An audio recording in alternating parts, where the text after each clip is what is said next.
I want you to put the word out that we back up.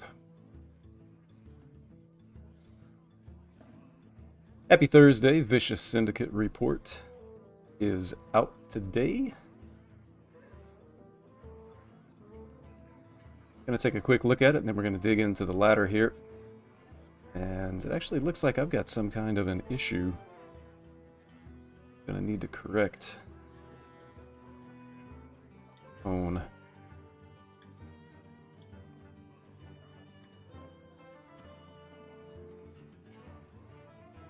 Alright, I believe we are back. See what's happening here.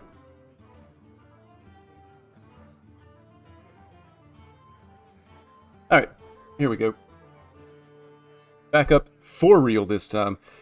Gonna take a quick look at the Vicious Syndicate report. I always like to make sure that people know I am not affiliated with this website in any way, just a fan of what they do, and I like to see what information they can share with us about what's been going on in Hearthstone.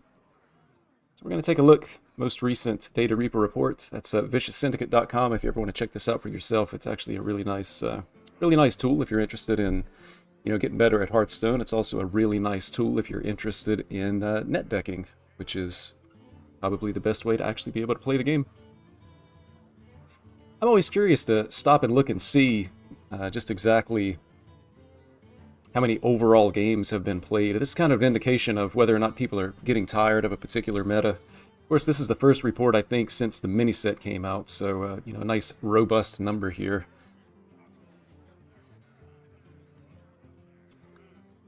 Big Spell Mage has taken over the ladder. I think it's pretty expected that this would be the case. Like, the mini set didn't really do anything except the Portalmancer Skyla. And it really enabled Big Spell Mage. I mean, it was already kind of a deck, but that card just makes it a lot better, and it has blowout potential around that turn 5 play. So all ranks. Looks like Big Spell Mage is just on top with like a 25% win rate. I will say, in my personal experience, I saw a lot of Big Spell Mage right when the mini set launched, but not as much recently. I think it's a deck that you can kind of get tired of. Fun here and there, but not something that you're going to spend a whole lot of time on unless you're just a really, really big fan of the deck. Which in the past, Big Spell Mage has been something that people like. Main story of the first week is the rise of Big Spell Mage. Portalmancer Skyla, as expected. Extremely popular. Recent trend suggests momentum has been halted. That's kind of what I've seen, anecdotally. Just in the games that I've played. If we look strictly at the last couple of days, the play late relaxes. Again, that's exactly what I've seen. It might settle into 15%. I think 15% is still a really high number for a deck, though. Druid's diversified. Reno Druid is the most popular deck, and somehow Reno Druid has every single card that they need to win in like the first 5 cards. Always Ramp, always Reno, always Ziliax, always Yogg. No surprise that that's a popular deck. Tsunami and Dragon Druid, I actually haven't seen that. I have seen this Dungar Druid. It's just like a ramp Druid deck that spits out a lot of stats on the board, a lot of big taunts. And Spell Druid. I've seen some Spell Druid as well. I played it a little bit. It seems interesting. Traditionally, I've always liked Spell Druid, or Spell Damage, Spell Power Druid, whatever you want to call it. One of the clear answers to Big Spell Mage is Pain Warlock. Fastest deck in the format. Pain can rush down Mage even before it can drop Skyla, which would be... I don't know. I mean, sometimes you can get Skyla down on even turn 4, but I guess Painlock does have some draws to really be able to get minions on the board to take care of that. I've actually played not as much Painlock, but Demon Hunter. Pirate Demon Hunter, I think, can also kill mages. But if they get the Tsunami down, it just kind of locks Demon Hunter out of the game, I think. Reno Shaman has become significantly more popular following the addition of Turbulus and a Tourist package. Big Shaman, close to its play rate. Not many other Shamans out there. I've seen like a Tempo Shaman that still runs like the weapon, the horn. It still runs Skirt Death and things like that, but it's more of a tempo deck rather than like the Cliff Dive, big minion type of Shaman. Death Knight's still seeing changes. Players look at lower rank brackets. Still stuck on Rainbow DK. Top Legend has pivoted to Control to be able to answer Tsunami. Frost DK has declined. That's interesting. I feel like I see like 50-50. Half Frost, half Blood when it comes to Death Knight in the matches I play. Pirate Demon Hunter, similar position to Pain Warlock. Fast-paced nature, capable of getting under Mage effectively, making it a popular choice. I like it. It's interesting that they say it's a popular choice. From what I've seen, it's actually just not very popular. I play very, very few Demon Hunters, period. I guess the only version that I ever see is actually Pirate Demon Hunter, but I played like 30 games yesterday on stream and only faced actually one Demon Hunter. So, in my experience, not popular, but I may just not be in the right rank bracket. Lower MMR, obsessed with Reno Warrior. Top Legend, Odin Warrior is beginning to creep up. I have seen people playing Odin Warrior. I've seen like, I guess I would say I see like half Odin and half Mech Warrior. Rogue is a mess, fractured into Thief archetypes. Top Legend players have given up on the class, except for Weapon Rogue. Weapon Rogue's always an interesting deck. It's kind of one of those decks that, you know, we've seen it in a couple of different forms. I actually really enjoyed it. I think it was was it Alterac Valley? In one of the patches, I just remember playing Weapon Rogue, and I didn't lose a single game to Mage that entire patch, or expansion, or whatever you would call it. Of course, Mages now have Tsunami, so being able to freeze face has got to be really good against that type of rogue. Hand buff Paladin, not too appealing due to its slow pace. Can't deal with big spell mage. Showdown Paladin is fringe, and Lanessa Paladin, that's probably the deck that I see the most. I see a little bit of hand buff. Mostly what I'm playing against is going to be the Lanessa Paladin. Multiple Hunter decks, none of them gained a lot of traction. There was some hype for Reno. This was always a bad deck. I think somebody hit rank 1 with Reno Hunter, and other people started playing it. It was always a bad deck, man. If you see a deck like Reno Hunter that hits rank 1 Legend, I always kind of think to myself, this person could have used their luck to, like, win the lottery and be a millionaire. They chose to hit rank 1 Legend with Reno Hunter. These are people that should be pitied. Token Hunter runs a list centered around Pet Parrot. Secret and Egg Hunter can also be found. Last couple of days I've actually been playing Token Hunter, but I thought Pet Parrot was actually one of the worst cards in the deck, and I actually considered cutting a copy. Go down to just one copy of Pet Parrot to be able to run a second copy of... I was running one Tracking, and I wanted the second copy of Tracking. Still a small but stubborn population of Reno Priest players. Top Legend Overheal Priest is the main deck of choice. I hate seeing Overheal Priest. I think mostly because I tend to play board-based decks, and once that injured hauler comes down, you just never have a board ever again, and then you go on to lose from there. Let's see, power rankings. Top 1K Legend, no surprise here. I am kind of surprised. What have I done? I'm a little bit surprised to see Pirate Demon Hunter this high. I feel like the deck is strong. I've had good success with it. But I didn't know that there was, you know, going to be stats to support it. Big Shaman to me is like a fraud. I really do not think that that's a good deck, but apparently it's doing pretty well from the standpoint of collecting data and being able to see stats. Weapon Rogue, I haven't had a lot of experience playing against. Haven't played it myself at all. Pain. I haven't seen anybody playing Evolve Shaman. Like, I wonder how many games they have to be able to support this as being a Tier 1 deck. That's pretty interesting. Token Hunter down here at Tier 2. I would have thought that it was a little bit better than this. I think from the two different versions of Token Hunter that I've played the last 2 days, I had 70 games. I haven't actually combined their stats in the deck tracker. The first version that I had like 40 games on, it was a 48% win rate. The second version with 30 games, I had a 65% win rate. So if you merge those together, it's like mid-50s. They're saying it's like a 50-50 deck here based on what they've seen. I'm pretty sure I'm playing a different version than the list they have, though. So we'll check that out. Big Spell Mage is the most popular, and whatever this is the most powerful. Oh, I guess that's the Overheal Priest. Big Spell Mage is a good deck, nowhere near being the dominant deck that the play rate implies it to be. It gets countered by aggressive decks, loses some slow decks too. Win rate relaxing across the board, while at top legend, that's nearing 50%. So 50-50 deck, I guess, at top legend. The Token Hunter that I was playing, I was farming Big Spell Mages. Like, even when they had the Tsunami on a turn 5, it would just not be good enough, because I would have like a full board, and a lot of the water elementals would actually just hit minions on the board. It wasn't like a guaranteed face freeze.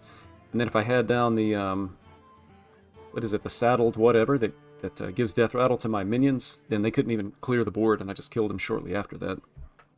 So I can definitely see that being the case. I strongly suspect the main reason Big Spell Mage became so popular is that it's the only deck that actually came out of the mini set. Sounds about right. We fully expect to see the deck nerfed due to the play pattern of Portalmancer Skyla. That's interesting. It does create like blowout potential on turn 5. In some cases, turn 4. I think I've had games where I've had like turn 4, 2 coins and Portalmancer. And so you can coin it out on turn 4 and then play a free big spell. A lot of decks just can't handle like a turn 4 Tsunami. So I can see that as kind of being, you know, what you would call maybe a toxic play pattern. Nudge on Skyla might keep the deck competitive without killing it. Further nerfs risk deleting the strategy. More reasonable presence might be beneficial to the format, as it tends to beat decks that possess a lot of burst from hand.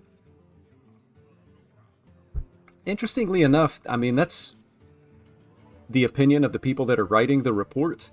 I'm not sure how much of the player base would agree that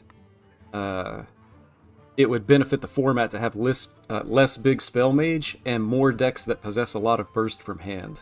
Typically, like combo decks that are killing you from hand, are generally frowned upon by the greater portion of the community. They get complained about a lot. People just feel like there's no counterplay to it when you're taking a ton of damage. So like Spell Mage, Spell Druid, stuff that's just killing you, that you can't really interact with.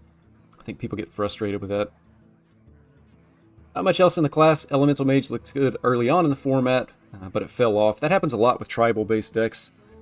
Pirate Demon Hunter has stayed good, I guess, just because of the amount of damage that it can do and how quickly it can do it. But a lot of times, like tribe-based decks kind of tend to follow that same path. Good early, but then as people figure out the meta, they tend to fall off.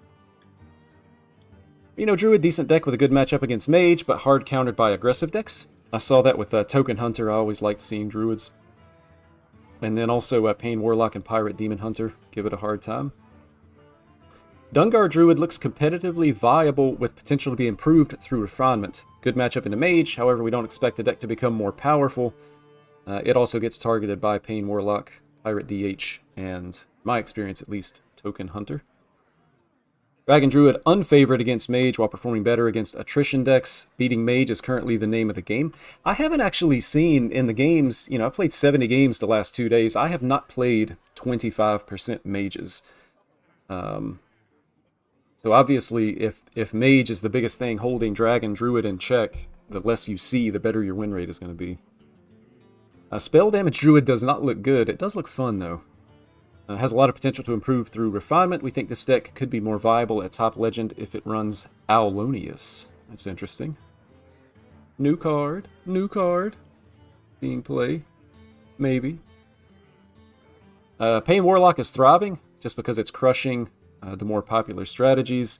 Insanity is worse due to an unfavored matchup against Big Spell Mage. I guess the 3/6s are just too much for it. They can't remove the Tsunami, and they can't remove like the one big minion that would come off of the Sunset Volley as well.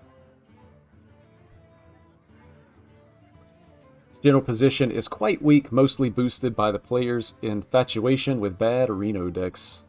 Yeah. The only time Reno decks are ever actually good is when the general power level is low. The more powerful cards that are introduced to the game, the worse Reno decks get. Because inevitably Reno decks have to play a lot of bad cards in their deck. And I think sometimes when you're playing against them, it feels like the Reno decks never draw their bad cards. They only draw the really good cards, and then it makes the deck look and feel more powerful than it actually is. Reno Shaman is the most popular deck while looking like the worst Shaman deck. That's a classic. While its late game has improved thanks to the Hunter-Taurus package, it still falls short in most late game matchups, and it struggles against Mage. I always thought Reno Shaman was a bad deck as well. You play it a little bit, and then you realize that you just don't have proactive plays, and I prefer, proactive Hearthstone, personally. Big Shaman is supremely strong. I disagree with this. I think that this deck is not really all that good. Maybe I just haven't played against it enough. Has a good matchup into Spell Mage, as well as the two main aggressive decks that target it, Pain and Pirate DH. As established before the mini-set, it's not easy to counter. Ramp Druids do have an edge, but otherwise you need a robust removal kit, see Warrior, or extreme burst damage to be able to circumvent the Walking Mountain. Now that is true. If they get like a Cliff Dive and hit a Walking Mountain, they heal back to full, kind of like the classic Reno effect. And then, they clear your board, they've healed back to full, and then it's like you're starting the game over, but everybody has, 6 or 7 mana instead of starting with just 1 mana. So I can see that being the case. How consistently do they do that, though, is the thing. Like, to me, Big Shaman, it's like a draw order deck. If you draw your cards in the correct order, it's going to look good and feel strong. But it's just not consistent enough. You play a Cliff Dive, and you pull out like a Razzle Dazzler and Cookie, and you're just sitting there thinking, what am I doing? I'm absolutely wasting my time. Other Shaman decks falling by the wayside, not because of power reasons. Evolve is still very good. I actually have not played this, and I don't really see it anymore either. Rainbow and Pirate Shaman prelates are low. They're in the same tier 1 spot where Evolved Shaman is sitting. So, interestingly enough, people really like Reno decks. I guess they just find them fun. But there's actually much better options for Shaman. And they're saying like tier 1 options that people just are choosing not to play, I guess because they think the deck is boring. That's interesting. If you like Shaman, it looks like you're in a good spot this patch. Blood Control rise in popularity, not a coincidence. It did get better thanks to its good Mage matchup. Mage is really 25% of the meta, that makes sense. As well as its strong Warlock and Demon Hunter matchup. So good against Mage and good against stuff that's good against Mage. Kind of puts it in a really good spot. Still a sitting duck due to late game strategies. Gets destroyed by any deck with a late game clock. Even the slower ones such as Reno Shaman slap it around. Still though, I mean, how many people are you actually running into that are playing like these slower late game strategies? Like in my experience, not very many. So if you're beating the mages and you're beating what's countering the mages, it's should be a good deck to be able to climb with if you're interested in climbing the ladder. Rainbow DK poorly positioned because it doesn't have the removal kit that Blood has against Tsunami boards, while its pressure plan is far slower than Frost. We feel this archetype is currently redundant. So basically, it does the same things as Blood and Frost Death Knight. It just does them worse. Frost DK fallen out of favor. It's not fast enough to kill mages and druids consistently. There's a solution we found that helps the mage matchup drastically, so it's worth checking out. I'm going to want to take a look at that, just out of curiosity. Pirate Demon Hunter, it's just a really good aggressive deck. It's pretty consistent. It does the same thing over and over. I've actually played quite a bit of Pirate Demon Hunter. I like the deck. For me, it's one of those decks that can get boring, though, over time. You're just kind of, you get to like your 40 or 50th game of, hoping that you're playing Hose and Roughhouser on turn 3 with some pirates. And, you might want to look to do something else if your goal is to have fun. If your goal is to climb the ladder, absolutely amazing deck. Thing looks grim for Warrior initially. Very recent developments has ignited Odin Warrior to show a lot of promise at higher levels of play. Its win rate is spiking because of 2 factors. The decline in Big Spell Mage, as well as its own refinement. Based on current trajectory, Odin Warrior should become a tier 2 deck at top legend.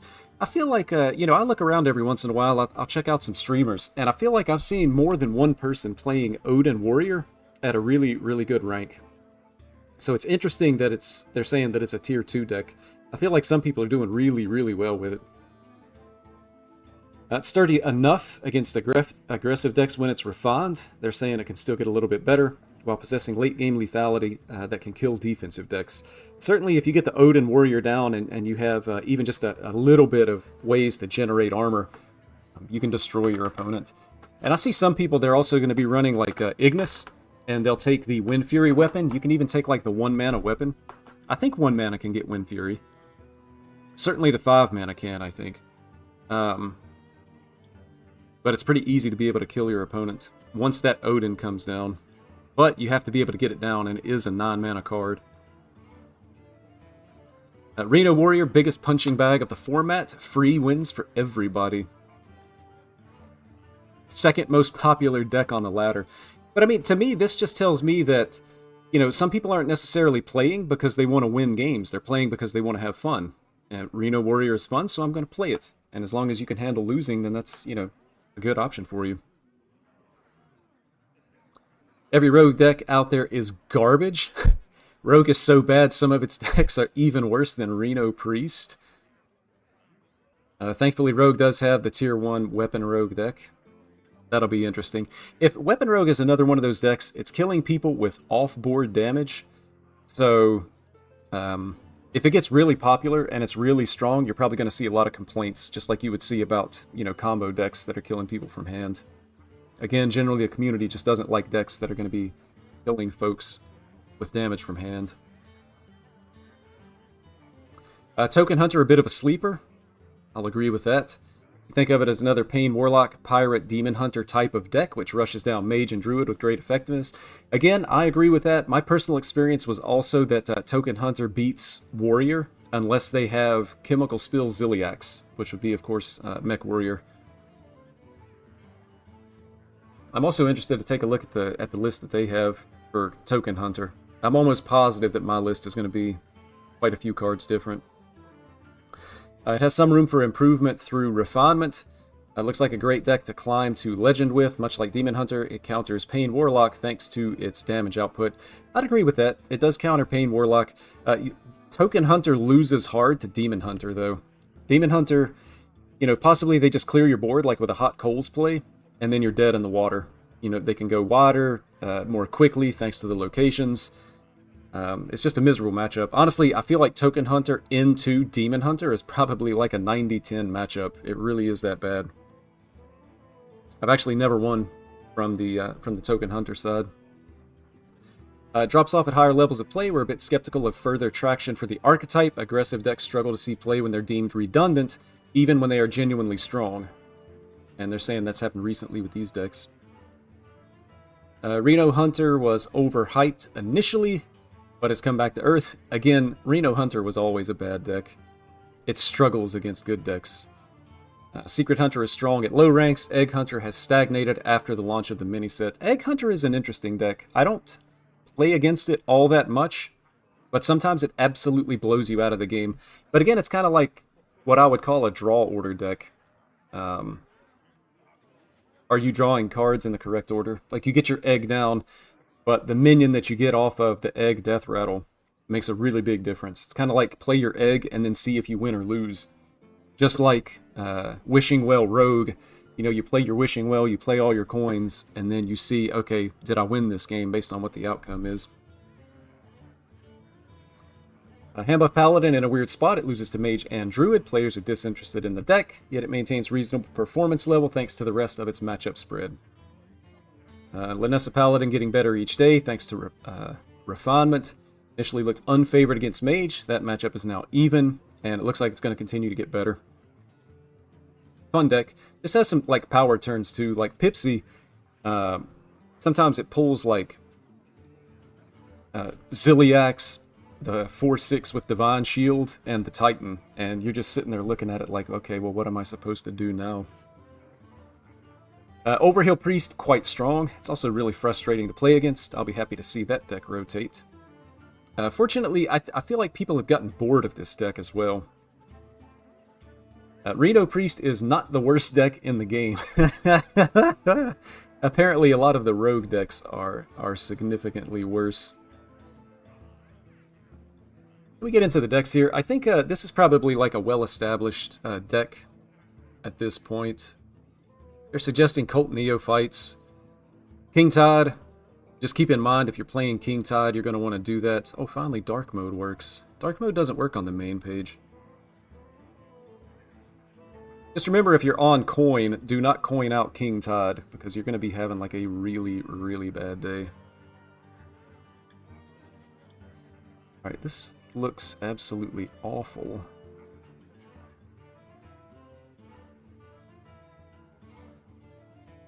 Not really interested in Death Knight. I don't think there's been a whole lot of changes there. Pirate Demon Hunter is well established. Odin Warrior, so they did start playing that new the new 2/6. And apparently now Dark Mode does not work. Dark Mode was still loading. But yeah, so this card is a more recent addition, but pretty much an established list and an established play pattern for the Odin Warrior there. Boy, just back and forth.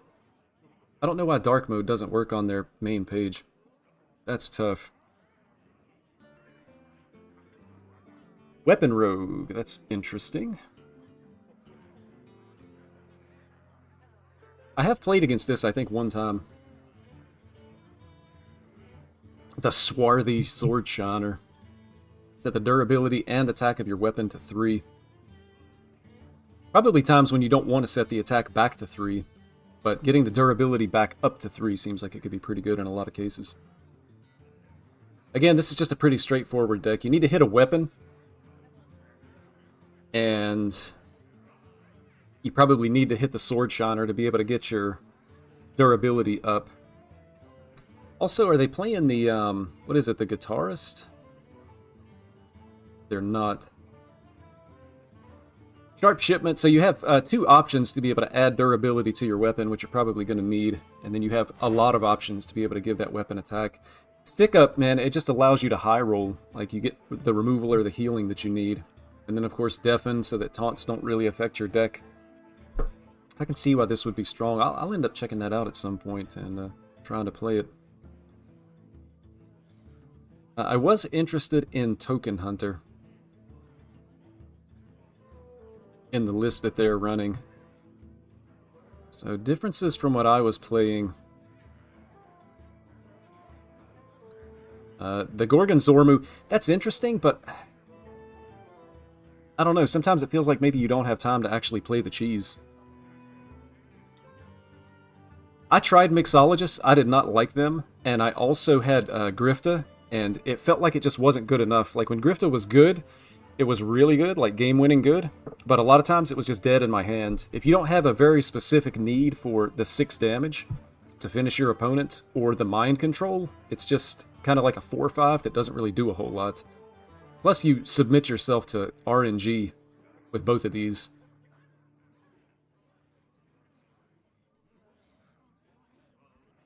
Some of it's like a lot of it is pretty similar to what I was playing. But Token Hunter, I mean, that's, like I say, interesting deck. I enjoyed it. Won some games with it. Nothing really new in these classes. Meta Breaker of the week. Current format is much more than just Skyless spam. Again, I see big spell mages. I haven't seen that many big spell mages. Many decks out there with great potential that you don't hear about much. Hopefully this report highlights some of those sleepers that are worth exploring further, such as Linessa Paladin, Weapon Rogue, and Odin Warrior. And that's why I like reading the report, you know, the information that they come up with, and they can, you know, kind of throw this out there.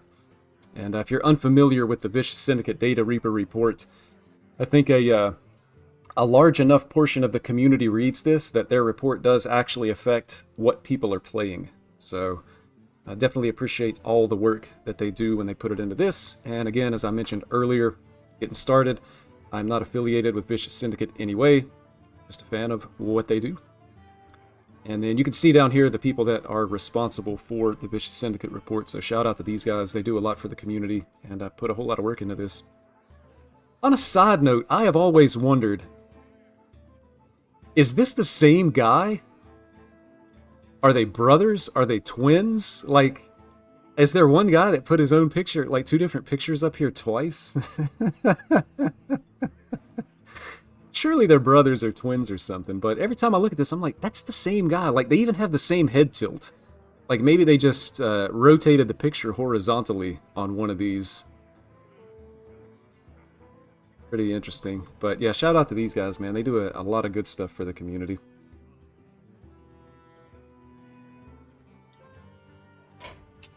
And apparently I'm long-winded because I actually have to reconnect to Hearthstone because it took so long to get through that report.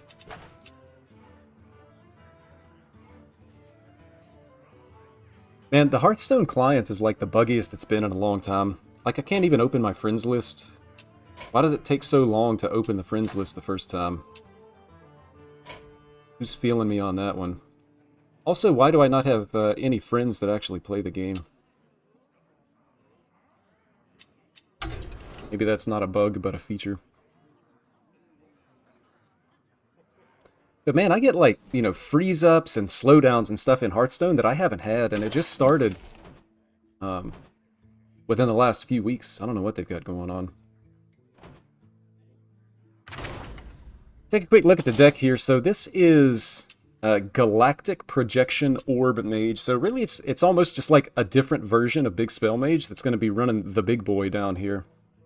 You just have to be careful. You don't want to play this on turn 5 if you haven't played spells to be able to take advantage of the effect here.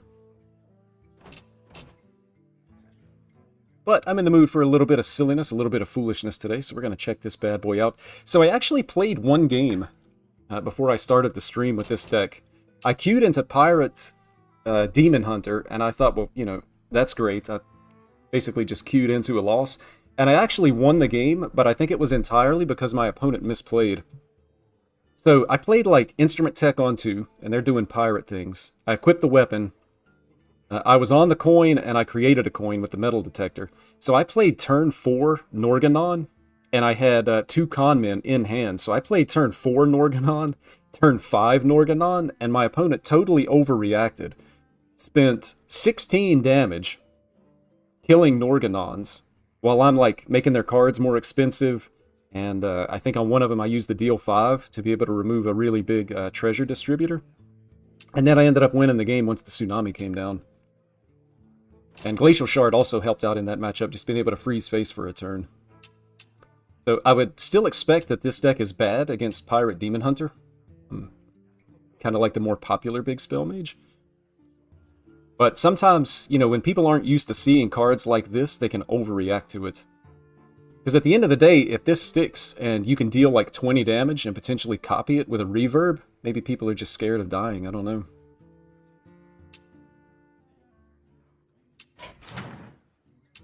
But we're going to check it out, see how it plays, and see how well it does. Before I do that, though, I am going to sneak away to the restroom really quick here and then get into some games. Unfortunately, none of my friends are actually playing the game right now, so I'll leave the list up. You can take a look at it, see what you think. Tsunami is on the bottom of the list. I'll be right back. 2 minutes. Thanks for watching.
And here we go.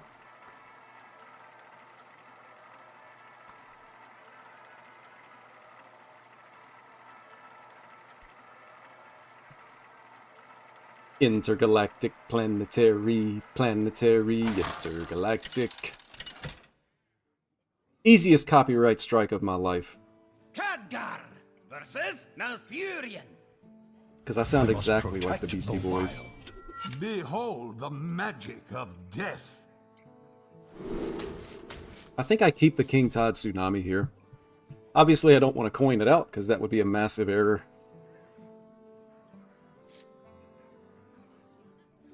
It may even just not be good enough.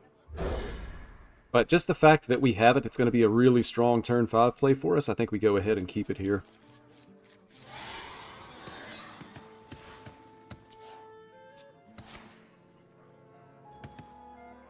And I really don't even want to play this on turn 3. I smell gold in their water. Keep on panning.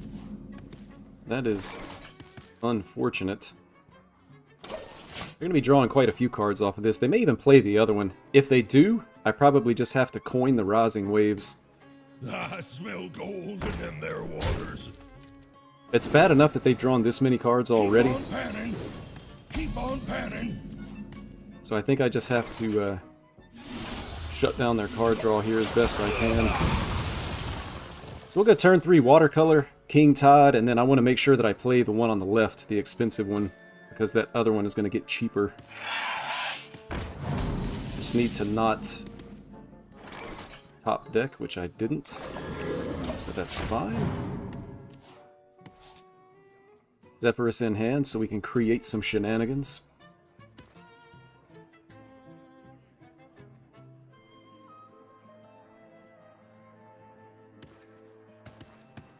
One dose solves any problem. What does this mean, Reno? I am playing against Reno. So the bad thing here is going to be if they have the, what is it, Elemental Cluster, the ramp. I kind of need them to not have it. But it's not going to affect what I'm doing. I just got to do... I do what I do. I'm going to go ahead and take a trade here. Depending on what they do exactly on this turn is kind of going to determine whether or not I'm winning this game, I think. Maybe not, I don't know. It just feels like the Reno Druids always have everything. Like they had the Cactus into Gold Panner, so they've drawn 3 extra cards. They've had Ramp, you know, always Ramp, always Reno, always Ziliax, always ENR. You know, they just kind of always have everything, is what it feels like.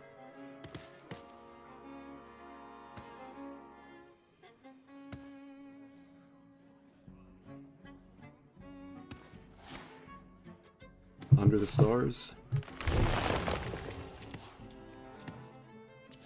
I almost wonder, is it actually like a Spell Power Druid? Maybe they're running Miracle Salesman to be able to take advantage of the spell power.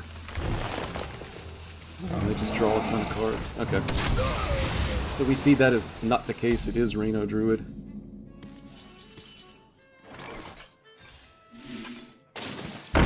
We get the Tsunami now, but again, you know, the Tsunami isn't super great here. Like a swipe. My hand is too full. Clears my board. We get a really bad burn. They've drawn half their deck, so they're gonna have like the really good cards. Yeah, there's the swipe.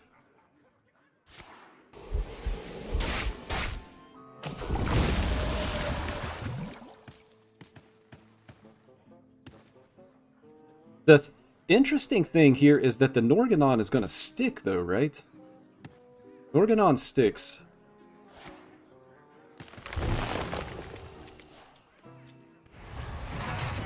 And they haven't played a New Heights. They just played the Whelp to ramp. So I can go Norganon. I kind of think if I can expect that the Norganon sticks.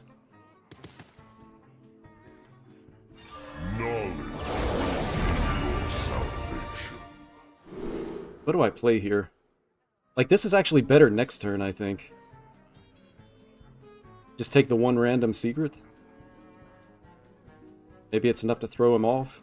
Save the damage.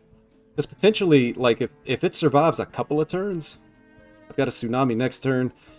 If this survives, and then I can hit, like, a Reverberations, could be a potential to set up lethal. So I'm just going to take one Mage Secret here. My hand is too full. They lost the Mind Control tech. Azurite Vein. So I'm definitely going to get some kind of value out of this. So they waste a mana, they have to test for the counterspell.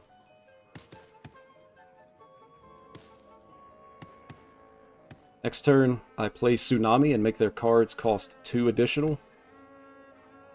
5 more minutes.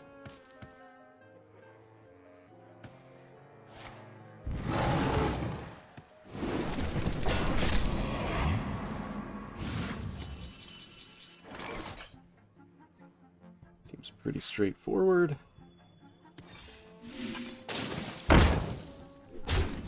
And that means it's going to stick again, and I am going to be able to get 20 damage out of this. You are unable to comprehend.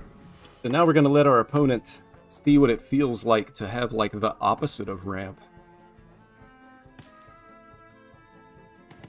Also have 3 damage from hand here. Potential lethal setup. Especially if I can hit, like, the reverberations.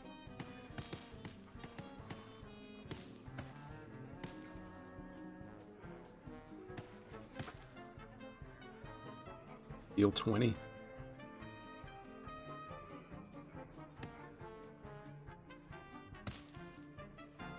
Yeah, so you don't know what to do when you have to actually, like, count your mana. You don't have infinite mana. That might actually be good enough. I need to be able to hit him in the face for 9, and they have a wall of taunts now. Heat Wave is a good top deck, but it's not good enough, right? Unfortunate that they had this many taunts. And then next turn they're going to have like a Reno, ENR. They're going to have something. Sure, I think. This also deals 2 damage face, though. Can do that. Equip this guy.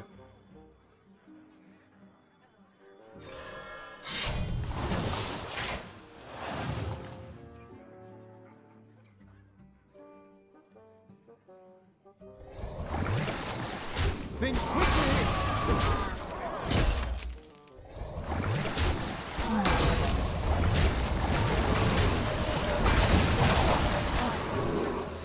I'll just deal 20 and then I have an active minion next turn. The culmination And of my research.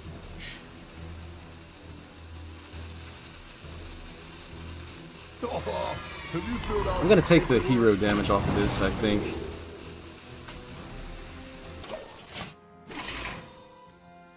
Savage Roar and Soulfire. I mean, if they have Reno, I actually kill them. If all they do is Reno here, they still die. So they need, like, other stuff. They need other stuff. Come on, Gronks. I bestow these gifts upon the world.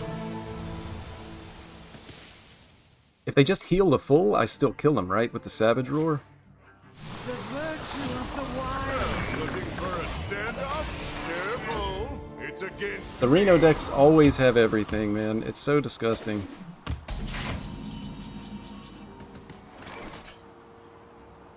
The Reno decks always have everything. Heat Wave. Just not good enough. Like this was the only play that I think keeps me from killing him. Must be a way. I can Savage Roar and remove this, but they're gonna get another taunt and heal next turn.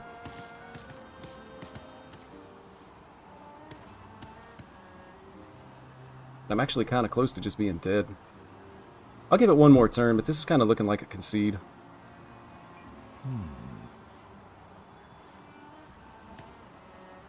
Actually, the play is going to be to freeze this. Ping him in the face.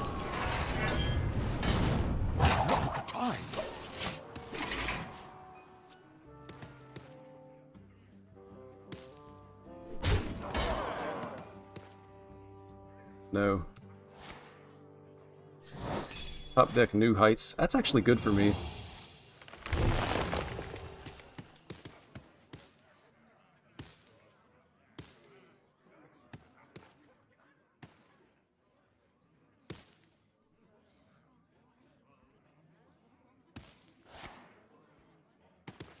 That's unfortunate. The one big minion left in their deck that they hadn't already drawn so that they heal. So that was either Yogg or... Yeah, it's a concede at this point.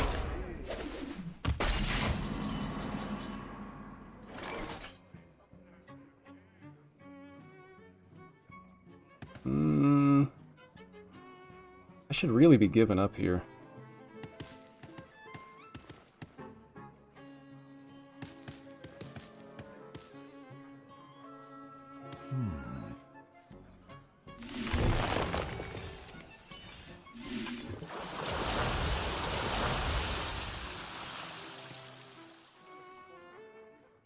Kill those, kill this, and then freeze that. 100% real, fake gold. Think quickly!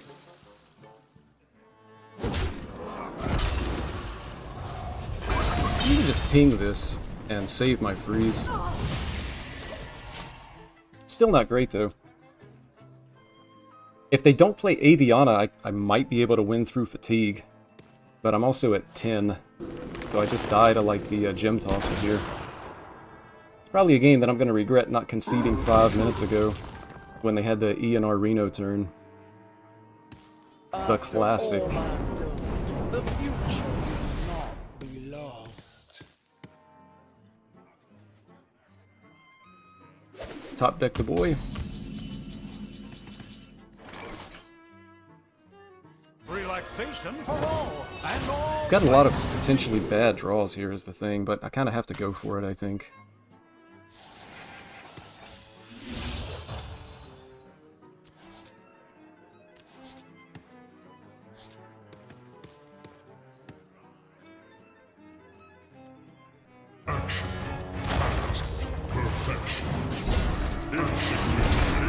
This does get my health up enough to actually make a difference, though.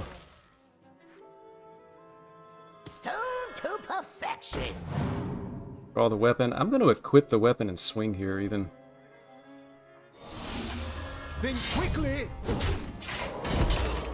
And I think I even play the Kobold. Now that Reno is gone, I just want the 6/6, and none of this stuff is all that good. Although, they're just going to Yogg and clear my board anyway. I guess I need to save this. If they don't Yogg, I can kill them with the Savage Roar. But it's like a guaranteed Yogg, right? Yeah, I saw him draw it.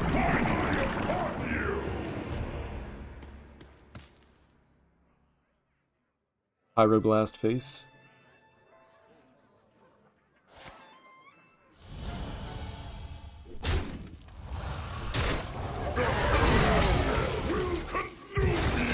Ooh, how much damage do I have? Also, this pushes them to fatigue, and they overdraw.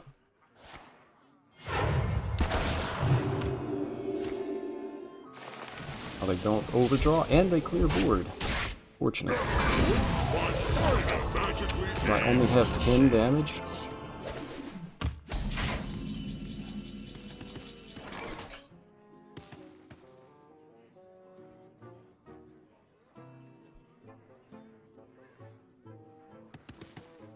I think I just freeze and Kobold. Because none of this other stuff isn't really doing a whole lot for me at this point.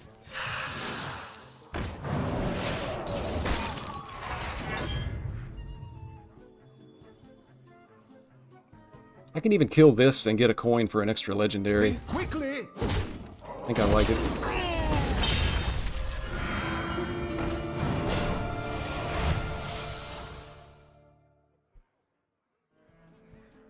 Gain 7/7. 2 locations. That's actually pretty interesting. Death Rattles trigger twice. That's worthless.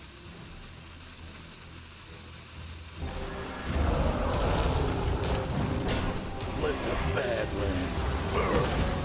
Scorch the sand.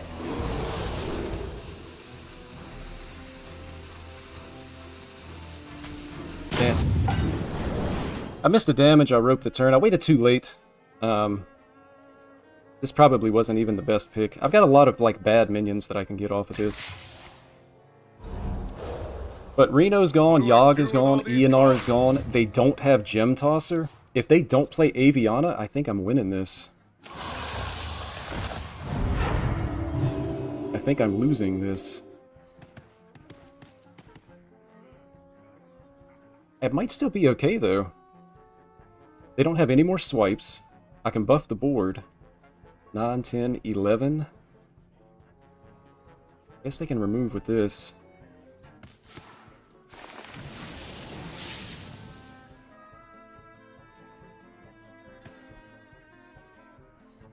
There's no more dissatisfying feeling than losing like a 20-minute plus game of Hearthstone.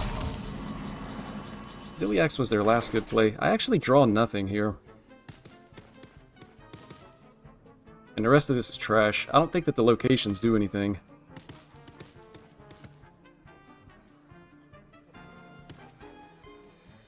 Cast 4 spells to upgrade? That's not happening. There must be a way. Start with this. I actually hit a Ziliax. That's nice.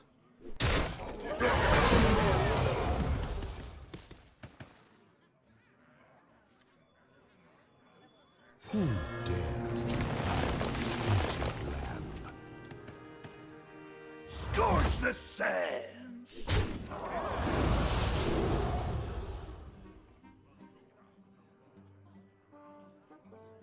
Look at the time. These were all bad. I kind of need this Yogg to die.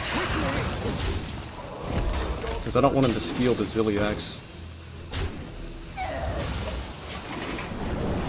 It's not good. If I can actually draw Galactic Projection Orb, I think I still have a chance here.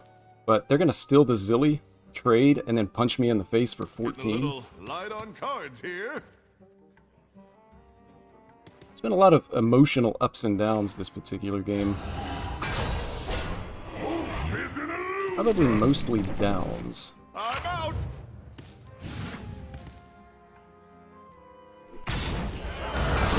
I needed Yogg to cast that spell that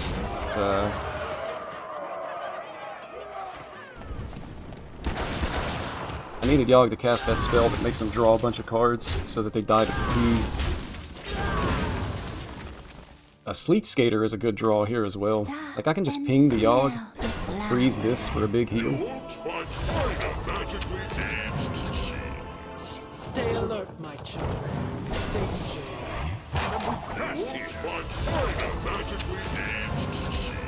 Full board for him.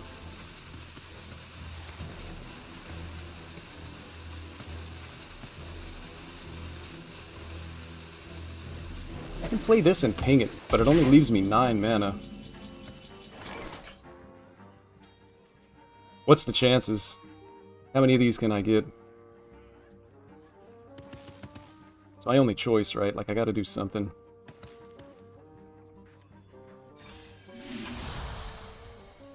Sunset Volley? Probably not good enough.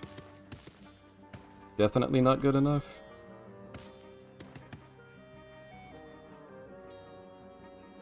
And it's pretty much my only out, but it doesn't do anything. I'm just dead here.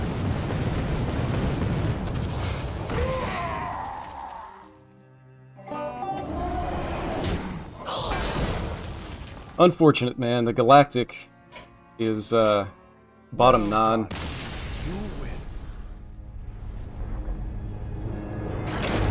Sad game, man. So, I was right. I regret not conceding the turn that they played ENR Reno, and that was the only... They had to have exactly that to not lose the game. ENR Reno. If they had just Reno, they're dead. But the ENR taunt actually prevented me from killing him.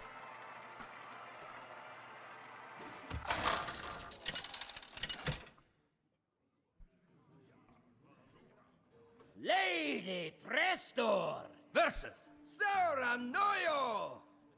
Hello, hello, hello. You shall pay for your insolence. You just keep him, right?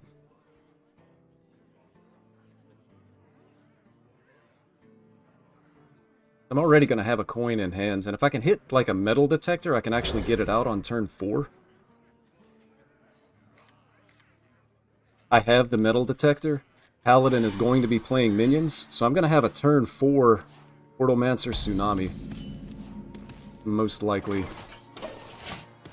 Probably about the most powerful thing any kind of Spell Mage deck can do. Reporting for duty. There's the 1/1. So check this out. I'm going to ping face. Because I want to make sure there's a minion on board that I can smack with the metal detector. A limited time offer. And I don't mind taking the damage off the 1/1 here. You challenge me?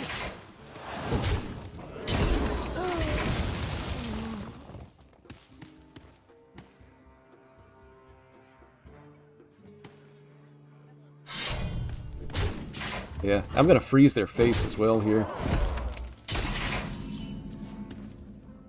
So, I can even swing into this and get an additional coin now. Or do I just let a water elemental kill it and keep the weapon?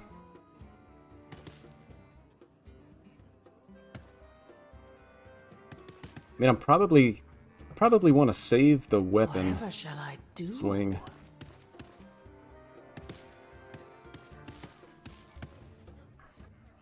Maybe not. I should probably just take the coin off the 1/1, because I'm going to have to be mindful of my health total, because they can just kill me. I'll go ahead and do this, and let the water elementals take care of them. Also, it's pretty unlikely that they ever get to attack again, right?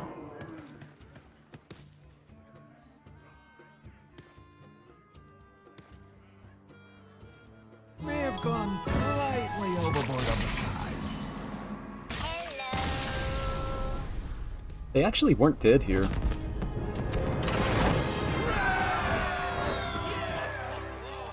I saw their health total right. I think I was 1 off.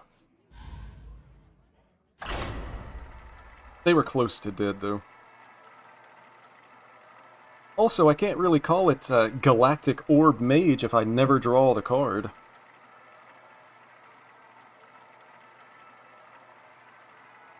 I want to draw it and play it, man. Otherwise, we just look like every other big spell mage out here.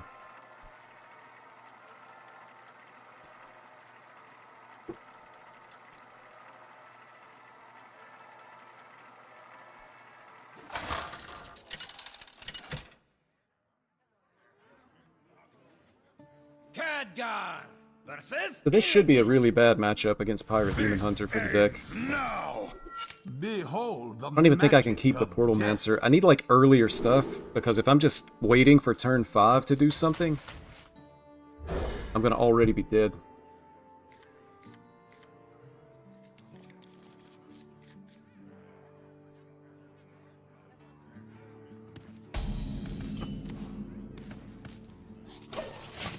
Rising Waves is gonna be good on turn 3. I hope. Hopefully it doesn't come down like a little bit late. My wool itches for war. This card's not super impactful. That's going to be good. I probably just play this on turn 4. If I can hit a Tsunami, then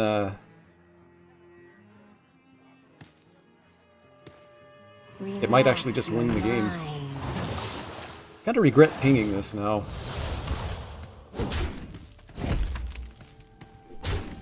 Tsunami would have cleared this, and now it doesn't. So I think I wait. Oh, have you filled out the paperwork?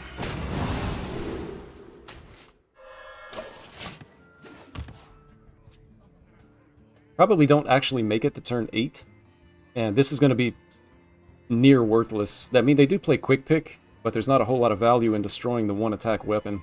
I guess it does take away 1 potential card draw.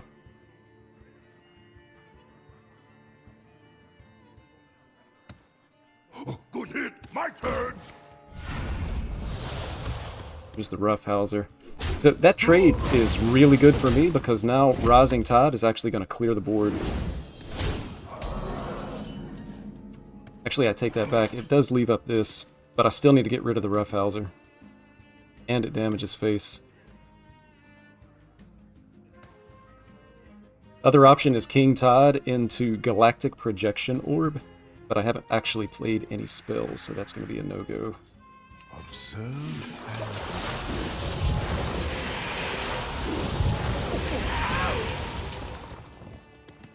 Even just play Con Man like next turn.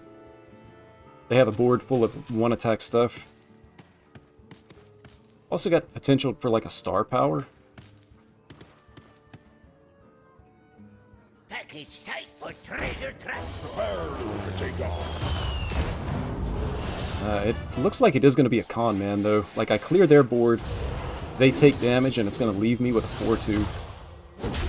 In no way can I afford to leave up any kind of board. Metal detector? 100% real fake gold.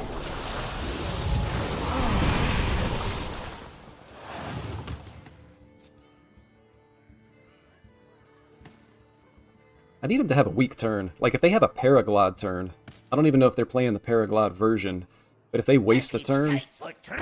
Good hit. My turn. Yeah, this isn't great. I take that trade.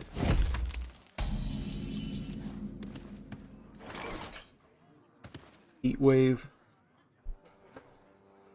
Could even just Star Power here.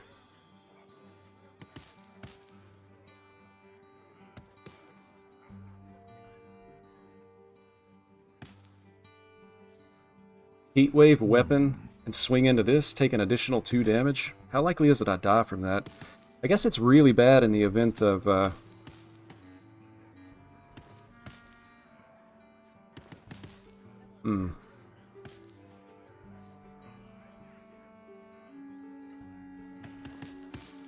must be a way. Could just go Heat Wave, King Todd.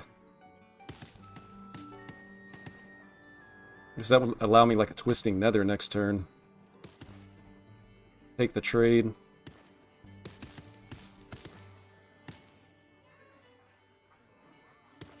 Yeah, I think I don't want to take any face damage here. Like by trading with the weapon.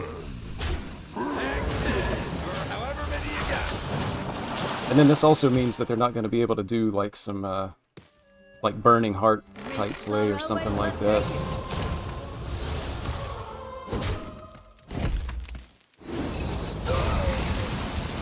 It's a good outcome.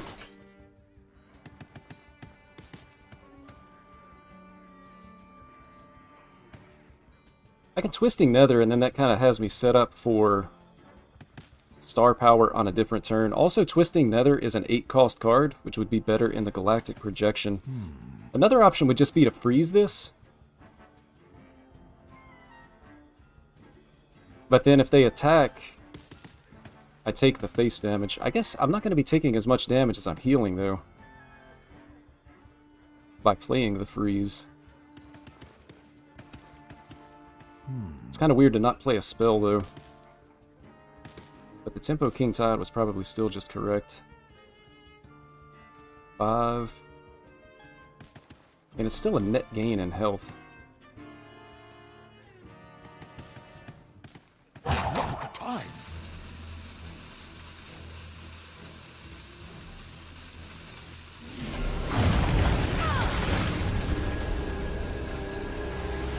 I'm just going to ping face here. I kind of wanted the tempo out the ooze. But if they do hit a quick pick, it'll be nice to break it and shut down one of their card draws. They don't have a lot of other minions that's going to give me a substantial amount of healing off of the Sleep Skater here, though. It's gonna hurt.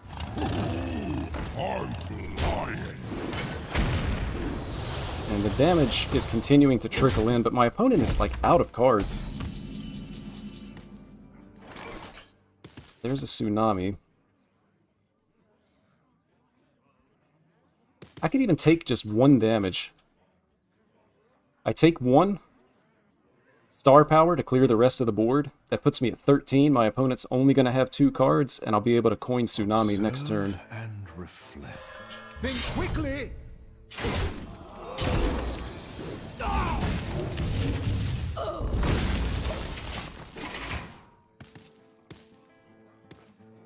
Hopefully that's enough to just lock him out of the game.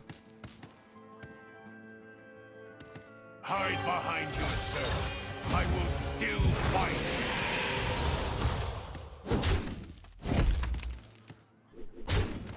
So instead of coin Tsunami,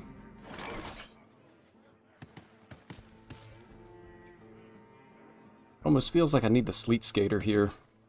Otherwise I could potentially just be dead.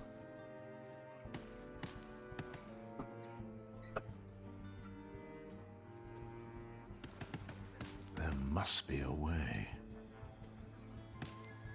I can play, like, I can do this, coin out the Portalmancer, but the problem is Portalmancer might actually hit the Galactic Projection Orb.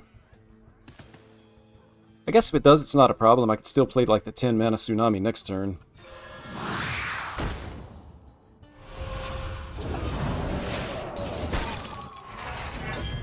Is 8 enough? If they're only drawing one card, 8 is enough.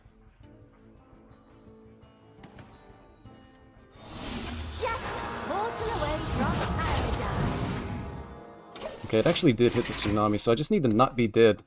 They're not dealing 8 with only one card, but if they are playing the Paraglide version, I could potentially be dead. I'm not dead.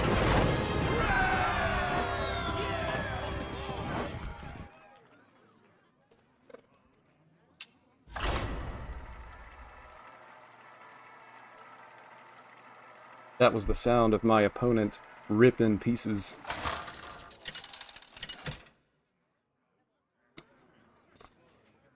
Khadgar versus Malfurion. Hearthstone is never more fun than when you win a game. World. Behold the magic of death. I keep this. Maybe Sea Shield actually isn't a keep with this version, because you're not going to play like a Sea Shield into... I don't know, into Norganon is definitely good against Druid, because they probably just don't clear it. It's spell power, by the way. Solves any problem. This is a dangerous deck, spell power Druid. I wonder which version they're playing.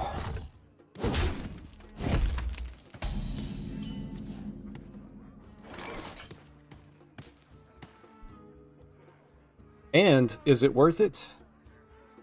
Coin out the watercolor artist.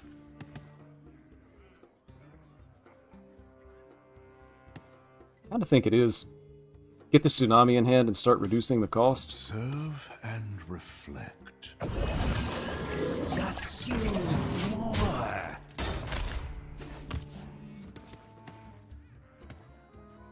They're not going to have a whole lot of minions, I don't think. If this... I wonder if this is the version that's playing the Chia Drakes.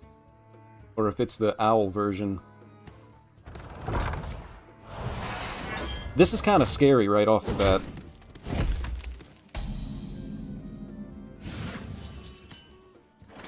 A limited time offer.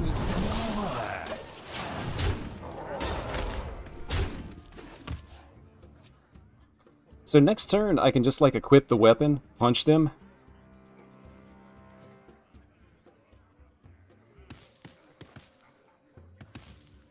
I'm kind of trying to save the discount for the Tsunami. I mean, they can clear any board that I have with Spell Power Swipe is the thing. Like, they could double Spell Power, swipe face, and clear this, and I kind of need to get some of that damage in order to win this game, I think.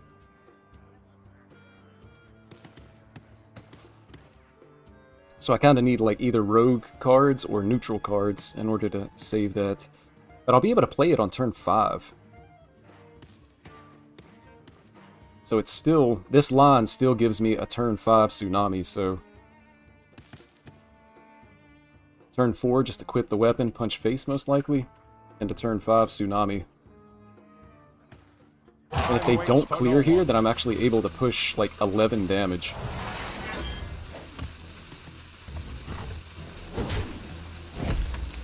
So it feels like we're in an okay spot.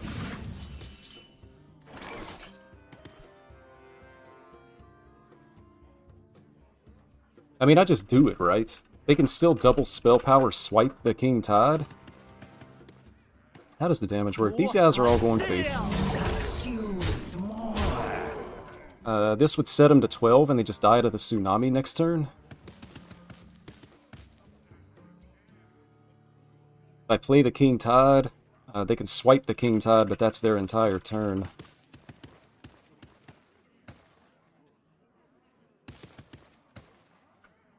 There must be a way. Think quickly! This is the play.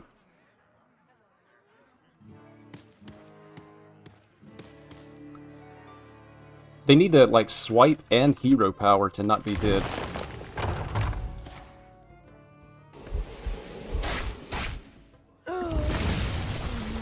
And that's exactly what they did. I don't think they're killing me, though.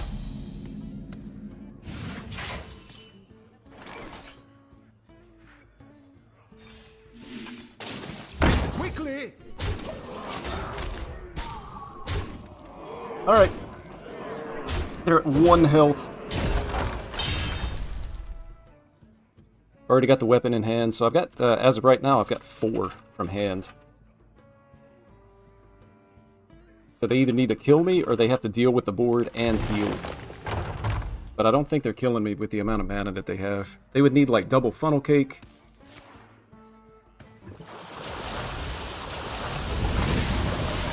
Hero power pass. Nice. Think quickly!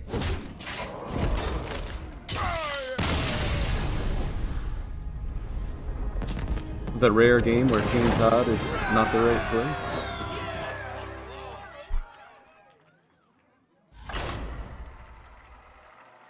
Yeah, with the Galactic Orb being 10 mana, it's so rare that it's going to get played. I guess the question is this a better version of Big Spell Mage? Even though it only has 29 cards. What matchups are going to go to where you would be able to play a 10 mana card? Because, like, you can't even cheat out the Galactic Orb. You have to play other cards first to actually make it do something. So if you're playing it like late in the game. All imperfections must be swept away.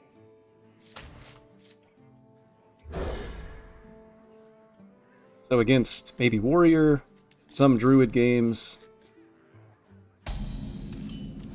Blood DK if you happen to run into one of those.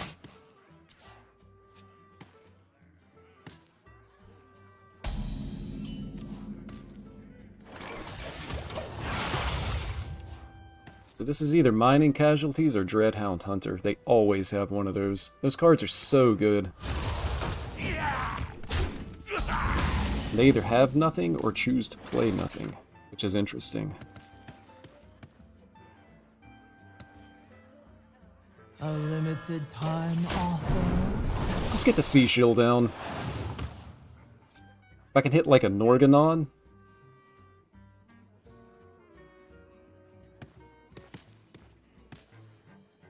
Norganon's probably the best top deck.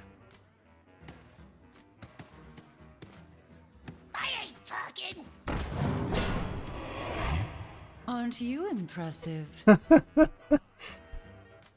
They actually just gave me a coin here. Imagine I have Norganon in hand and they pull it out. On man, it's probably going to be good later. Obey the queen! So they give me a coin and I still have the discount in place. If they're playing Dirty Rat, that means that this is control, so maybe we actually get to finally play the boy.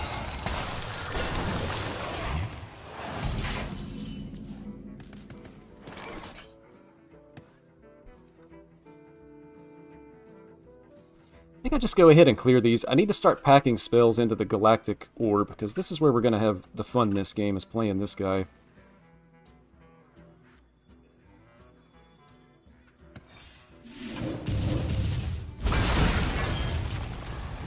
One dose solves any problem.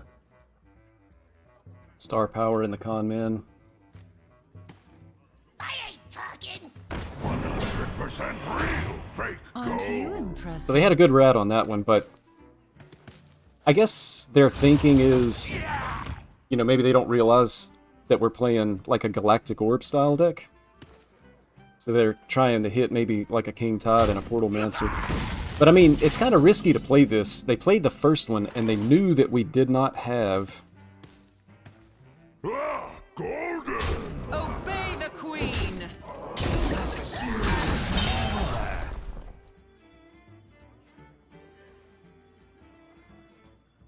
Alright, what are we thinking here?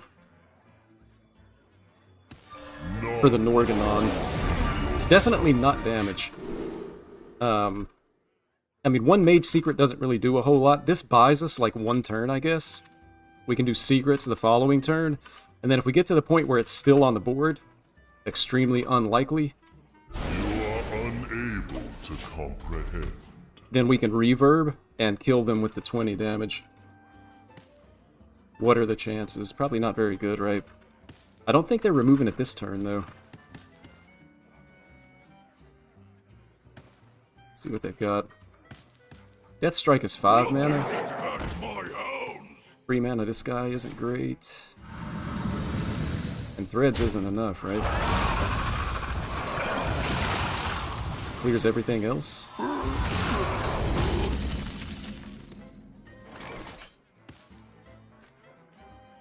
It's probably gonna die, though.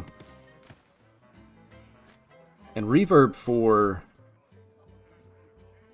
20 damage isn't going to be good enough. Like, they're going to heal more. We're playing against a control deck that has just a massive amount of healing. Such choices. I could Reverb it and take 2 secrets and then 2 secrets again. Start with the trade. Watercolor Artist.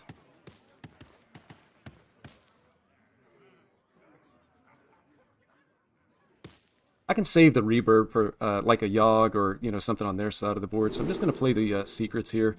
10 damage face doesn't really do anything. Unravel the secrets. Get down the watercolor, and then I'm also going to go ahead and draw a weapon. Time is short. I can actually coin this out next turn. It probably doesn't do a whole lot. The minions don't stick. Oh, that's nice. And, I don't even know what the other secret is. Explosive runes. Okay.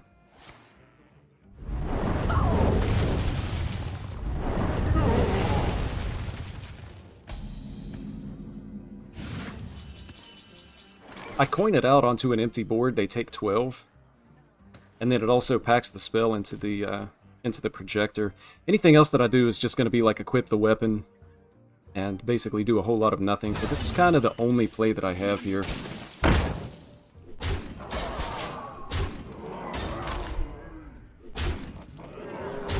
And again, I don't even think the damage face really matters here. It's just more a fact of there was nothing else to do, but we do pack something into this guy.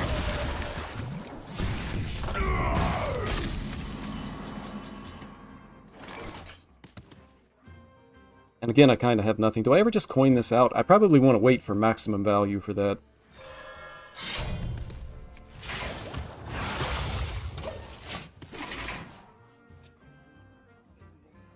Need some plays. The runes beside your feet.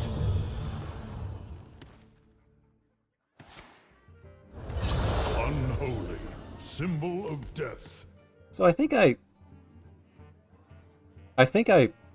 Reverb the Promise. I can draw the other thing as well. I Reverb the Promise.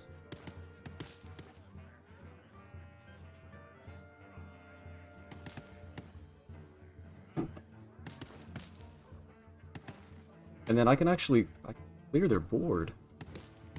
Such choices. What rune do I want?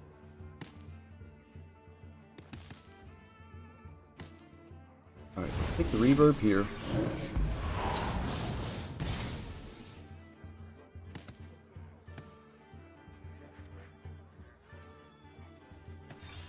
Star Power. Death is a symptom of life.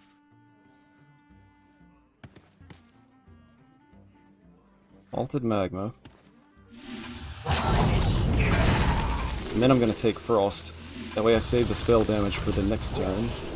Mark of the bitter. And I think I take the Corpse Sickle here. Actually just play it. Maybe not. I am going to swing though. No reason to play it. I mean, I still have the spell power available. So that's 3, 9, plus another 3 is 12. Action. Act. Perfection. Action. Act. Zilliax comes down, so I can ping the Zilliax and Heat Wave to remove it.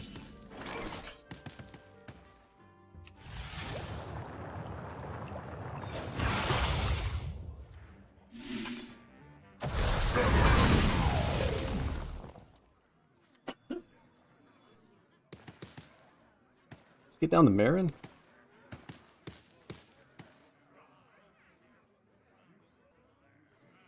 Or go ahead and draw the other Tsunami. Probably the Marin. We're going to go for the card draw here. And I'm just going to hold the weapon swing. I do potentially have a lot of bad draws off of the card draw. I also have a few good ones. And over time, this is going to be a lot of damage. Maybe I need to commit 2 mana every turn to just using my corpses with this. But I mean, they still have a lot of healing. We haven't seen any Vampiric Bloods.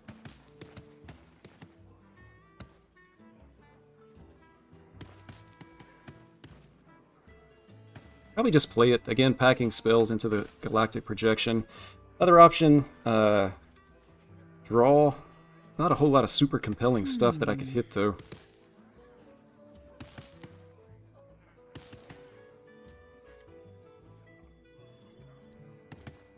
Also, it's kind of like an uncontested big minion on the board if I just do this now.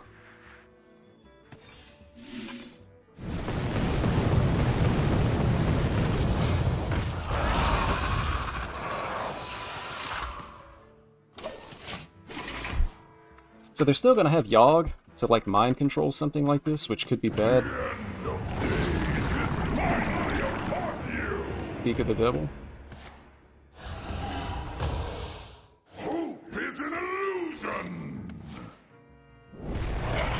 They actually create a really nice board of their own here. I don't have a real way to deal with this, so I guess it's time to just play the Galactic Projection. What all do we have in it? 2 5s, 2 2s, a 10, a 9, 3, a 0. I think we see what the boy can do. This is what we've been waiting for.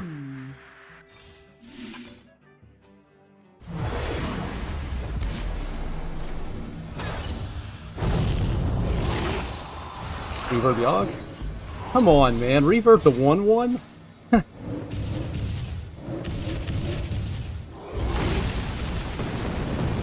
Alright, the Yogg dies. And a Tsunami. What a turn! Do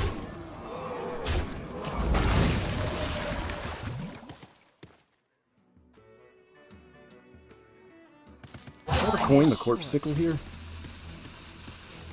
I think I do.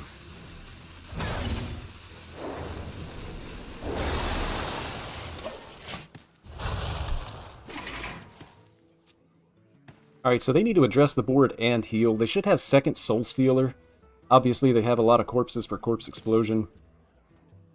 But they also have to have healing. Whatever they do, they have to heal as well. I have 2 Malted Magmas. I have the Corpse Sickle.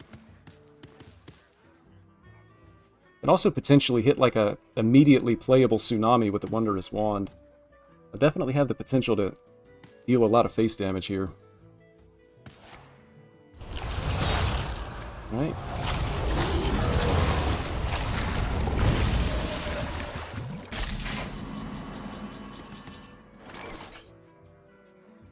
Con Man plays a Corpse Sickle, but it can potentially hit me, right? So I have 6...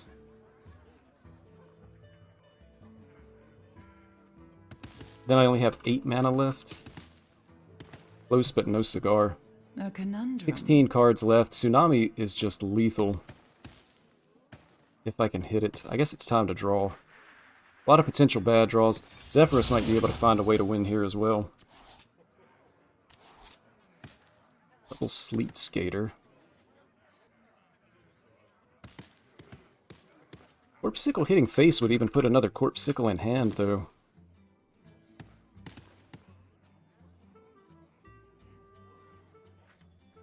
%100% real fake gold. Face. It's the wrong face, and it doesn't put a another Corpsicle in hand. Time is short. A limited time offer.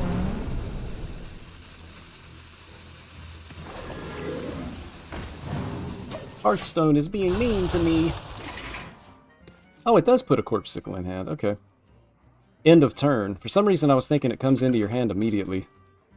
I am going to run out of corpses soon, though. And they do still have a lot of healing.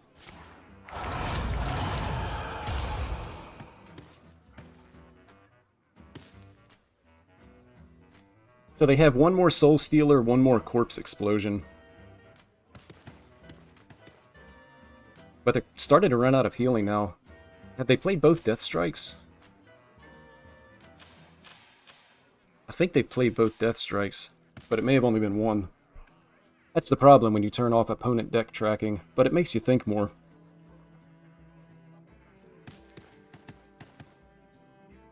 I mean, I shouldn't be dying, though. I've got plenty of healing.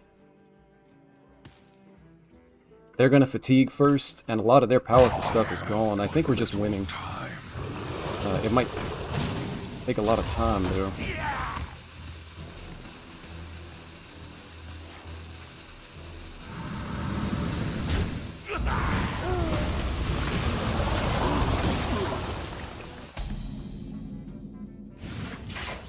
Threads is gone. I can look for additional hero damage, but I need to get some stuff out of my hand first. I'm just going to do this. I mean, they only have 4 cards in hand. They do still have options for removal, but if they just can't remove this board...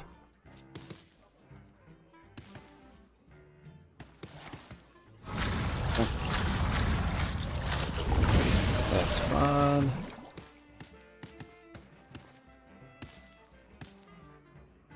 My collection grows. So they're also going to have like a second Frosty Decor.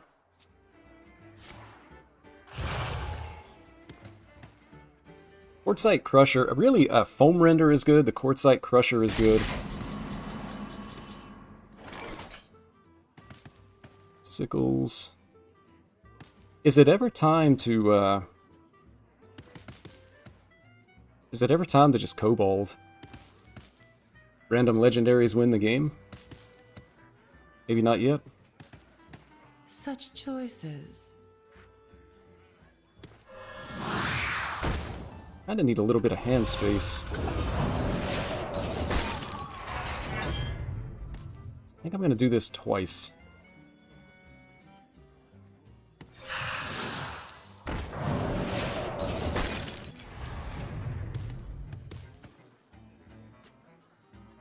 Ravaging Waves isn't going to be very good here. Sickle. Sickle. And I probably just need to like get rid of this as well.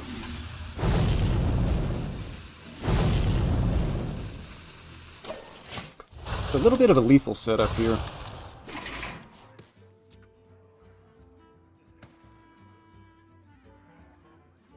I'll be able to play Zephyrus and look for hero damage. I mean, if I have a couple of minions on the board,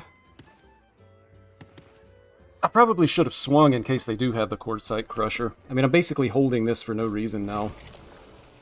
So it's just 3 damage that I never get. Now they also still have, I guess, Razzle Dazzlers, which I don't have an answer for. And they do hit a taunt. They're just dead, though. Congratulations, buddy. You died. Wait, are they dead? 7.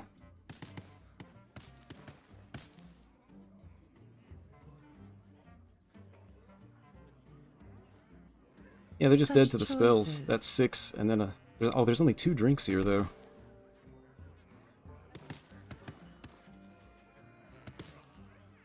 So...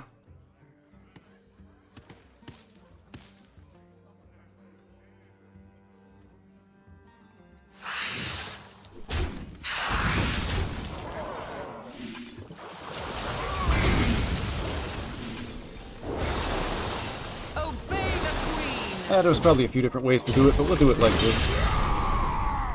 Blood DK down. And I guess this is the kind of game that you would expect, like this Galactic Orb Mage to be able to win because of all the value that you have.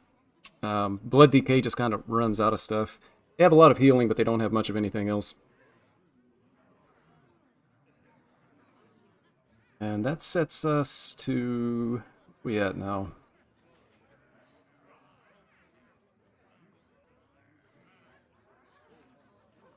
Five and 1. So far, so good. In playing this deck, though, it feels like there's not a really big difference between this and Big Spell Mage. Like, we got a really, really good... The only time in 6 games I've only been able to play this card once, but it was really good. It cleared the board, it made a board, got some face damage in, so that was nice. Kind of fun to see what comes out of it. As with any random card, though, I think you run the risk of it just blowing up on you. Targets enemies if possible. Outside of that, I mean, it's maybe a little bit better against aggro than Big Spell Mage. The traditional Big Spell Mage.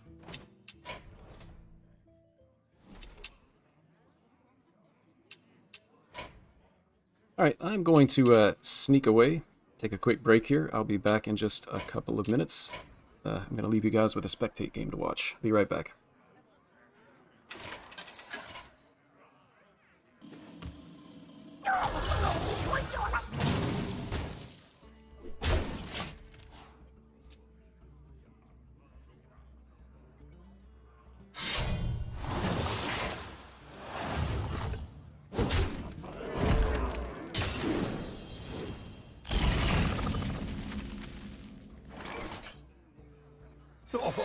Have you filled out the paperwork?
Time's almost up.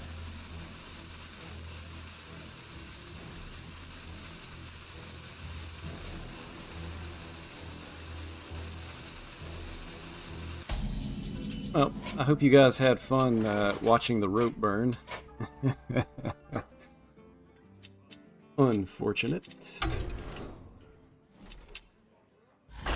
Let's go again.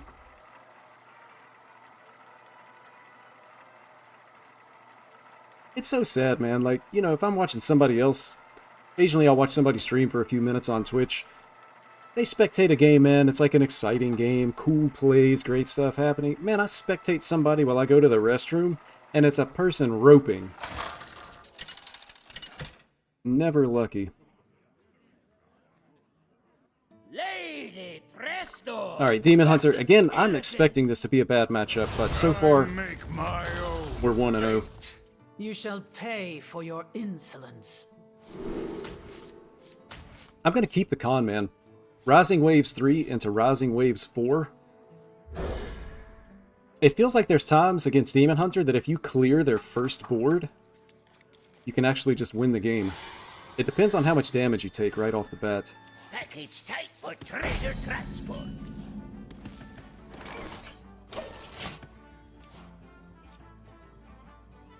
If they have the sigil, and they do, I'm going to coin the weapon.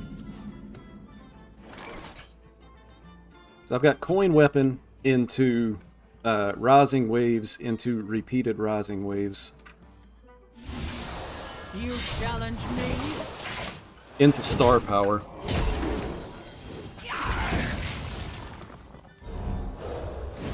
And by like repeating rising waves off of the con man, this comes out as a 4-2, so then they don't get the extra attack damage from like a burning heart. Good hit. My turn. So unfortunately, like this play forces me to take 8. This is like the best start that this deck can have. So good news for them, bad news for me. But I am just going to be able to rising waves here.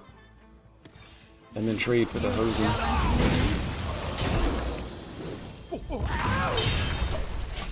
So unfortunately, I'm at 20. But I do have 2 coins. I have a Tsunami in hand. So if like a top deck Skyla is going to be really good.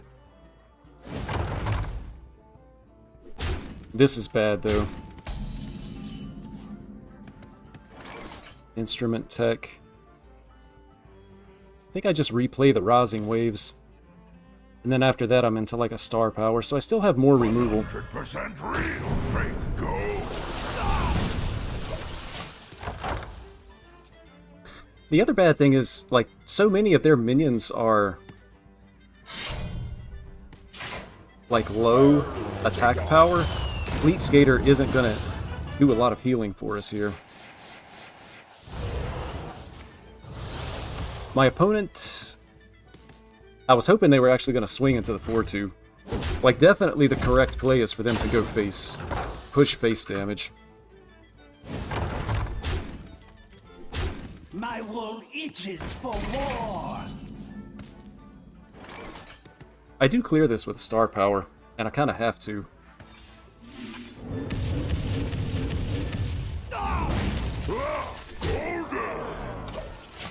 But I'm also just dying. It's looking like this is going to be a loss, as you would expect. But they're almost out of cards. Ooh.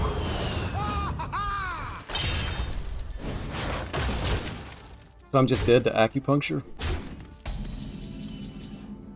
Another Tsunami.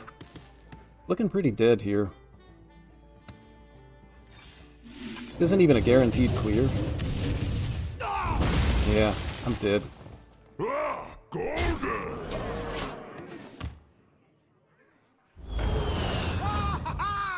I am Omega dead. It is encouraging, though. They had a really good draw, and it felt like we were close to being able to stabilize. So if they have a less than perfect draw, then it's potentially a competitive game.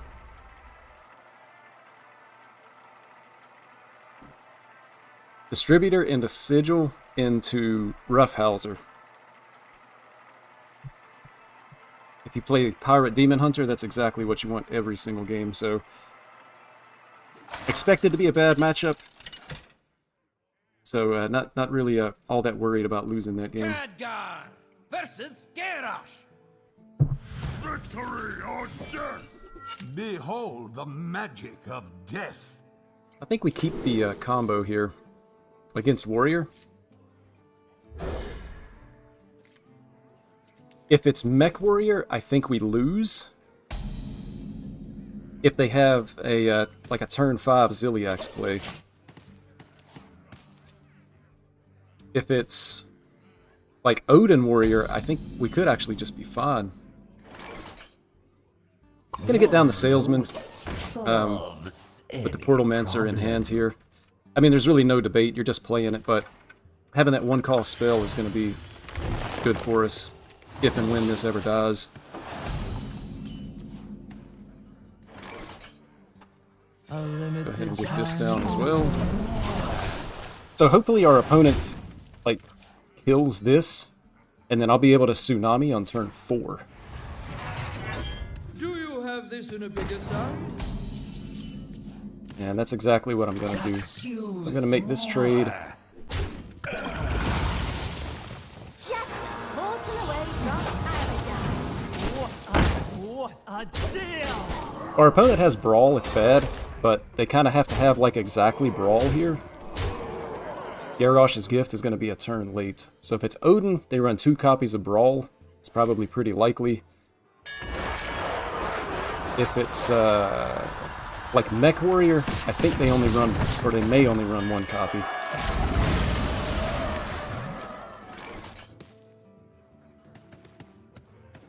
It's unfortunate that it landed on the reverb. That almost feels like a bug. Like, as soon as the Portalmancer was played, you would think this would revert back to its original cost, but it didn't. Let's start with the trade.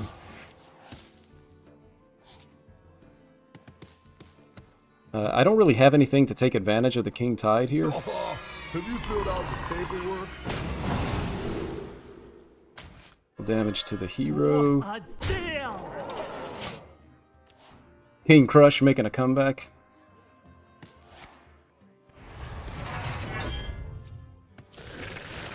Still not totally sure what version we're playing against here. And they're drawing just like a metric ton of cards as well. I'm going to play the Star Power. It's going to clear the board and let me do the most possible damage face. Put a 5-cost spell in the Orb, assuming we can actually draw it and get to turn 10.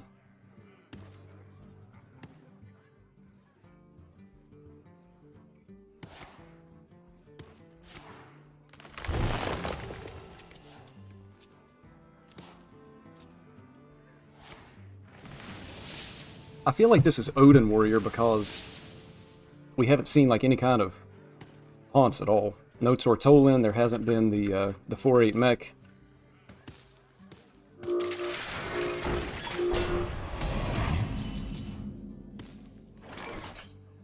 Metal Detector seems fine. I can actually like coin the King Crush next turn. I do have to give them 6 armor, which I don't like.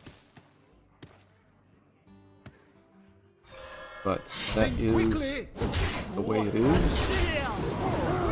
Take back 3 of those armors. And I guess just ping face. There's no reason to play King Tide without having like something to go along with it in hand. And I don't think the 4/4 body like tempo King Tide isn't going to win me this game. And I actually order lull. I swung first instead of second and didn't get a coin. There's always room for dessert.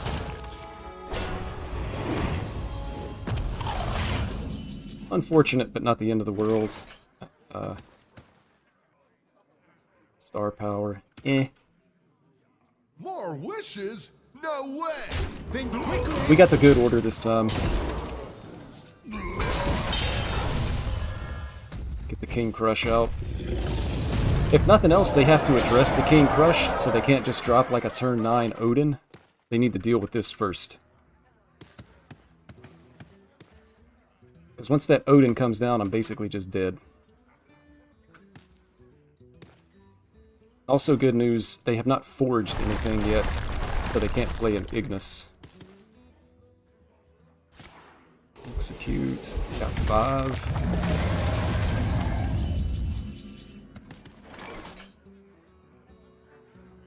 Repeat the King Crush.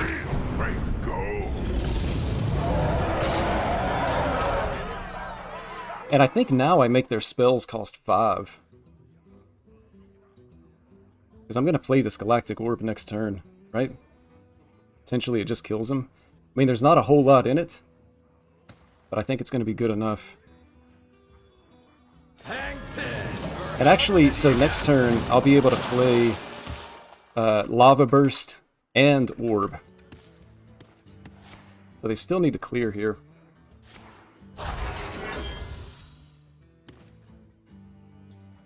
Or are they healing? They're healing. Is it enough?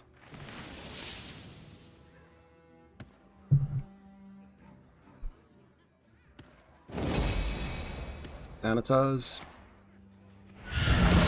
Fair enough.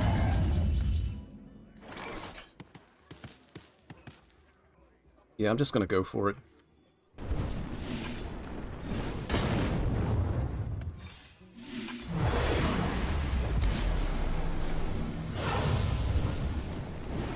Nice.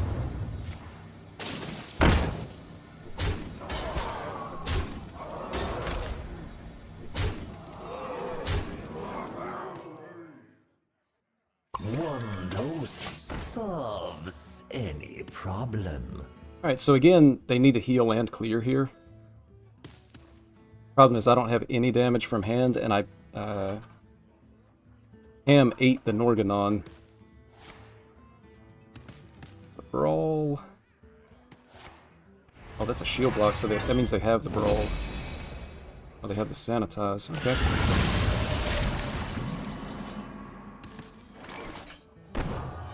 Do some trading.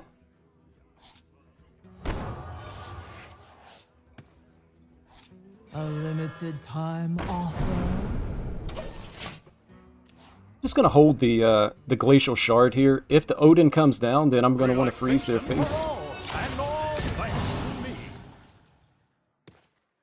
All cards.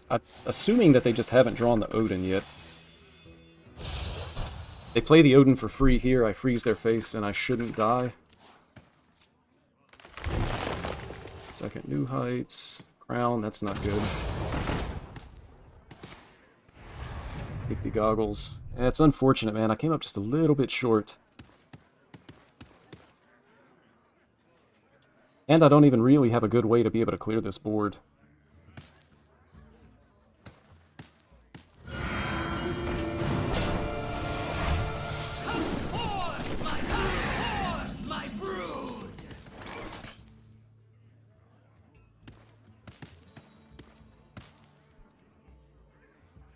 I'm a little bit dead, I think.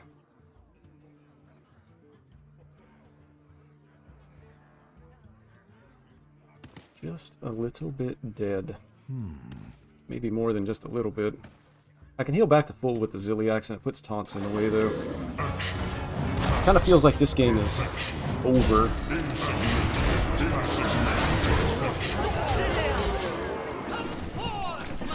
Might depend on how good their random legendaries are. Maybe they got really bad legendaries. They're also getting close to fatigue, and I'm not sure how much armor they can still generate either.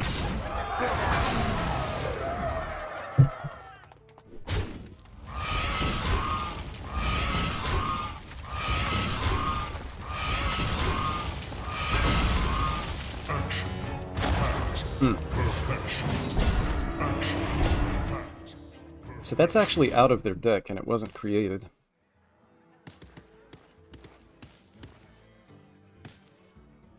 It's a lot of healing. I mean, I could reverb a Ziliax, I guess.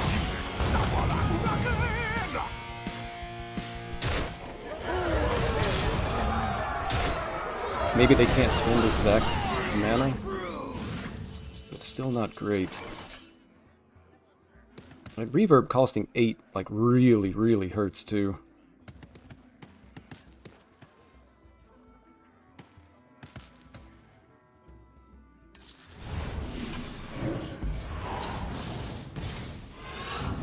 Insignificant.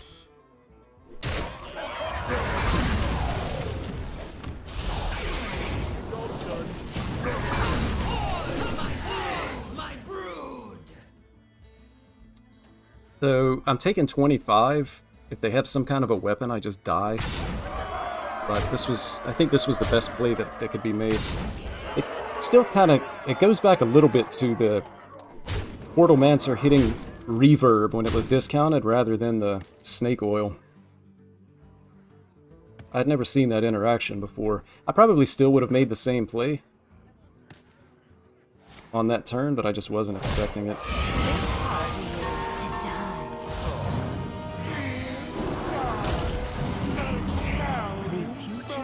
There's just nothing that lets me win this game, right?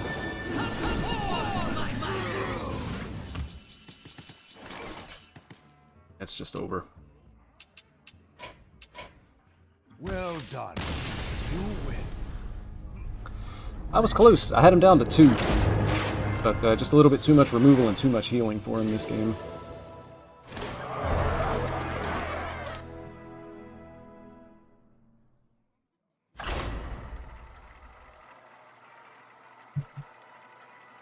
Intergalactic, planetary, intergalactic.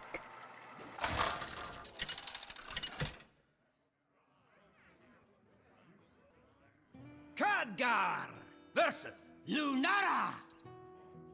Let the great dream begin. Behold the magic of death. This is Druid.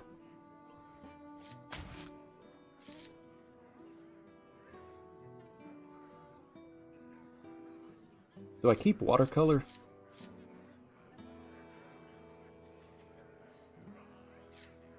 I'm gonna keep the watercolor. I'm not sure about keeping it though, especially with a sea shield in hand.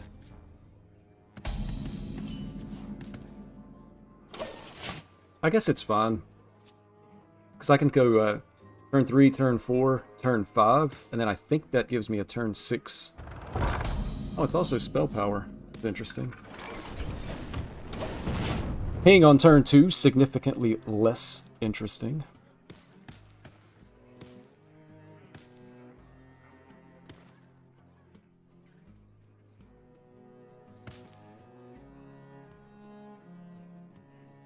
Second one I played today, both of them had this on turn 1.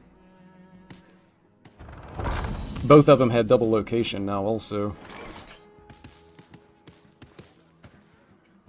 Okay, so I play Sea Shield, I do this on 4, but I don't have a big spell in hand, so I have to draw first. It's a little bit unfortunate. I've got the Portalmancer. I guess I can, I need them to play a minion. Which doesn't happen. So I can't even generate a coin.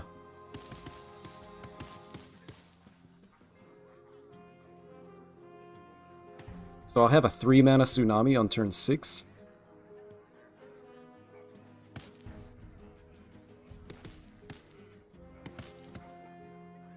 It'll be 3. Yeah, I'll have a 3-mana Tsunami on 6. But then I'll have a Con Man to follow it up.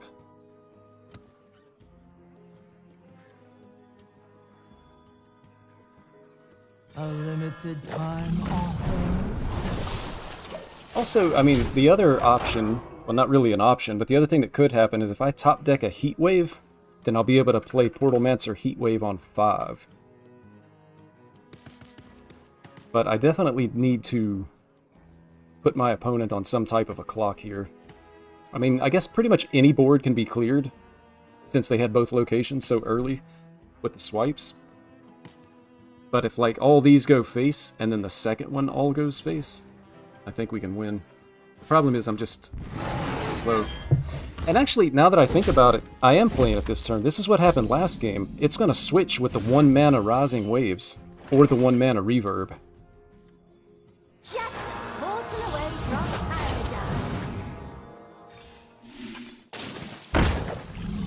So it's kind of like you, it's the second time I've seen that interaction. You're basically double dipping the mana cheat. So they have to clear here, but even if they clear, the Con Man is going to kill them. Unless they can get their health above 13.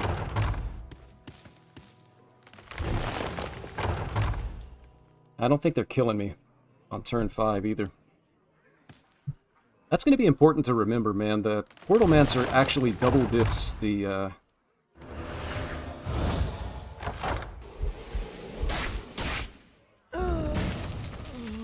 Portalmancer double dips the mana cheat.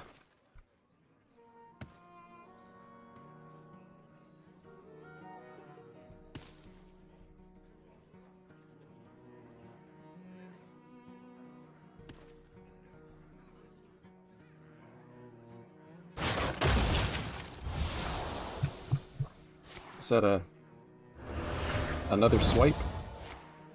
Still not dead? That was close though. That was a good turn for him. 100% real fake gold.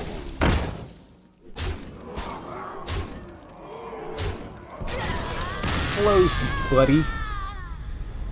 Take your spell power and leave.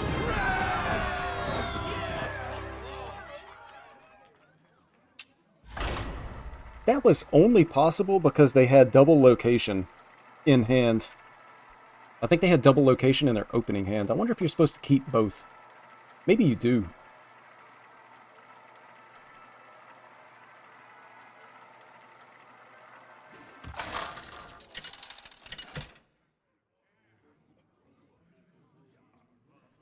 Khadgar versus Magni.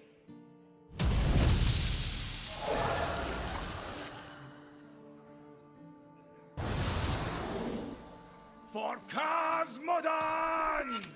What the Behold heck? magic of death. Both players start with a gear shift in hand? Come on, man.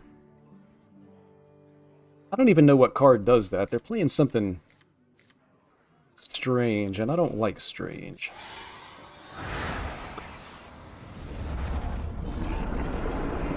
Yeah, they're playing that thing. What does that mean? I'm playing against Odin Warrior?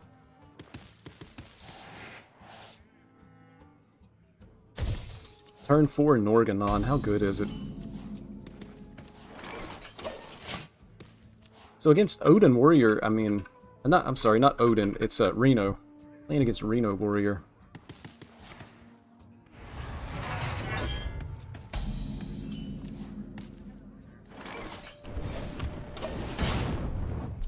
Maybe I save the Norganon then.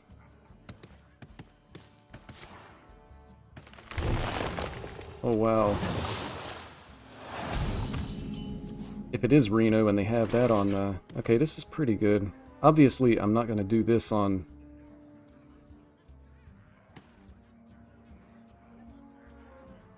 I mean, the Tsunami, if it is Reno, the Tsunami's going to be... should be good. Observe and reflect. I almost don't want to play the Sea Shield because it wastes the discount, but... A limited time offer. Tempo King. Playing mana has to be correct. Let's get down the King Tide on 4. Let me hear you make some noise! Let me hear you make some Okay, so it's not Reno. They're gaining a lot of health here. Do you have this in a bigger size? And they're drawing cards. So I guess it is just a King Tide play here.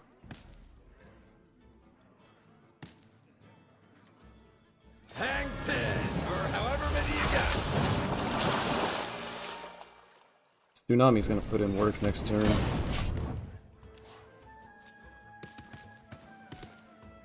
Possible they clear it. But that's fine. I guess it's more than likely that they clear it. They've already drawn half their deck. But again, it's just fine. It is what it is. We're gonna make the strongest play that we can make.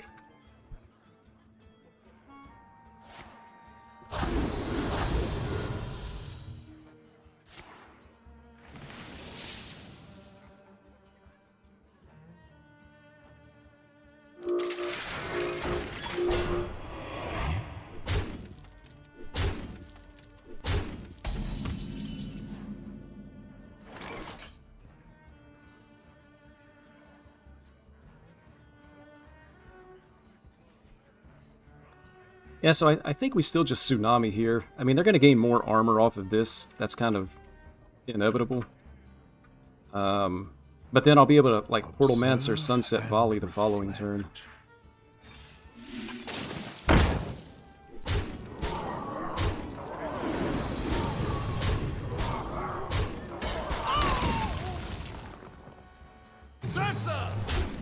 I guess maybe I should have hit into this first. It's unfortunate this survives. I don't really want my opponents having that much health.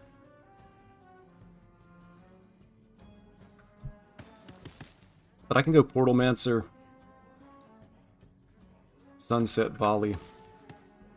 I'm assuming this board gets cleared. If it doesn't get cleared, I may not even want to make that play. I mean, they've drawn half their deck, so I'm expecting a board clear. If not now, very soon. So I don't want to play too much into it. But I mean, this is 16 damage, and they're at 24 armor.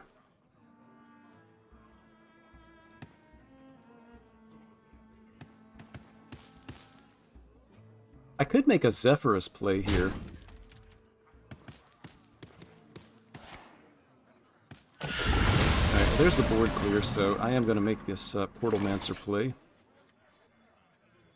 Just a portal away from paradise.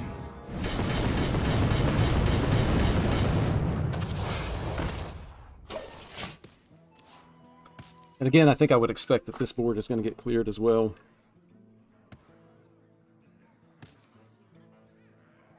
The master is free, and chaos reigns. Interesting.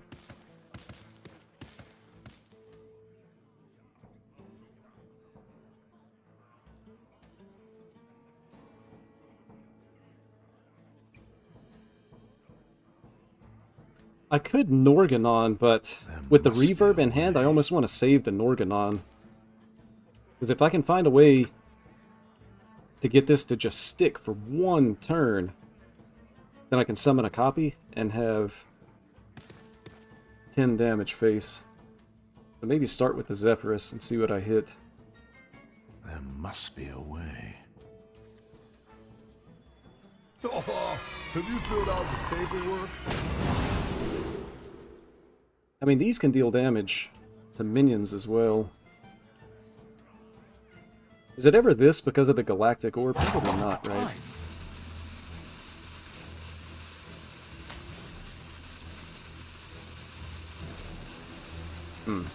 Lava Burst and Doomhammer, huh?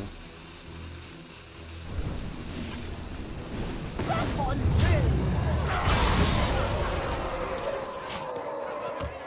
through. Doomhammer's interesting. I don't really like these overload turns, but Amuse me. essentially a lot of damage.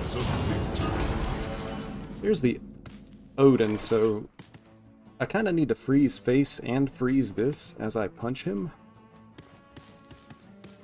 I might have to actually use a reverb at some point when I don't really want to.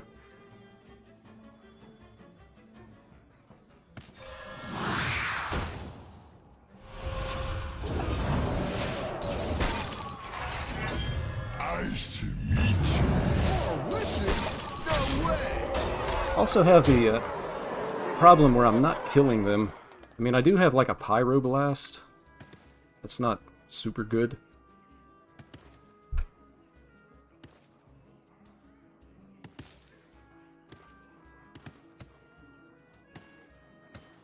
But they're not going to do anything to me this turn, and then I can heal for another 8, but I'm not going to be able to freeze their face. Right. I need the Sea Giant to win here.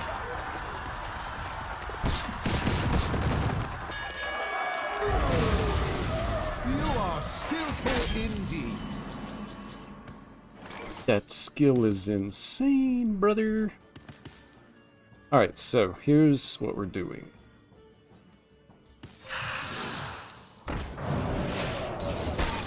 I guess I just go ahead and Heat Wave. Like, there's no reason to hold it, right? Get the damage while I can. Spend the mana. And I'm just going to go with making the cards cost more. Try to limit the amount of damage they can do.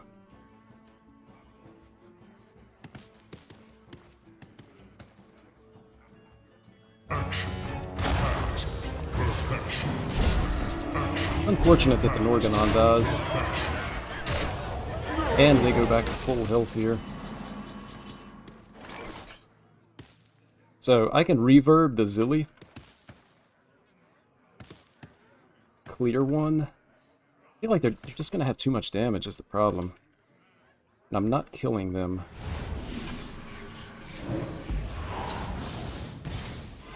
I can do that.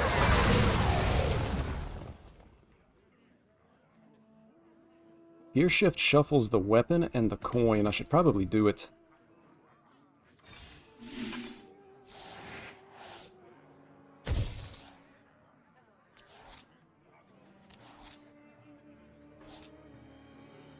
Gear shift shuffles the weapon and the coin. I should probably do it. Are you kidding me right now?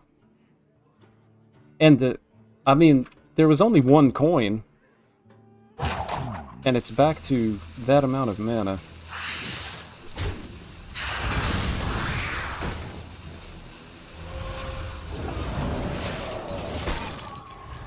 Hearthstone is trolling me, man. Like, what is this?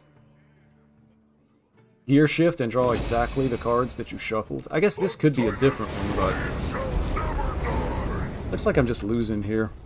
I need my big stuff. Still 15 cards in the deck.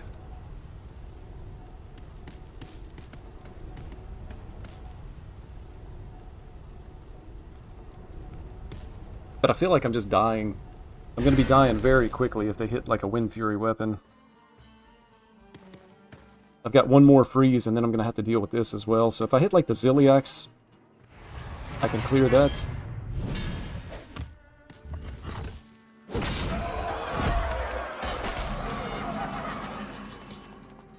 What's Con Man do? I probably need to save it. I can wait one more turn, I guess, for that.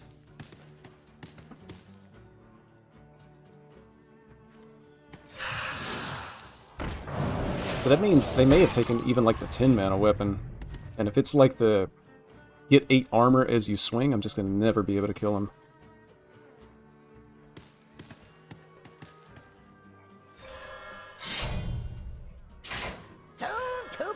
A limited time offer. Think quickly. Still looking for like my good stuff. But the Ignis weapon may actually have just ended it here.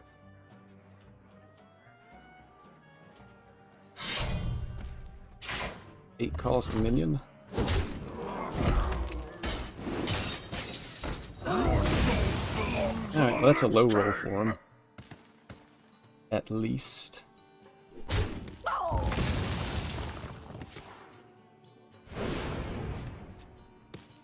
Alright, I need something big. Another con man, and I played a mini thing? Come on, man.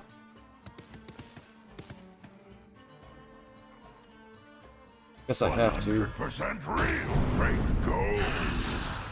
Oh, you don't even get the freeze effect. Yeah, I didn't think about that because it's a battle cry. I think I'm just dead. Think quickly. Realistically, like, tempoing the 4-4 was the right play anyway. Would have been nice to get some healing, though.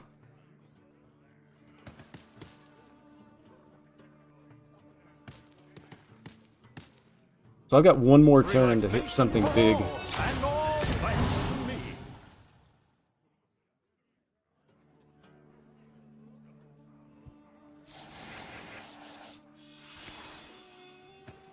If I hit this, the orb, it could potentially win me the game.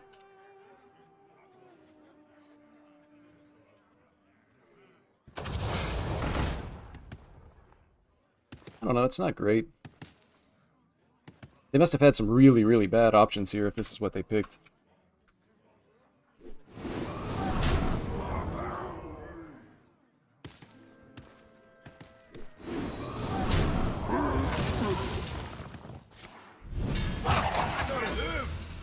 But I think I'm basically at a point that it has to either be Marin or Orb.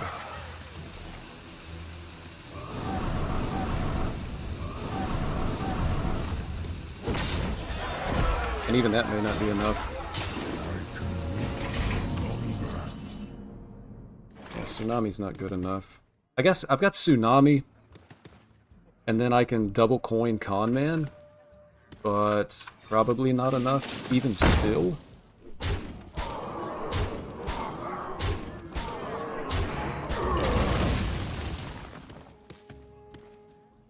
And I need to trade this guy. Guess the trade goes here. 100% real fake gold. I need one to hit face.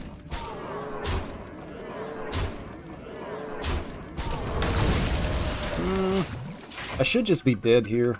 I needed one of these guys to hit face. 8 water elementals, not a single one went face.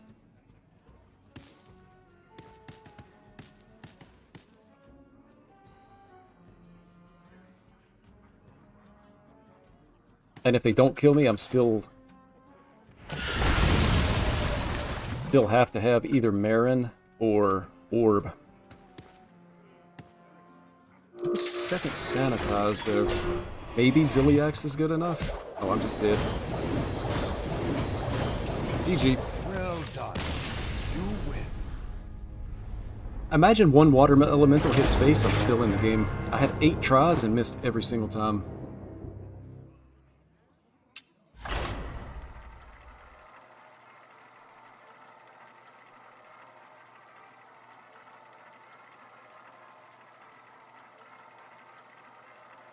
I guess there's a pretty high chance. Well, if I freeze their face the first time, they clear my board with Sanitize, so I can't freeze face again. So I'm still in the same situation where I had more than half the draws were just going to lose me the game. Lady Prestor versus Arana. Aggro player spotted. Shield my people. You shall pay for your insolence. Am I keeping the Salesman because I need something on turn 1? I kind of think I am. Gives me something to do turn 1. It gives me a cheap spell in the case of Portalmancer. My wool itches for war. Gives me a tradable if I need to trade. Probably going to have to coin the metal detector. This is a weak start, though.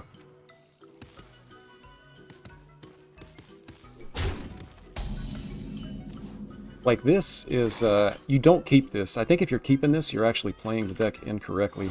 I didn't notice if they kept it or not.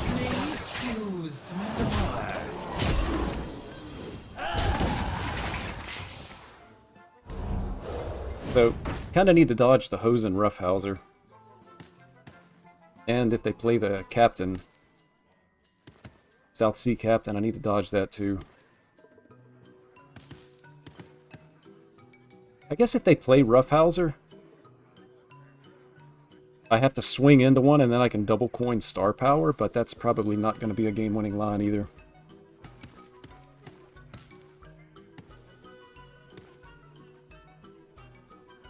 I think if they had Roughhouser, it would be already played at this point.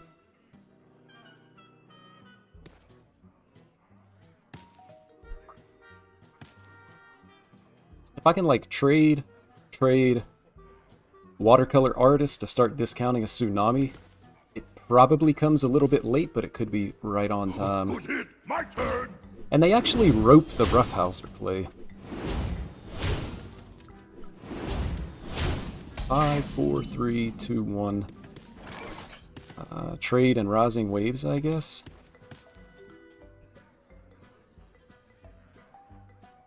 And I can go face Rising Waves and then take 2 here to get another coin. Is that what I'm going to have to do?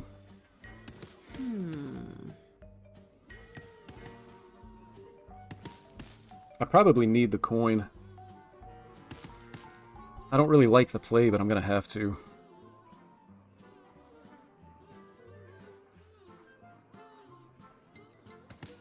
Just use more. You challenge me? So this is, again, like the last time that I played Pirate Demon Hunter, they had a really good start. The only difference is, instead of Treasure Distributor, they had the Sock Puppet. But Sigil into Roughhouser Have you filled out the paperwork? It's just really good.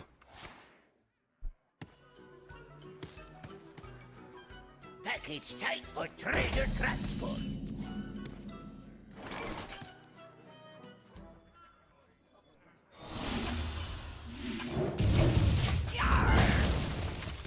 Now I'm kind of out of removals. So if they have like location and adrenaline fiend, man, I'm just like omega dead.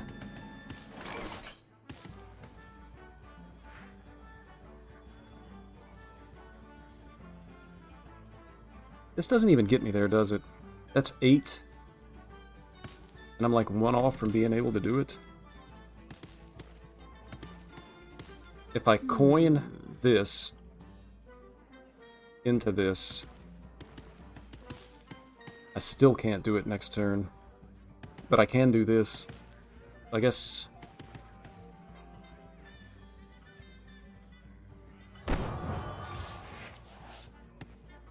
Okay.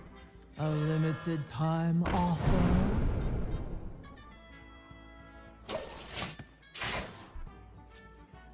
So I'm gonna have to coin Sunset Volley and hope that I get probably like the 4/6 Elemental. Package tight for trader Which seems unlikely. Ooh, it's another 6, man. I think I'm dead. Like, I'm gonna clear the board, but the Doomhammer is so good for him here with this hero power. If they're thinking about clearing, they're thinking the wrong thing too. You just go face.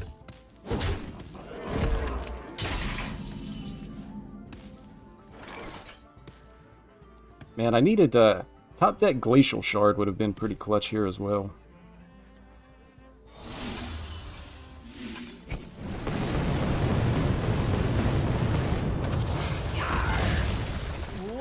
Should just be dead here. If they can't kill me, I win, but it's hard to believe that they're not going to be able to, like, Burning Heart is lethal. Acupuncture is lethal. Yeah. As expected, man. Zephyr is giving them Doomhammer. Ugh, why couldn't they get, like, Savage Roar?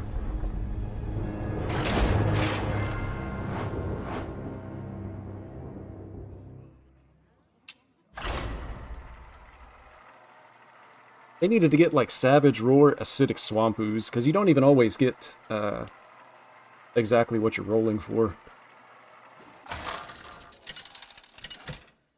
I basically, that specific game, I lost exactly to the Zephyrus. Prestor versus Khadgar. Knowledge is power. You shall pay for your insolence. Definitely keep the Portal Mancer and the weapon.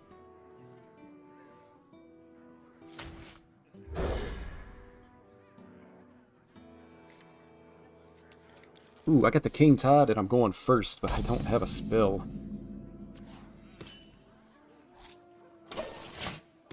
So, apparently this is a game that Hearthstone has selected me to win. And it looks like we're actually playing a pretty similar deck here. So I'm going to go King Tide into Tsunami on 5. And potentially just win the game.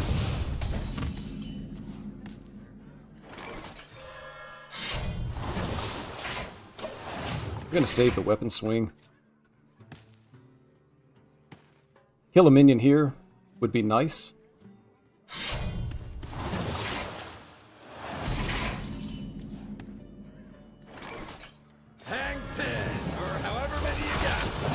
I mean, they can ping and swing. They're going to take 4 damage, but they do generate a coin. That's what they're doing. I'm fine with it. Tsunami's coming down. At some point, they may have to play a minion. I've got another big spell in hand as well.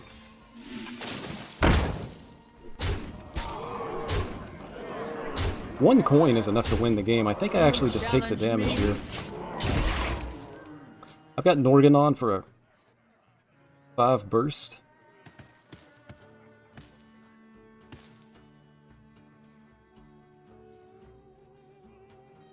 I think it's just over. Like, they're not cheating out anything. They can't deal with the board. I've got guaranteed 8, so if even one of these survives, it's lethal. But I don't think they can do anything no matter what.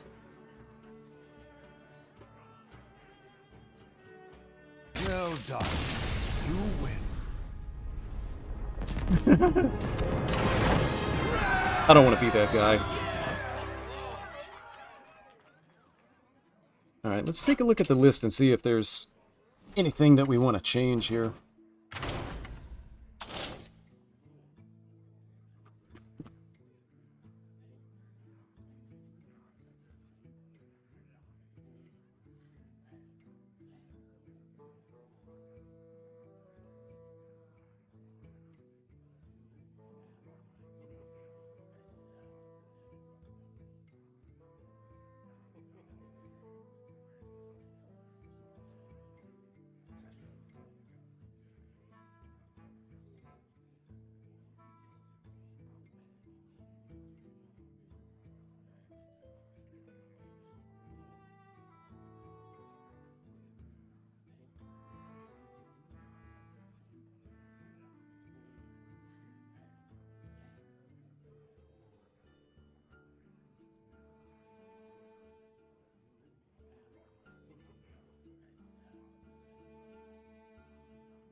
So I actually just had another thought cross my mind. In the Odin Warrior game, where I had them down to 2 health and they didn't die, I played a Con Man for a King Crush, and I'd already played Crush, so I would have been on 10 mana.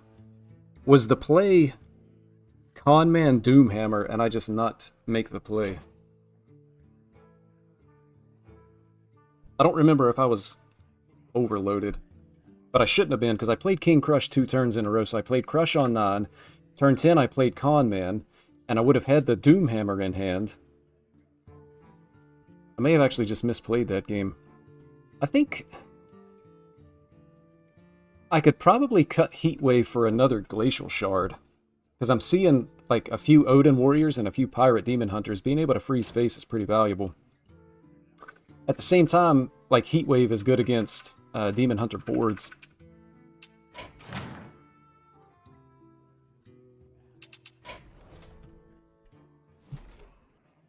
I'll leave it the same for now. I guess it totally depends on matchup spread. I've seen 4 Demon Hunters.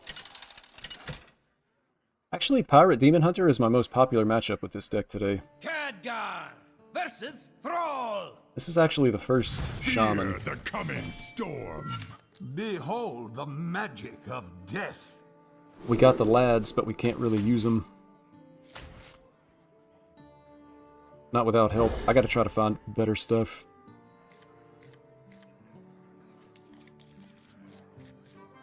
I went from 2 big spells and Con Man, full mulligan, into 2 big spells and Con Man. And that's like the second time that that's happened within the last 2 to 3 games. The Warrior game I was just talking about, when I played the Gear Shift, I drew the 2 cards that I Gear Shifted, with like 15 cards still in my deck.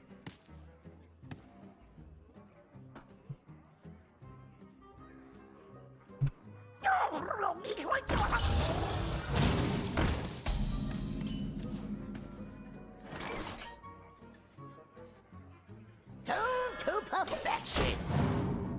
Tempo it out, baby. I'll make sure I play this. That way they won't know I have the second one. It probably doesn't matter if they know I have both weapons, but...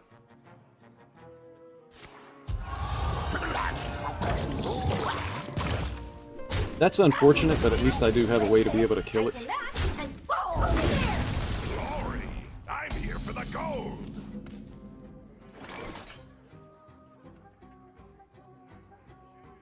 Do I ever just Heat Wave here? Also, does Con Man copy the Quick Draw? I don't know. I don't know if anybody else knows either. And it saves me from taking damage. But with this, I generate a coin. Think quickly. And generating a coin seems good.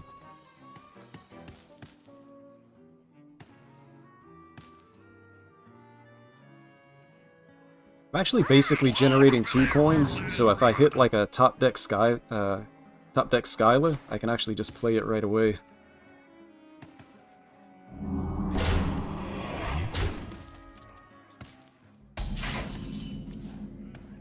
They threw that away just to get the buff.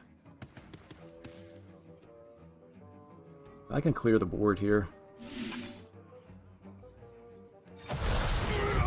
Think quickly.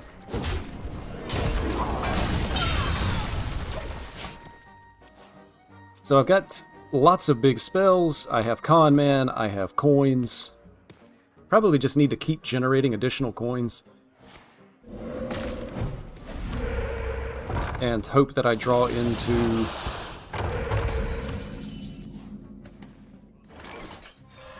Think quickly. Hope that I draw into some type of mana cheat. Tide, Skyla, Sea Shill, any of this is going to be good. I mean, if they play a minion, I can actually Tsunami next turn into Tsunami. Turn 6 Tsunami by playing 4 coins. Who's feeling me on that one? Just use more. Think quickly.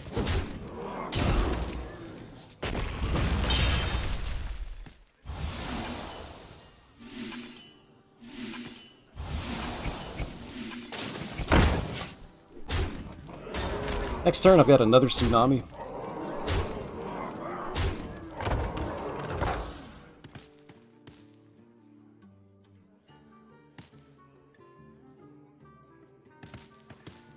This was a big investment, but I really had no other play besides this. I might even just Con Man next turn anyway. I guess if they have like the Tumbleweed, they could clear it, assuming this is a... This draws nothing. I don't really want to play anything here, that's not good. Alright, we're going to start with the trade. I don't want to replace the Tsunami and the Con Man, but I don't really want to play the Con Man here for only 2. But King Todd will actually allow me to play this Tsunami next turn.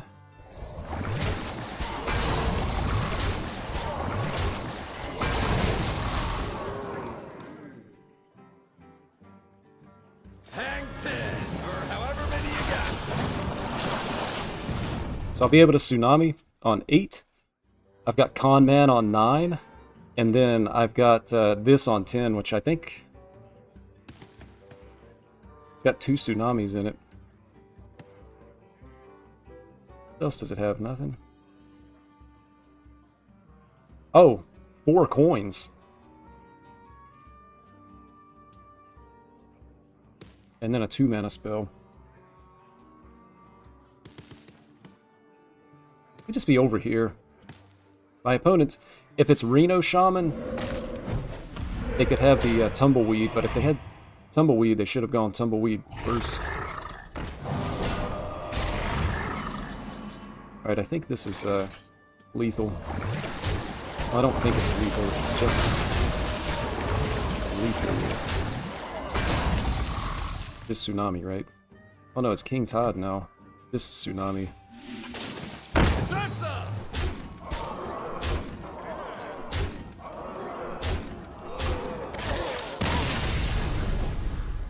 I could have played this. I think... Actually, I'm going to dive into the collection manager and check. I think the only 10 mana spell in the entire game is actually just Tsunami. Is that right? Oh, there's this. But can it play... I don't know if the Galactic Orb can play spells from another class. I think it doesn't because I haven't actually seen any spell from another class. It's not going to play itself for sure.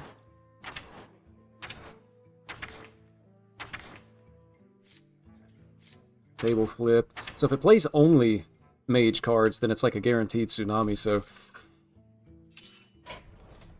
I lost style points there.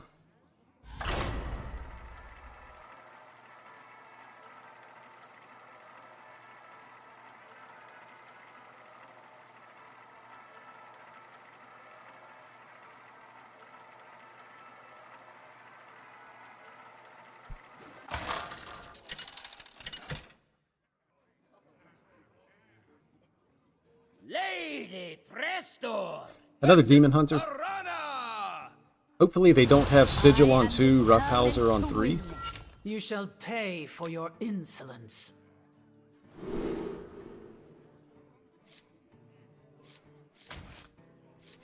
I think I can coin this on 2 into star power on 3. The thing that I find scariest about Pirate Demon Hunter is like their first board. My wool itches for The Sock Puppet's war. not an ideal start. This never does a whole lot of damage, because it's never going to be more than 2 attack. And it's only going to hit for 1 unless they have like a quick pick. When I shoot ya, it's gonna hurt. Okay, well.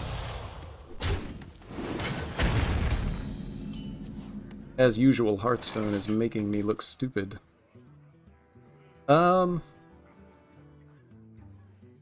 mean, I think I still just do it. I'm gonna need the star power to clear. A limited time. I mean, if I play this and then weapon on turn 3...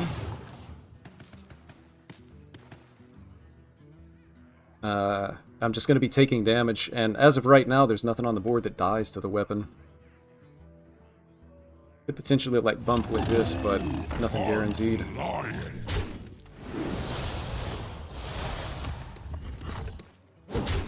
The trade was bad here, but I guess I understand why they did it.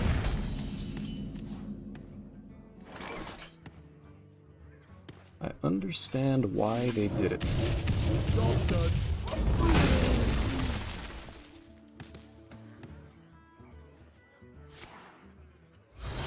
Okay, so the fact that they skipped a turn is just really good for me. Relax your mind.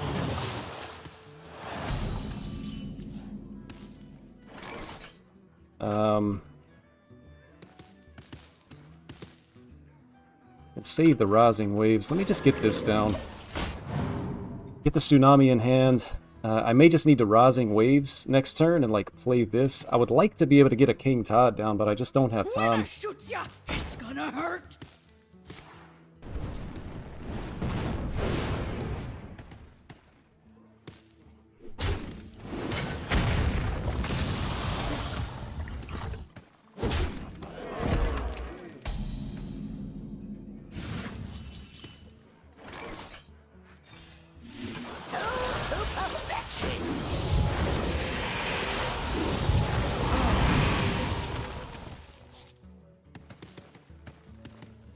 Again, I'd like to be able to King Tide, but if they have minions on the board, I kind of need to find something to do to address those minions.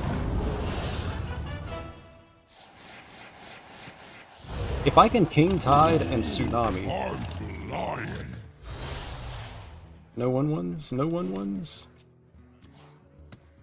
Maybe I can top that Heat Wave.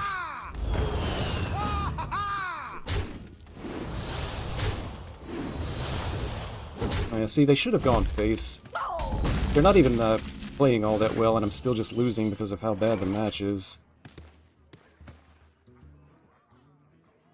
In addition to the fact that I'm just dead. Let's see what I get here. Also, the Paraglide version is the bad version, by the way.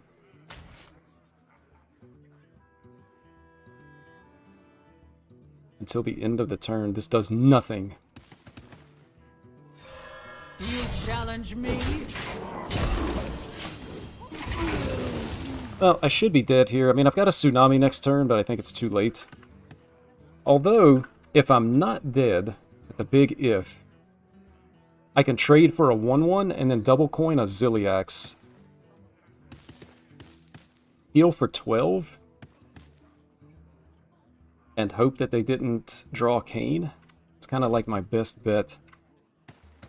And then I can follow up the Ziliax with the Tsunami. So if we're not dead here, we have a chance. But the question is opponent roping lethal? Good hit. My turn. That's 6. Action. Act.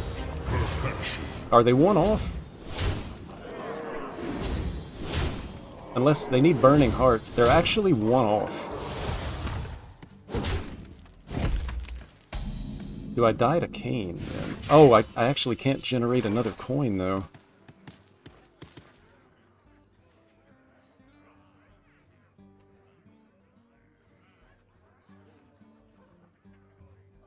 Tsunami's not enough.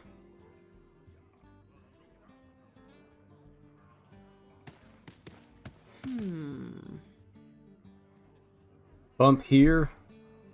Rising waves, ping, but I'm just dead to like a hero power.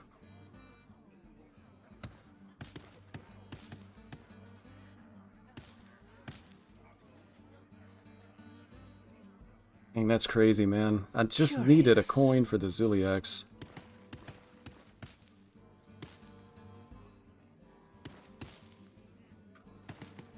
Tsunami's not going to be good enough either. One's just too low. Only so much time. It's over. The day is yours. Man, that's tough.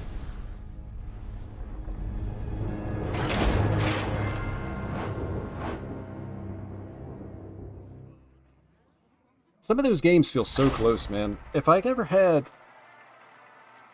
Maybe I did need to get the King Tide down, but I just never felt like I had enough health to be able to play King Tide and then Tsunami the following turn.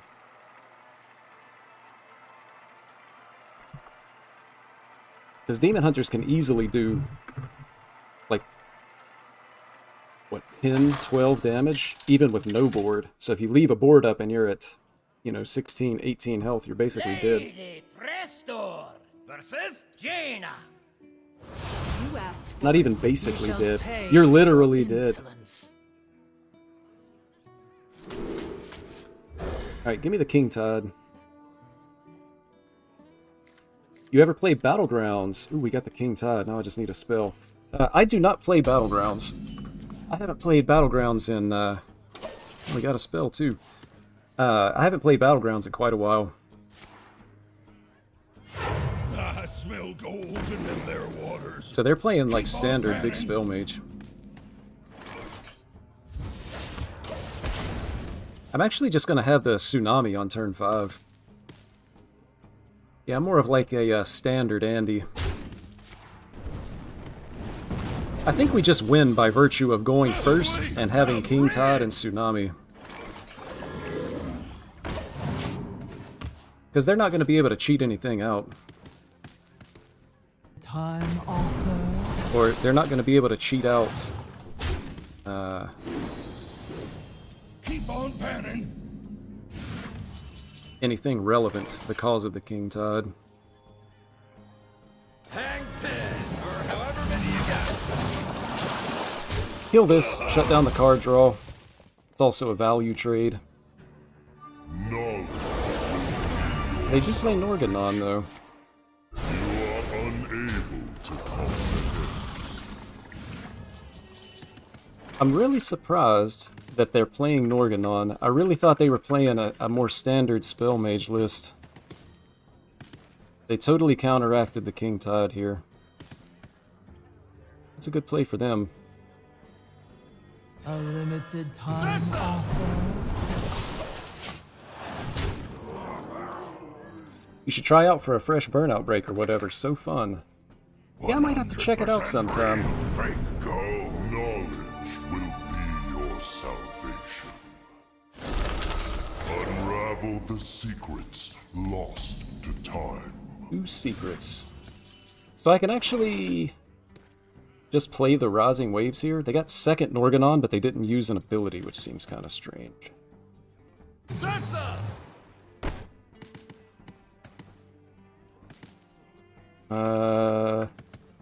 I mean, it's gonna have to go like this.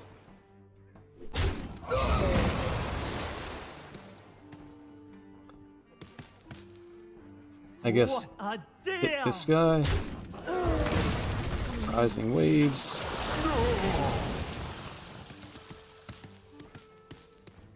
And then I'm just going to freeze their Norganon so that they can't use it.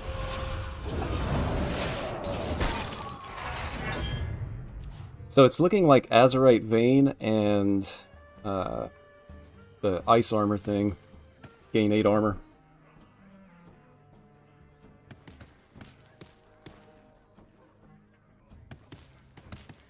Steel, do you play a lot of Battlegrounds yourself? I feel like I can sit down and play Standard for a long time and not get bored, but if I sit down and play Battlegrounds, after like the second game, I'm just kind of ready to do something else.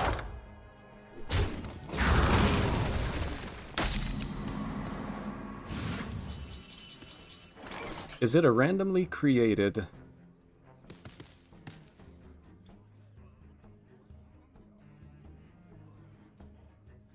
counterspell?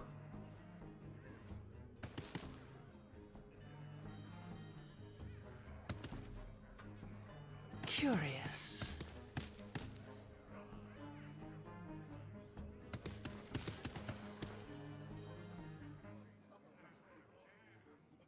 Yeah, I do. Used to be that way, then Battlegrounds got huge updates. So much mechanics and intelligence needed. Maybe I should try it. I haven't played Battlegrounds in probably a year and a half or 2 years. I think I'm kind of bored with this individual game. It's pretty likely that it's a counterspell, so I'm just going to do this, get counterspelled, and then concede. So I'm going to well play my opponent first. It's actually not counterspell.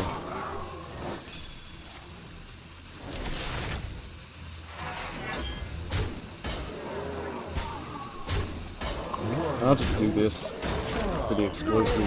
It's not explosive either. Interesting. So it's got to be an Azurite Vein.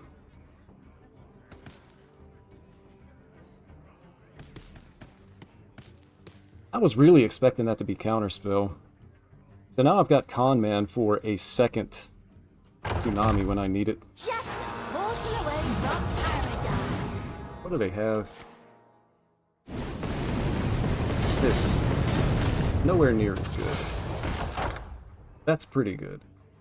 Shuffle 3 bombs.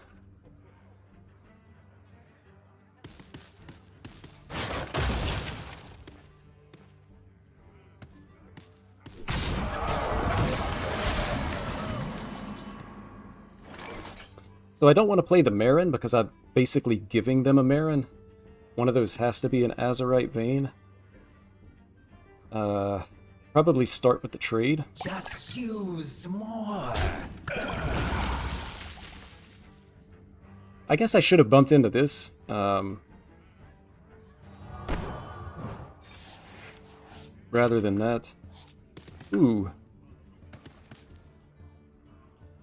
I think I want to reverb this. How bad is it if I give them a reverb? I guess it's pretty bad.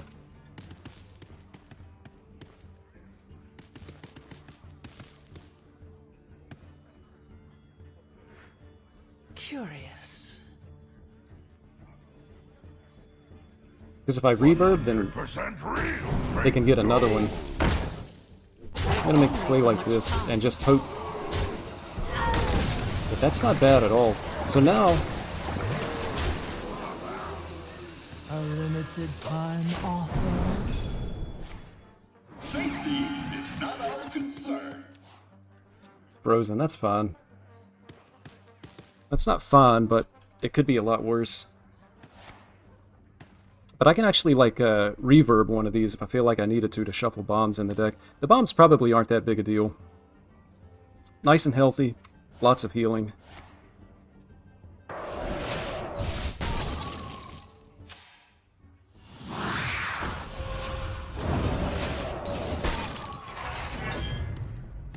It is 6 bombs, though.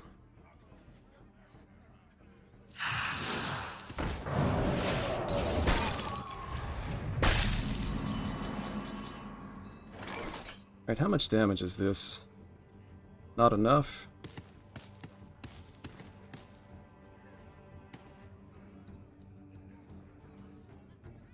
And do I really want to reverb one of these? Tsunami, Whatever shall I Sunset do? Volley. I think I'm going to make one trade like this. And then I'm going to Sunset Volley.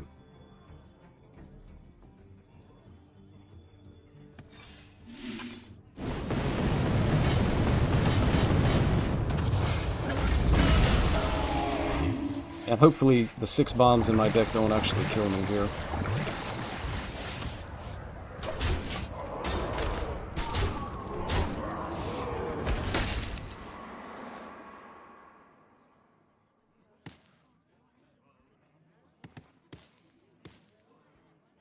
Got another Tsunami next turn. If I need it.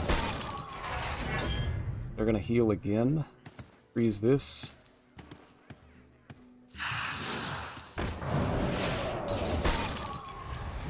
And then they can ping the 3-1, but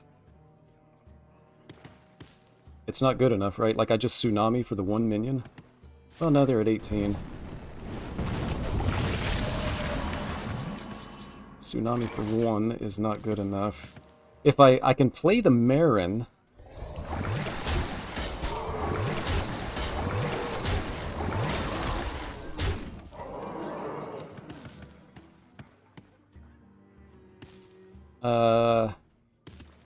Card draw. How likely is it that I draw bombs?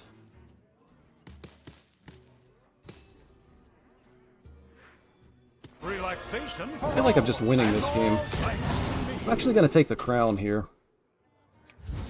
And obviously not play it. But it adds 3 additional cards to the deck, makes it less likely that I draw bombs. Again, I mean, 6 bombs is a lot, but we're going nowhere near fatigue.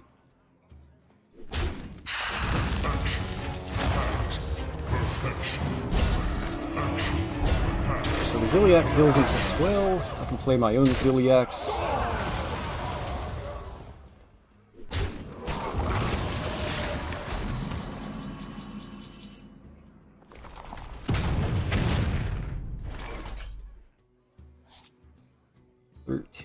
I play my own Ziliax and push 13.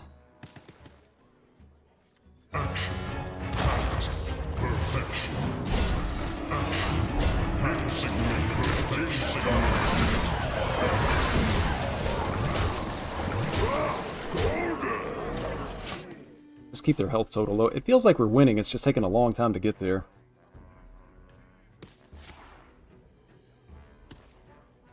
You need to generate, like, additional ways to gain health. Even if they clear the board. I mean, I can deal 4 damage just with weapon hero power.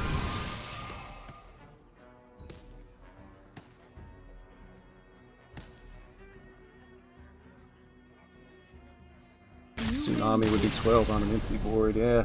They were just having a hard time coming to terms with the fact that they died. Totally understandable.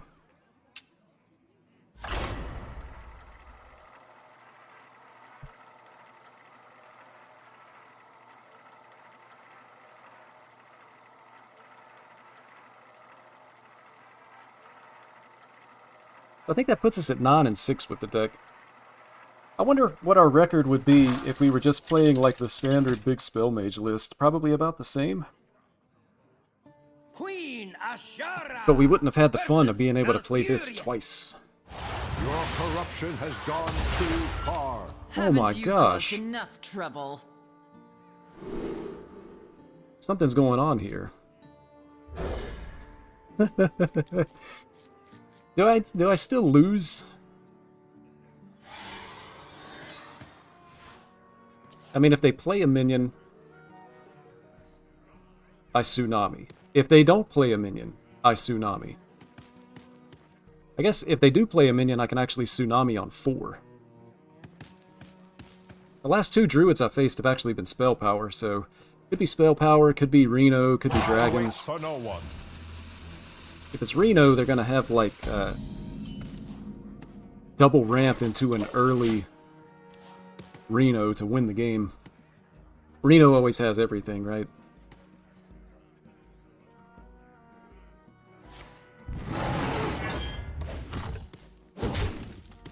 So turn 3, they want to ramp.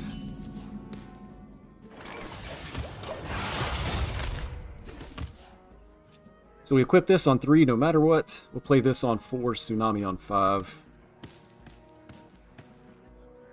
They probably want to play a Whelp here. Okay. No ramp is perfectly fine. I'm going to do this. And I'm going to preemptively swing here. I don't generate a coin, but that's fine. I'll be able to get 1 coin off of it next turn, or if I wanted to, I could just let the Tsunami kill it. So I think I'm actually going to save King Tide to try to disrupt my opponent a little bit later in the game. I kill this, and I can coin out the Portal Mancer. Obey the queen! Along with a Tsunami. Just a portal away from paradise. So on turn 6, they probably really want to play the Elemental Cluster. They want to ramp again here.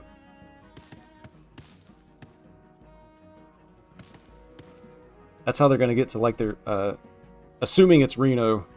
Don't really know yet, but that's how they're going to get to, like, ENR, Zilly, Reno. And it's actually Spell Power Druid, so I think we're winning this. Push all damage face and King Tide. Like, their hand should be a lot of spells that are going to be very expensive. Step on through. So I think we're just winning.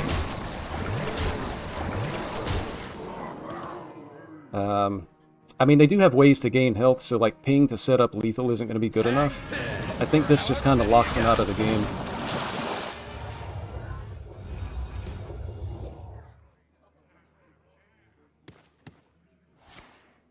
Yeah. So that's what I was thinking when I was thinking, okay, ping, set up lethal. I concede. So we actually just King Tide set up lethal.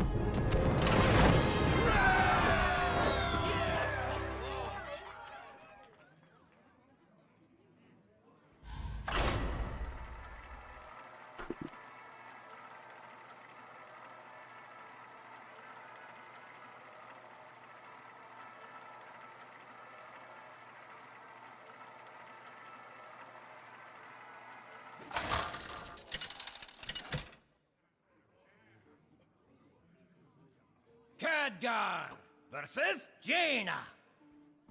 You asked for it. Behold the magic of death. Alright, going first again. I like it. Would also like to see a King Tide. And if you have King Tide on 4 into Tsunami 5, you just win the mirror. Assuming that it's a mirror.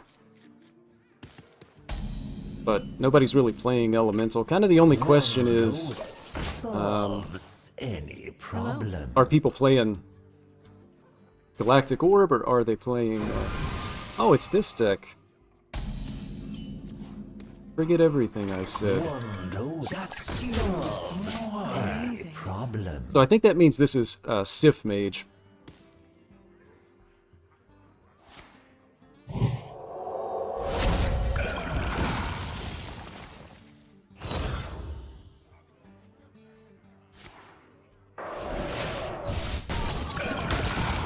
So they give me double tradable here.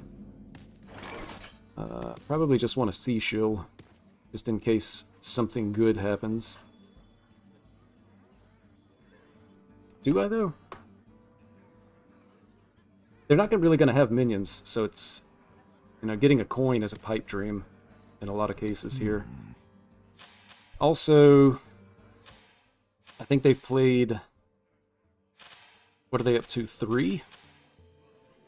Their Mechanome things are potentially going to be able to clear... A limited time. I'll get this down. They're potentially going to be able to clear the 3/6 water elementals. They're very quickly making their way. Okay. Well, we're going to trade first, and then I'm just going to weapon and swing into this. Think quickly.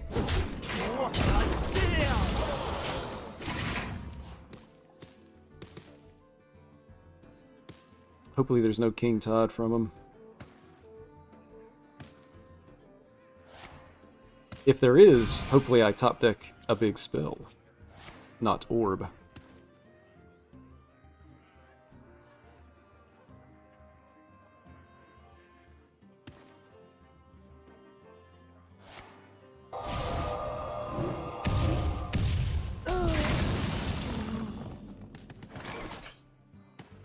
Alright, so we start with the trade again. Portalmancer, but I don't have a spell in hand. Tuned to perfection. Try to thin the deck. Ping, and I guess I hold on to the weapon swing. I do have second weapon in hand, but I'm not really going to be wanting to spend 3 mana on that. Crank it up to 11. So I can swing into this. I don't know what that secret is. I need to find out if it's a counter spell first, but I can just throw a coin into it if I need to.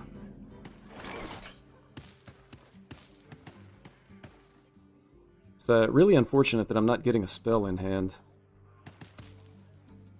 Think quickly!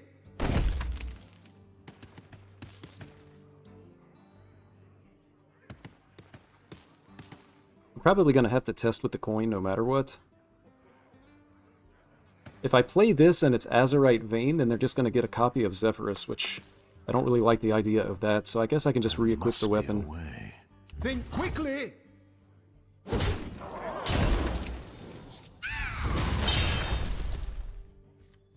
So I'll go weapon.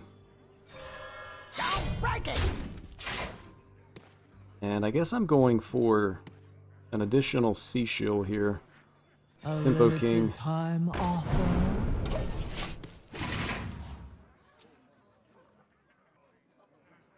So if I do draw like a Sunset Volley or a Tsunami, I can test with a coin.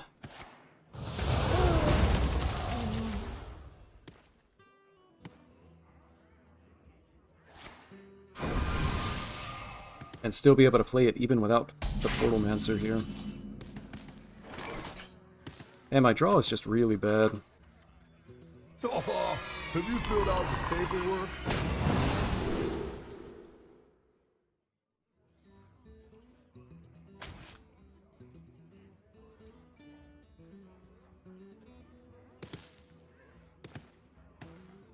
Don't break it. Think I say I don't really need any more coins. Do I ever just tempo Conman? Like, there's nothing in it. And I think I do. 100% real fake gold. Get the 4/4 on the board. It allows me to maintain my discount. Just a really, really weird game, man. I haven't drawn anything impactful this game. Like, I've got all the components to go along with it, but I haven't hit a big spell. I think it's the first time I've ever been in this situation. And my opponent is just continuing to get closer to being able to kill me with a big Sif turn. As I again blank out. And that is wild.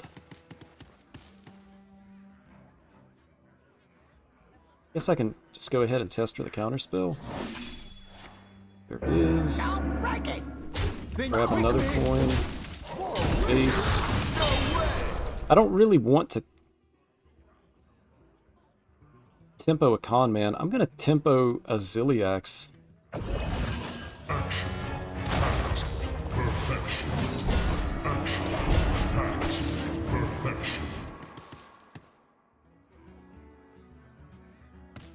Oh, I guess it could be Reno Mage. I haven't really been paying attention to what's going on.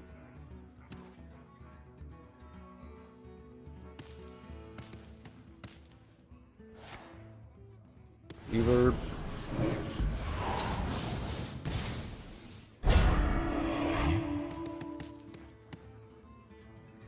Eight from hand is nice, but I'm just not making any progress on my opponent's health total.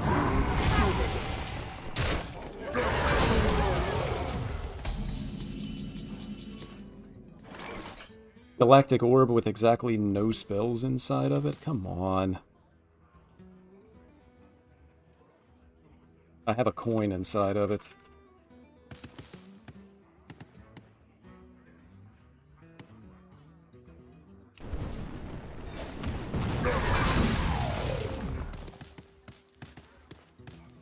Insignificant. It's also 10 mana. Maybe I just do this. I mean, I use up my discount. It's not great, but kind of just need to spend some mana here.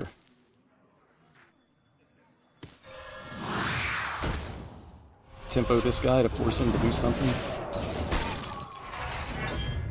Also, the little bit of healing isn't bad either. They only have one more of these Inquisitive Creations. So they can clear one Tsunami, but not two. Release me. I will grant you a monstrous discount. Okay. Alright. Now I'm seeing some good things happen here. Just a portal away from paradise.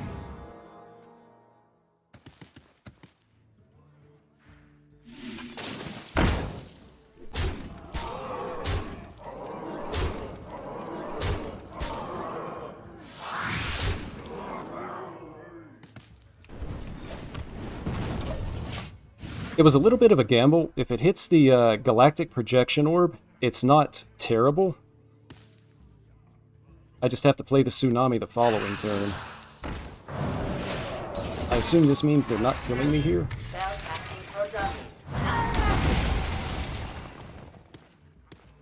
So I can go Rising Waves and Tsunami again.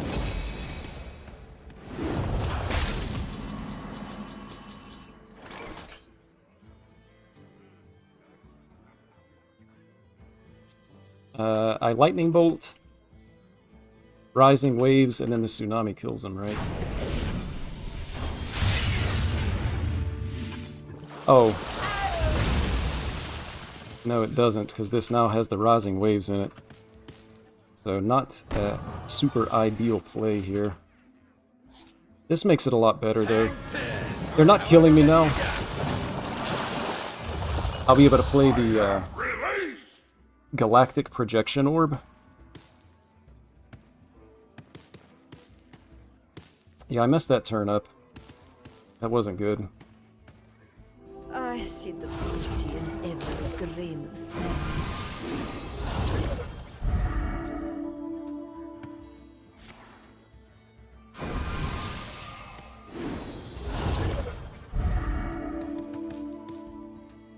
But I mean, I can go Orb and then Conman the Orb.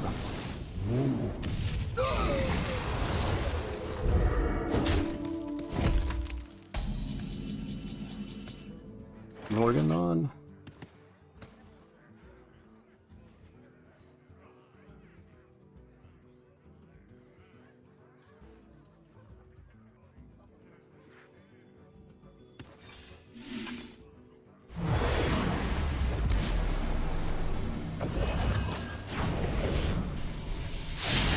Nice. Nice. Nice.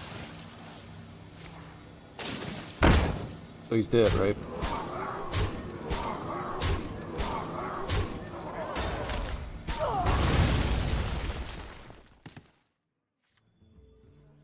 Galactic Orb. Oh, baby. Orb into Conman for the second orb. Now that's a win.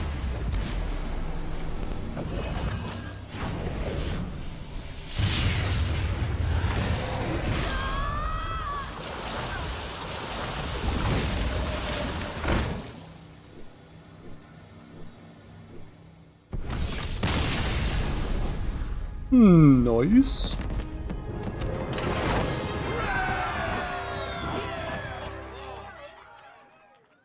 Alright, man, we are getting it in.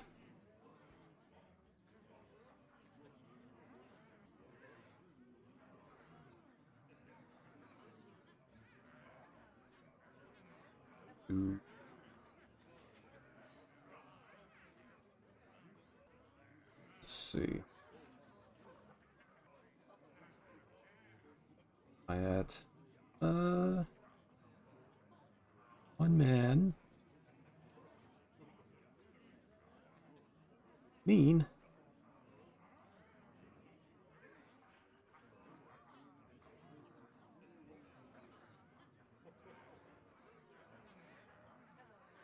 Huh.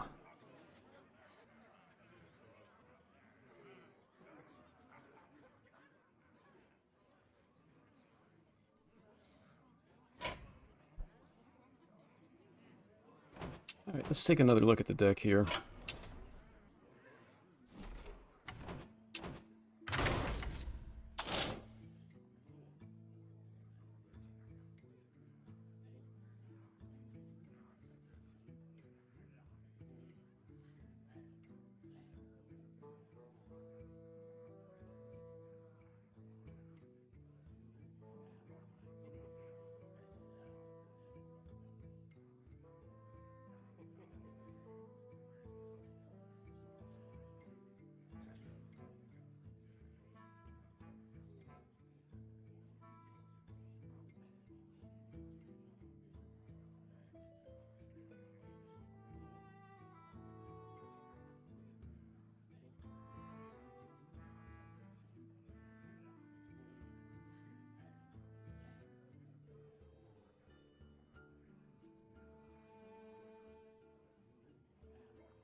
Alright, before I do anything else, I need to, I think, restart Hearthstone.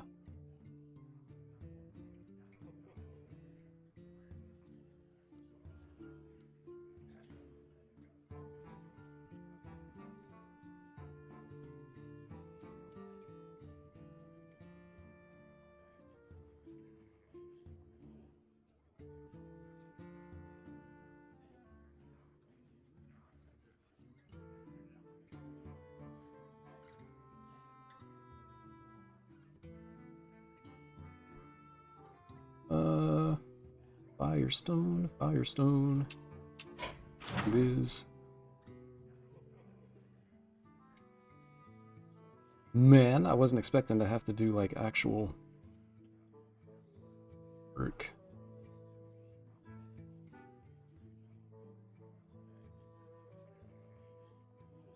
Alright, here we go. And you have got to be...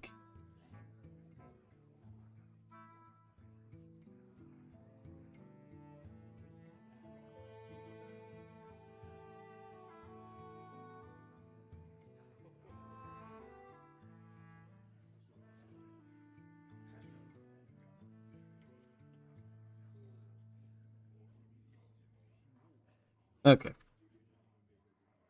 So here's where we're at. 17 games, 65% win rate. It's not bad.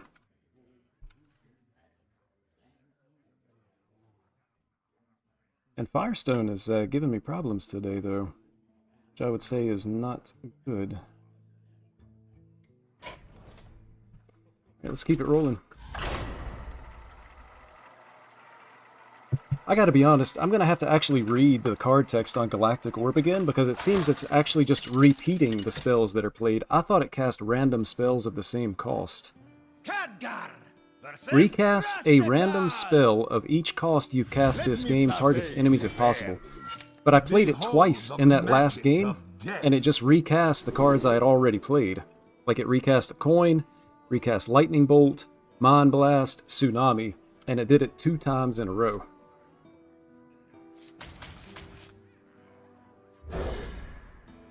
So how does that work? Like, it's not casting random spells, it's recasting stuff that I've already played.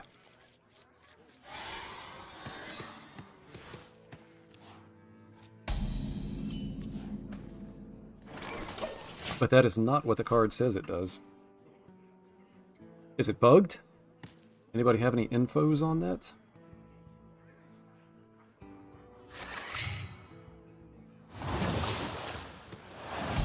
Man, are they gonna have, I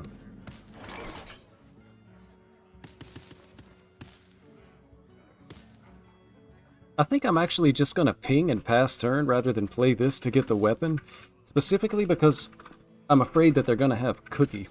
Although if they do have Cookie... There must be a way.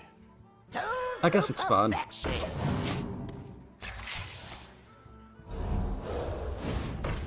If they have the Cookie here, they evolve 2 minions. But I'll be able to clear their stuff with this. This is actually looking like it could be Cliff Dive. Think quickly! If it is Cliff Dive,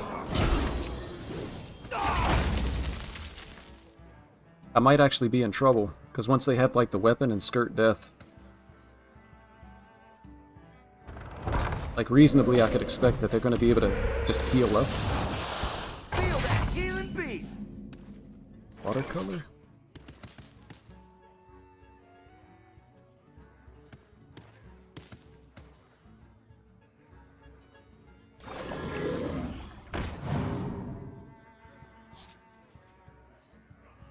Kind of have to throw away a coin here if I'm going to kill this, which I guess I kill it and just throw away the coin.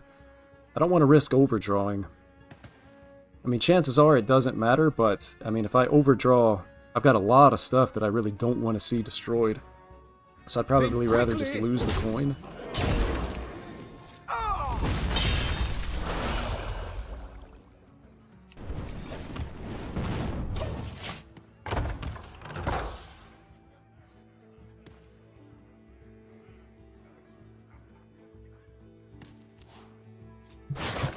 Is this Hagatha?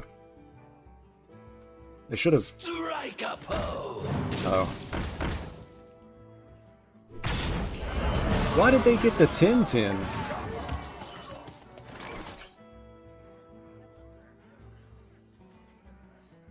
I guess I just play the Tsunami here.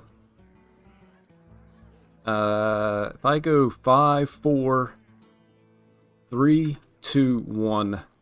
Star Power almost clears. I need either the 5 or the 4 to hit this, and I guess it clears. 5, 4, 3, 2, 1. Now, I guess there's a lot of scenarios that it doesn't clear. But I can actually coin out the Heat Wave. But if I do that, then I lose my ability to be able to play the cheap Observe and Tsunami. I guess I go ahead and Tsunami now. I can Star Power next turn. Just a portal away from paradise.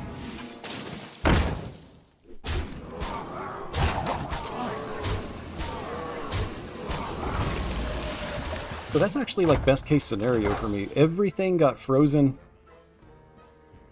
And then I can play like Heat Wave and Star Power with the coin to be able to clear.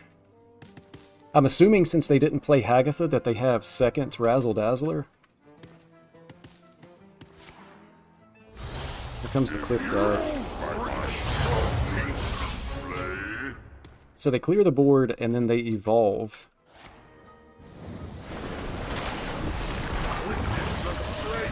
Of the seas. And they also heal the board. Wonder what they had left in their deck. Like, the fact that they got the 10-10, I think is what's killing me this game.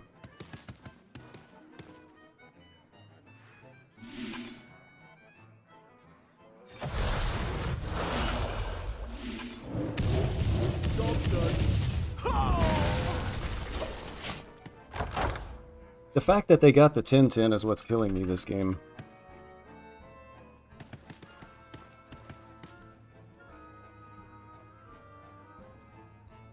I might even say it a third time.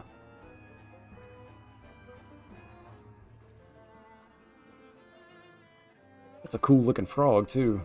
Can't even really be mad at him.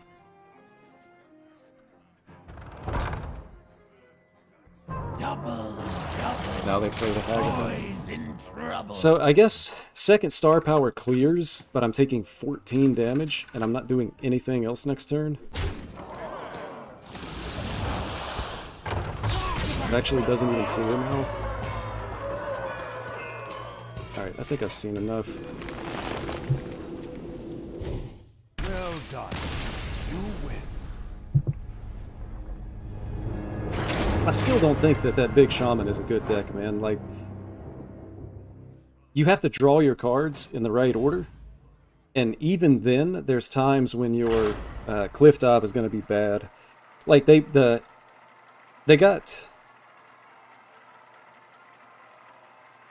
if not perfect, a really good combination. Maybe Coligarn is a little bit better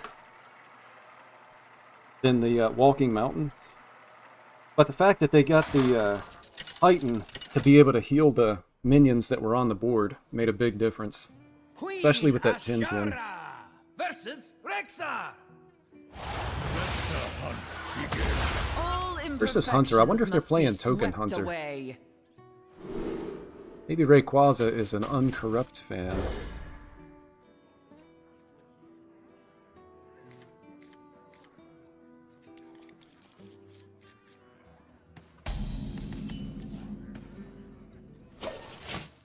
Oh, the hand's not great. Hopefully I don't top deck Metal Detector. That's like the only thing that makes this hand even worse. To perfection. So I play Metal Detector on 3.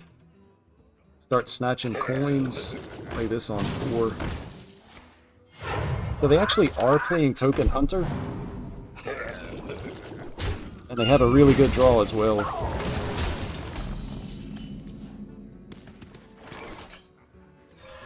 Obey the queen. So I need like Heat Wave or Star Power to clear this.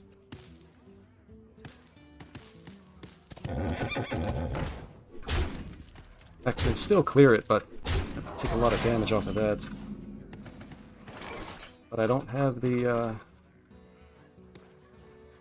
don't have what I need here. Obey the queen.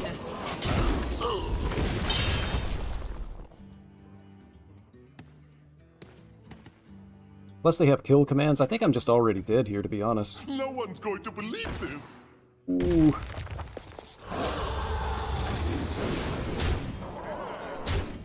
I'm already dead, man. The hand was so bad. I needed, like, Star Power, Heat Wave, something like that to be able to address the board, and I just didn't get it.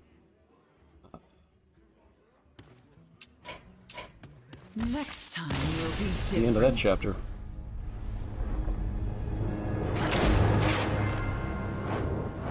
They also had a really good start, too. I like that Token Hunter deck. It's a perfectly good aggro deck. I played it a lot myself. I've played it the last 2 days. I played like 31 games with it yesterday and had a 65% win rate. So it's definitely good, especially against what people are playing now. You're seeing a lot of druids and mages. You're just going to run them over.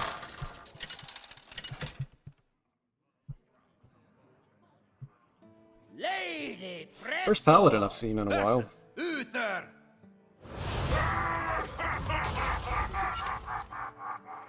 You shall pay for your insolence.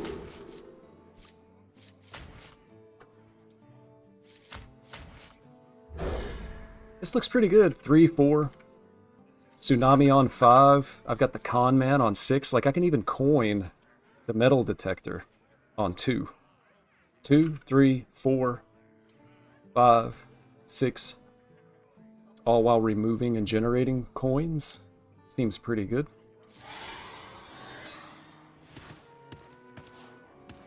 Only question is, Lunessa or hand buff? One dose solves any problem. And we can draw an additional watercolor.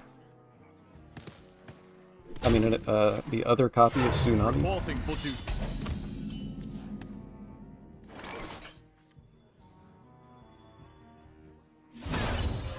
You challenge Alright, me. I'm just going to keep to the plan that we made when the game first started here.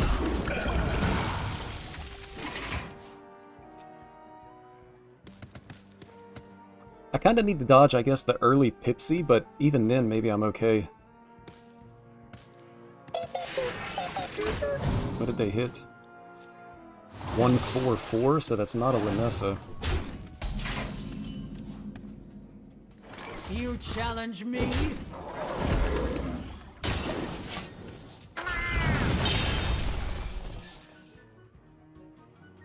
I could actually even consider the Sunset Volley, because I've got 2 coins in hand and this continues to get cheaper.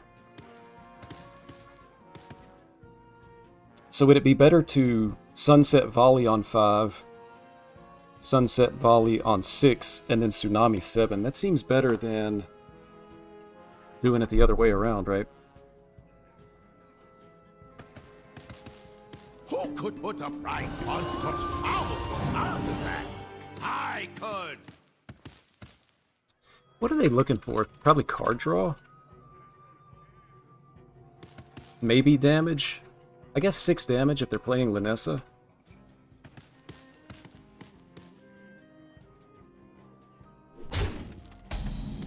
Take control of a minion.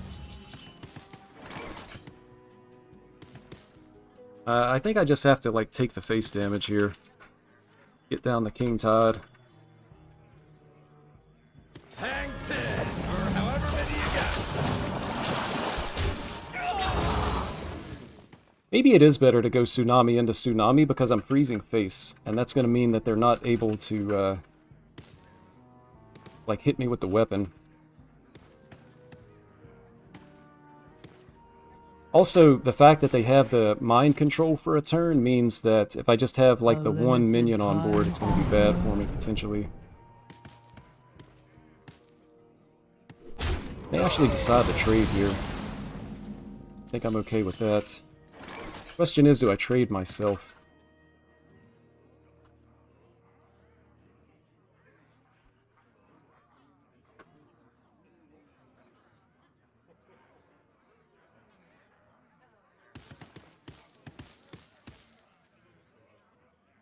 I think I don't. Shall I do?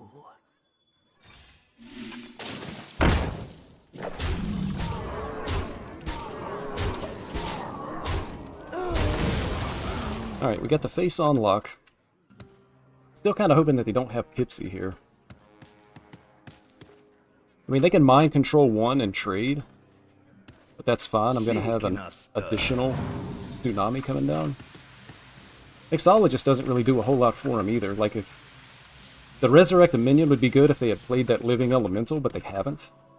So it's not in the res pool. I guess they could play it now. But even then, they've had, like, other stuff die, like a 1-1. Okay. That's fine.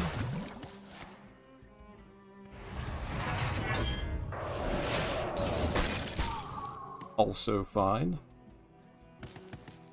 So I've got Conman into, like, double coin Sunset. What am I doing with my other 2 mana? Just ping? Double check, make sure it is Tsunami. 100% real fake gold. We missed 1 water elemental, but it's fine.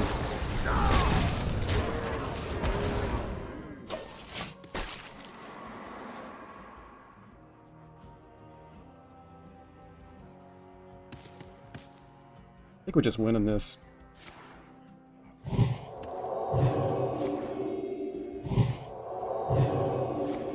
This looks like a fancy concede play to me. So very clever. Some of the emotes are just disrespectful.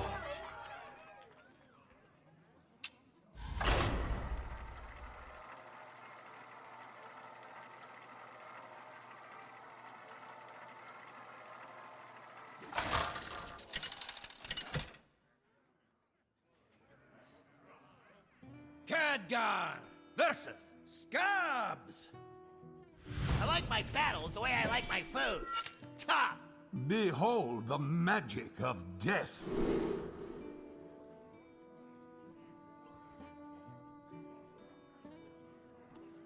I think this might actually be the first rogue of the day. If it's like weapon rogue, the early tsunami just ends the game on the spot.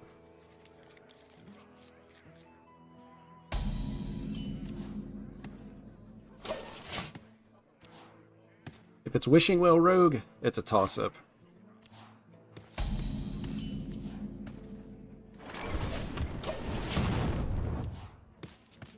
I think this means if I play my cards right,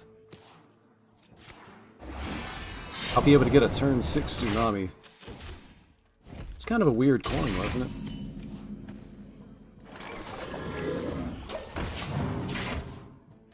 They may not have enemy minions. Set it down and I'll sign So it up. it is weapon rogue, so if I can just get down a tsunami, they lose. The problem is they already have a 6 attack weapon.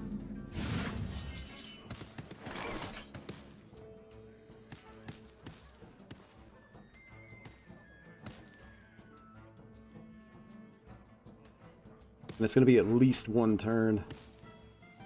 A limited time offer.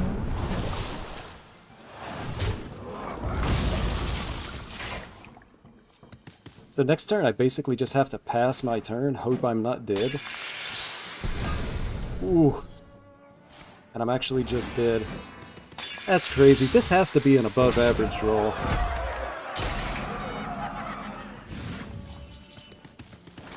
Man, I needed you earlier in the game.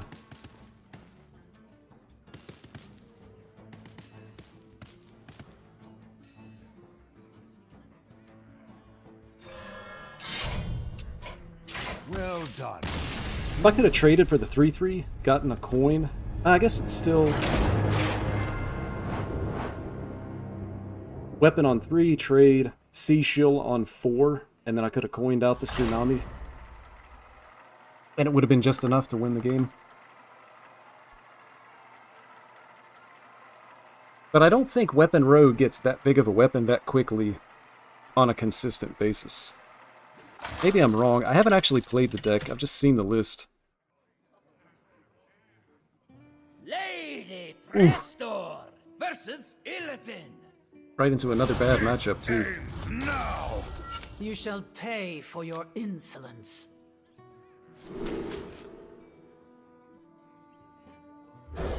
Definitely keep the Rising Waves against Demon Hunter. The problem that I run into is that I just take too much damage early.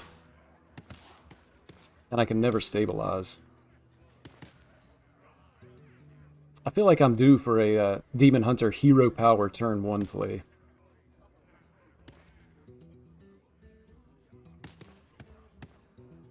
It's my time to shine, Demon Hunter. Time grows short.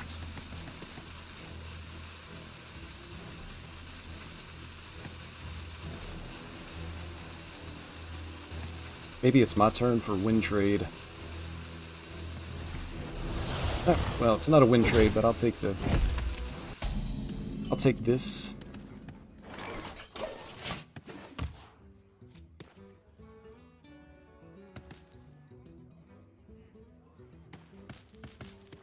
Are they gonna rope every turn? Bruh.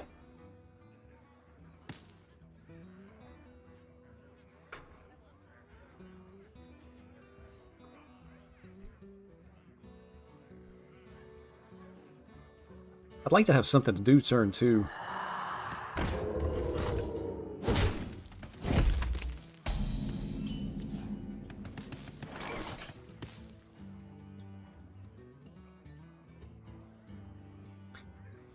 So,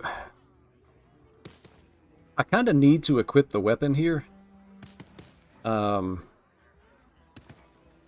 don't like the idea of losing the coin, but if they play something that dies to Rising Waves, and this doesn't die, then I'm kind of in a bad spot.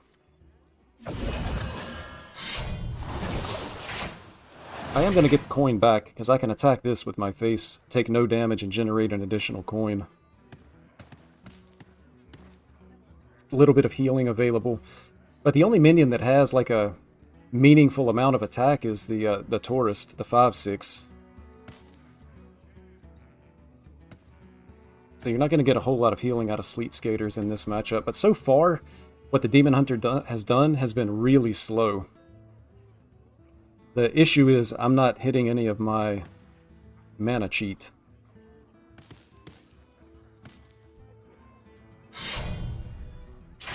I mean, what they're doing is really slow. My wool itches for war.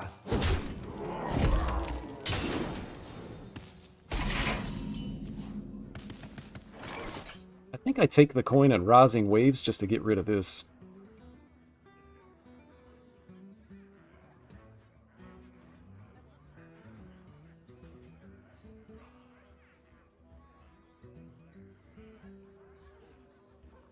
You challenge me?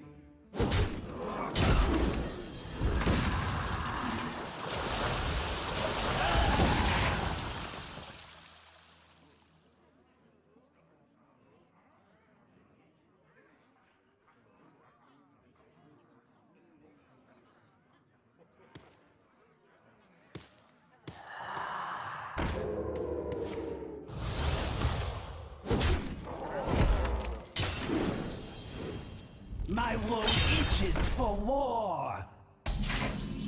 Alright, so I'm definitely going to Rising Waves again here, and then... It's unfortunate that I'm already down to 20 health. Like, my opponent hasn't even really done a whole lot this game, but I'm still just taking a lot of damage. I guess that's the nature of the deck. But I need to get down, like, the Sea Shield for a Tsunami play. Can I afford to take the damage? I mean, it's 5 damage if I just leave this on the board. I really can't.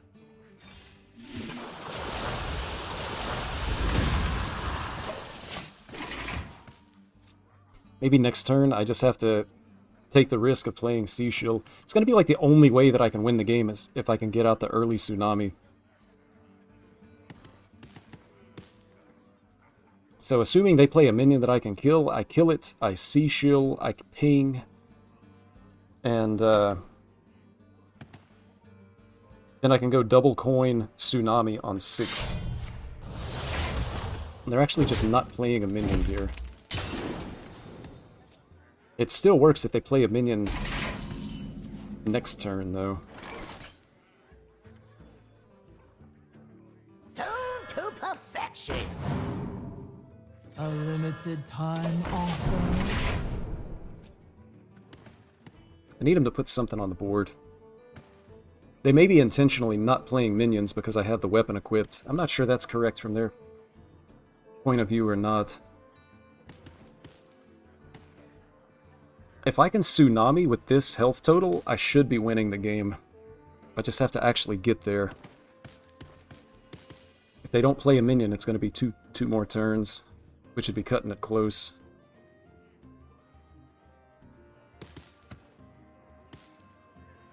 On the positive side, like Burning Hearts don't do anything, and if they're not playing minions, I'm probably not taking a lot of damage here.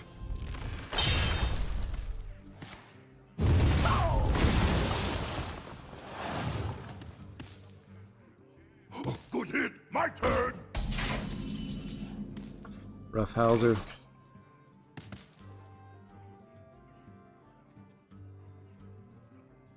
I have to ping first in order for my plan to work. I can't generate a coin.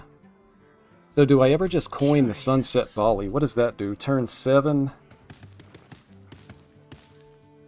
It depends on what I get. If I get like the Living Elemental, I'm maybe okay, but they could still have Kane.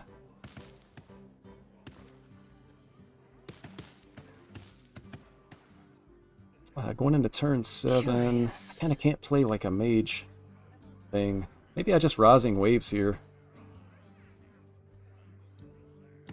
And then I can coin Tsunami the next turn.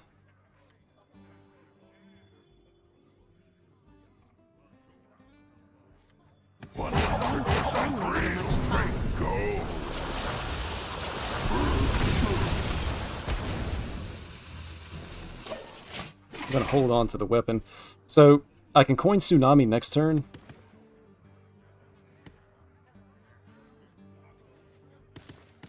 I'm at 15. They're not playing minions. I guess they're just trying to not give me coins. This is like the weirdest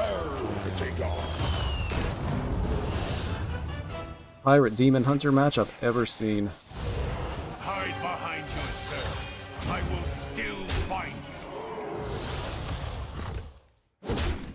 you. So I guess I Tsunami first.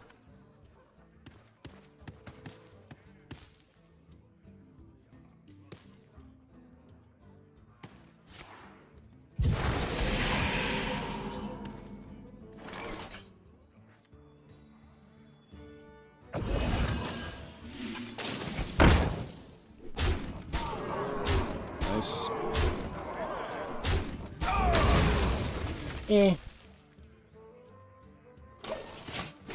It's not good enough. That's only 15 damage, so I would need them to play a minion that I can get a coin off of to be able to coin out the Sunset Volley. I might actually just still be losing here, because I'm not going to have lethal next turn. Risks are always worth taking. So, second acupuncture, I mean, it's 1 out of 5 to kill me. I can just Sleet Skater this.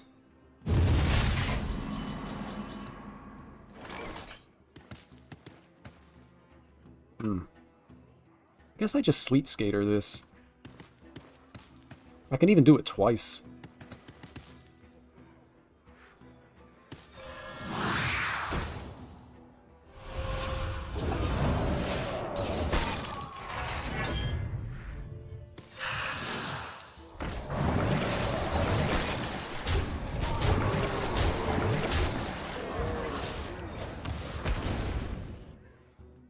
I just never die here, right? Probably could have even swung Weapon Face, but...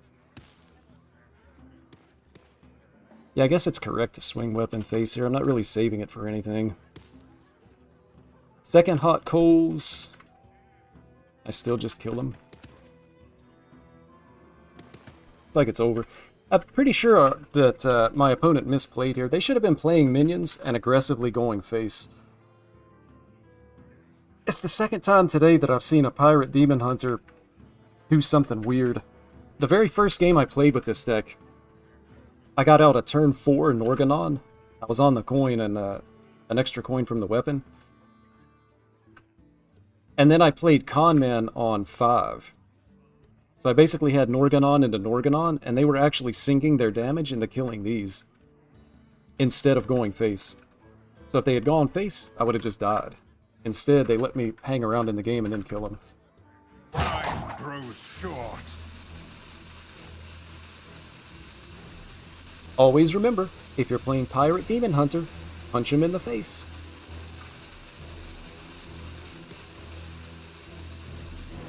I yield for now.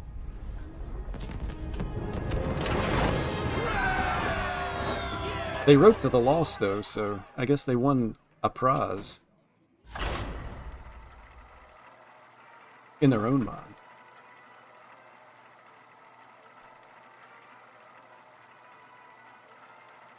Alright, let's keep this train rolling.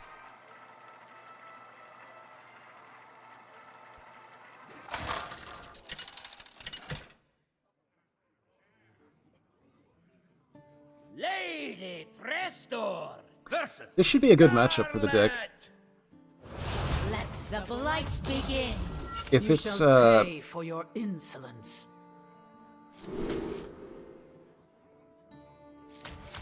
I don't know if you're supposed to keep Seashill if you're playing something like this. I guess Mana Cheat is always good. Yeah, I guess Mana Cheat is always good.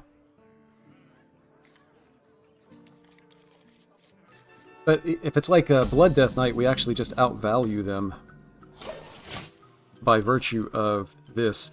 Also, does anybody know, like, is this card actually just bugged? Problem. Because it says recast a random spell of each cost you've cast this game, but every time I play it, it's actually just recasting. Like, I was able to play this and then Con Man the following turn in a game earlier today.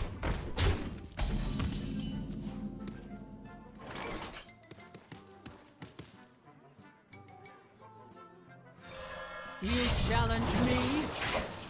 And it both times it just recast what I'd already played. And I played 2 Zephyrus spells. So I played the priest spell that deals 5 damage. It's recasting, it's not.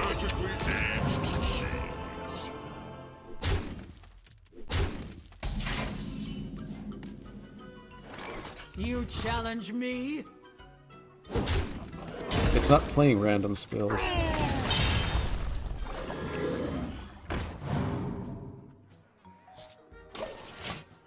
Alright, so we're gonna go Sea Shield next turn, and then I think Tsunami's playable the following turn.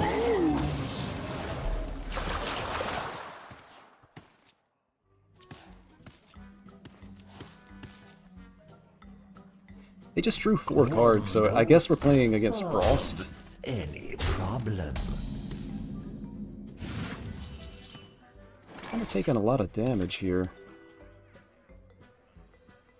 See, next turn this is 8, so I need to Sea Shield.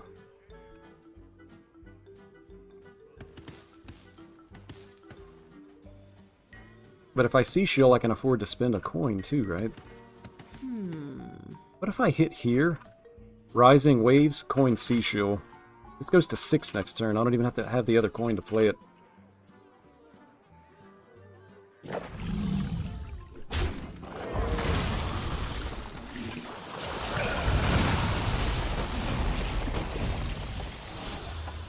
A limited And the time overdraw?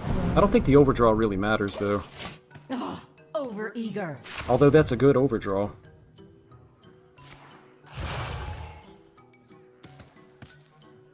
Weapon doesn't matter so much if I'm just going to be freezing their face with the Tsunami.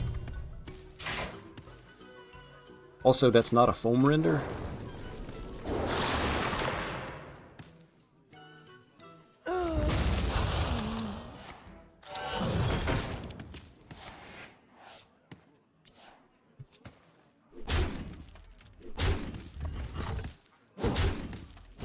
I think I'm okay here.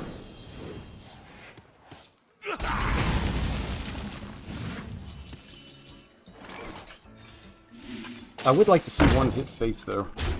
Nice.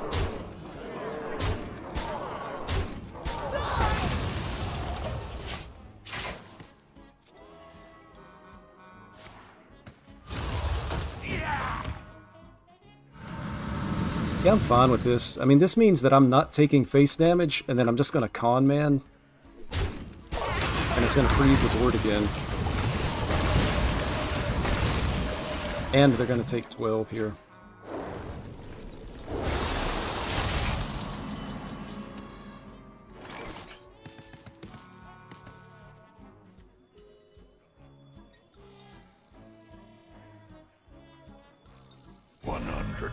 Real fake gold. I think I actually coin out the King Tide because it locks them out. Like, they're not going to be able to have another Threads clear. Taking away their ability to be able to play spells. Even though I can't actually utilize the effect, I think it's better to just play it like the, what was that card's name? The one from Naxxramas? Loatheb. Basically playing it as a Loatheb more so than a... because I want to be able to cheat out a big spell.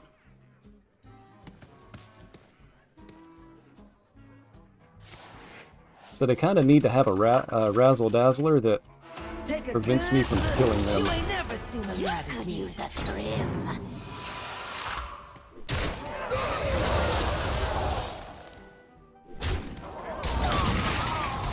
You could use a trim. Did that actually... 13, 16, 17. The Blood Plague actually just won them. Not won them the game, but the Blood Plague... Actually, maybe it did win them the game. It keeps them in the game at the very least. Whatever shall I do? Gonna do some healing.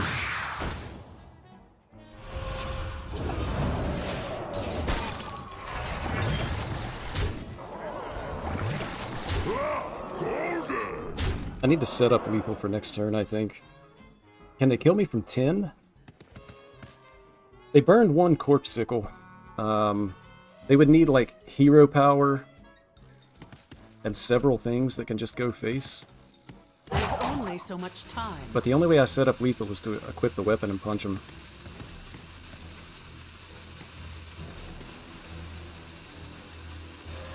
You challenge me? Alright, I don't think they're killing me from 10 with their frozen face. Strike a pose. Does nothing. Blast. Blast.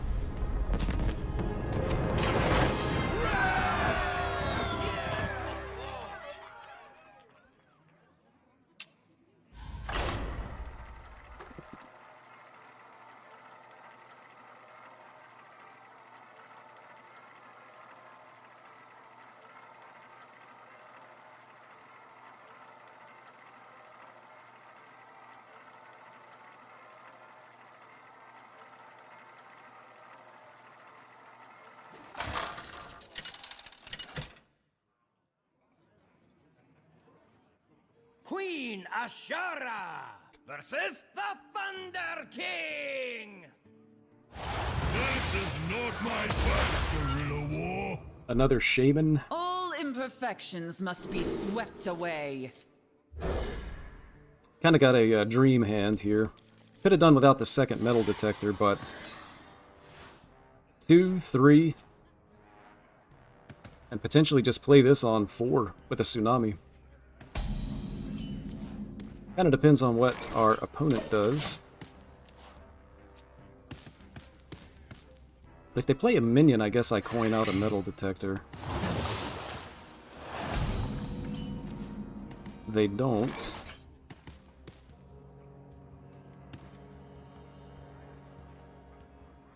I just do it anyway, right? I coin this out. I hit a 1-1. The following turn I hit another 1-1 and I get my tsunami. The only way this is bad is if they run the weapon destruction and they have it in hand right now. I guess if it's Reno, it could be possible. Maybe they play a Viper. You won't find finer magically aged. So yeah, this is fine. Trade here, play this guy. Obey the queen!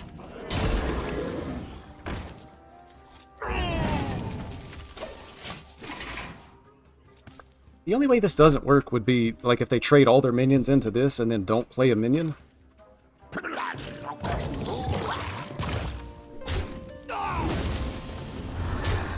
This is probably the best that they could have done, but the tsunami, Ooh. Seriously? So I hit this, it evolves, and then I tsunami and have to hope that I kill this? Otherwise they still have a board? That's crazy, man. That is actually wild. I think I still have to do it. Obey the queen!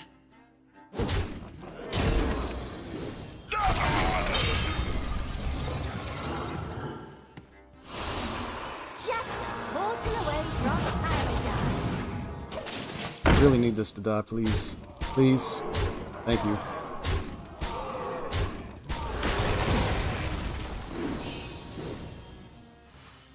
I mean, that is going to come back, I guess, at some point. Hopefully it doesn't actually matter.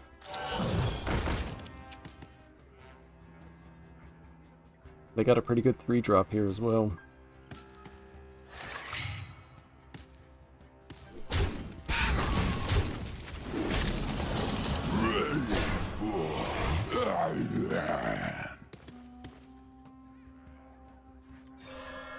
Obey the queen! Kind of surprised that they conceded there, but I guess it's fine.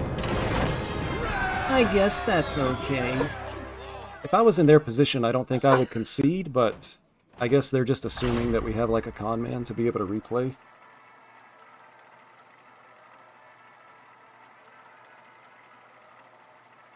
So I think one thing that I will say about this deck is that I've played over 20 games with it, and I think I've only been able to play the orb in like 3 games, maybe only 2. All imperfections must be swept away. We have it again.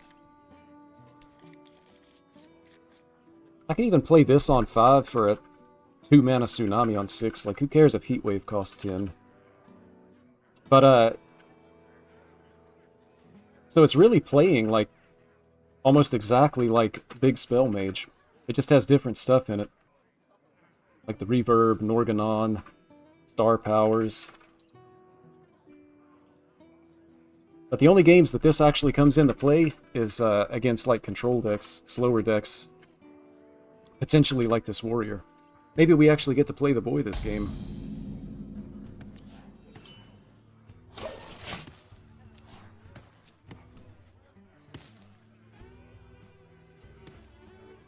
I feel like if it's mech warrior, it's a bad matchup. Especially if they can get out like the chemical spill on turn 5. Like, get the Ziliax out on turn 5. And they have the Ziliax. They actually already have Ziliax in hand. And I'm basically AFK here. Guess I ping face. If I had Sea Shield, one of the things that I've learned that I actually didn't know before I started playing this deck is Portalmancer, like, double dips the mana discount. So if I played this on 3, this is 3, this would cost 0, it would set Tsunami to 0.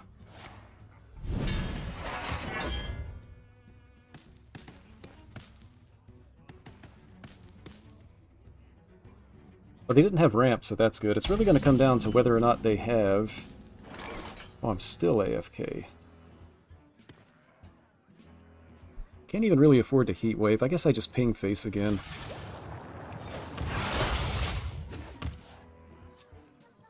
Would have been nice to have a weapon this game too.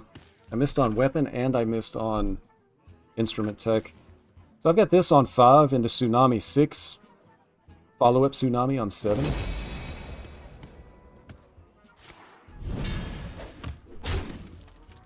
Maybe it's actually Reno Warrior that I'm playing against.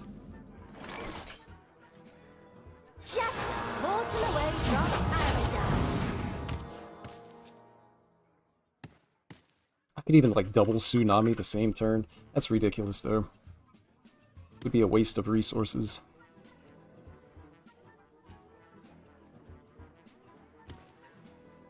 If they had an annoying board, I could like Rising Wave Tsunami though.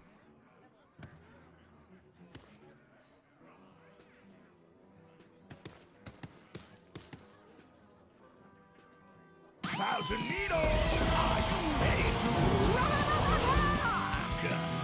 So this does look like it's going to be Reno Warrior to me.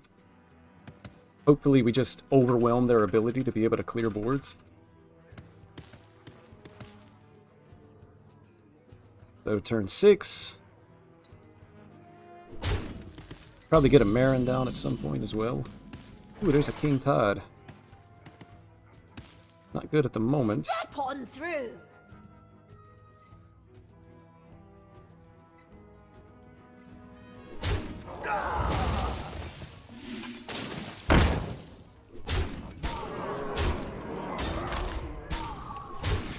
Sad as it is, I think I just have to ping here. Kitty cats, please do not step on the power button on my computer.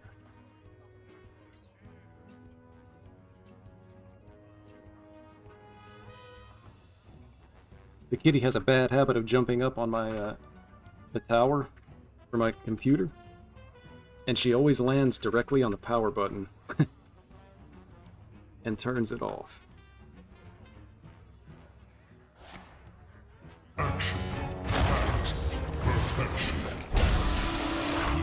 So they actually do have the Ziliax here. I guess that means we are playing mech. I don't know, it's kind of weird.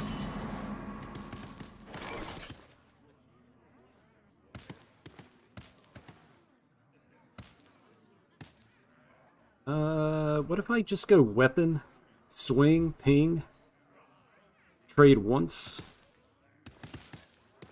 and then send the rest face? Get myself a coin in the process. Obey the queen! This seems fun. I don't think I'm necessarily worried about my health total. Oh, that's right, I can't ping. Just made myself look like an idiot.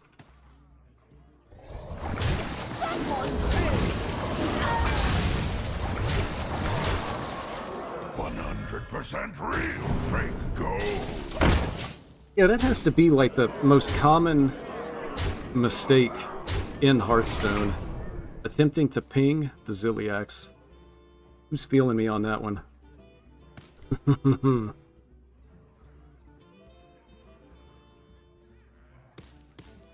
They might actually just be dead here. Maybe I got to him just one turn in time.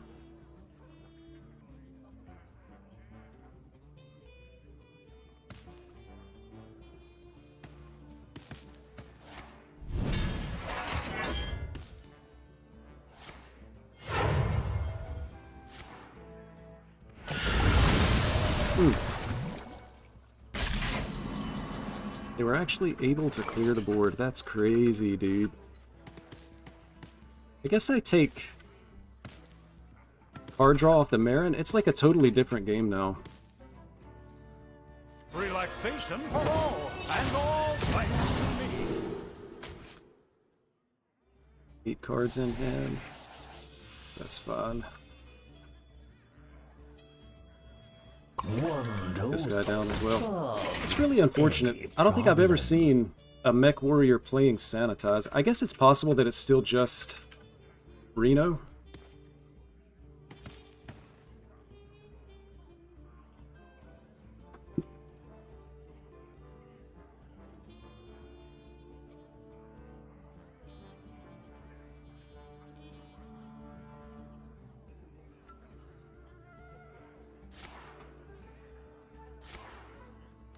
If it is Reno and they hydration station, it gets it out of the way and they only get a Ziliax, which wouldn't be bad. Obviously not happening this turn.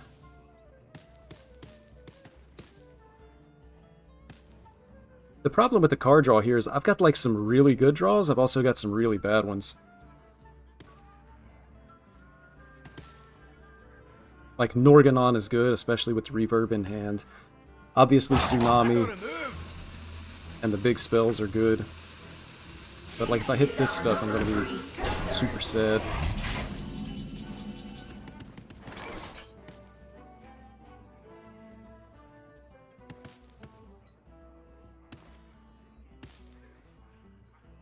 If I reverb this,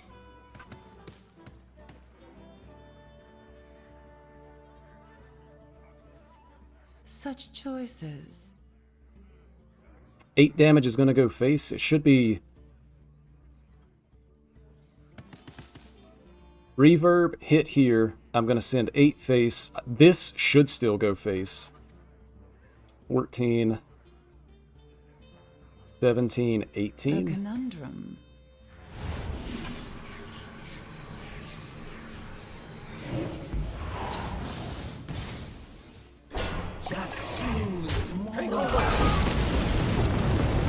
Did I get my math right? Come on, man. Obey the queen. Hearthstone almost got me. This took 5 hits.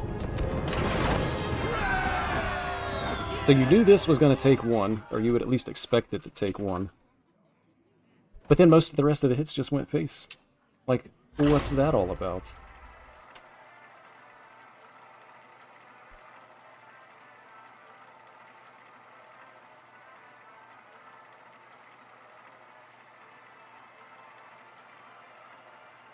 Still continuing the climb, though. So that's good. Lady Presto! Another shade. Brucon! Do you feel the storm coming? You shall pay for your insolence.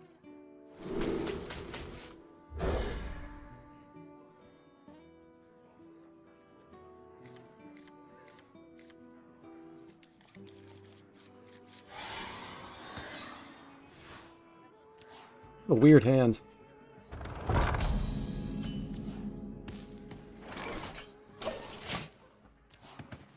Need to draw something to really pull it together.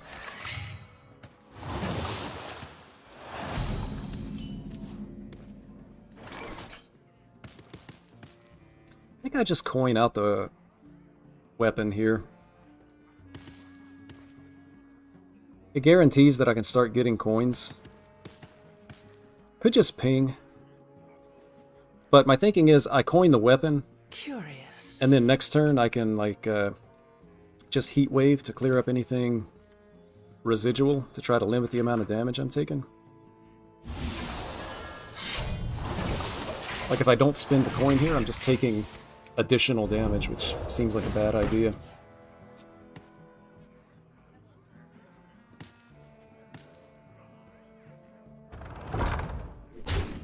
So it's looking like Big Shaman. They also pick up some healing here.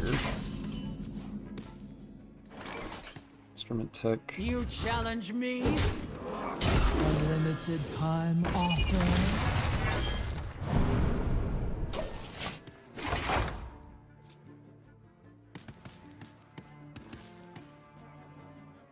Double, double. Yeah, so it is going to be Big Shaman. Trouble.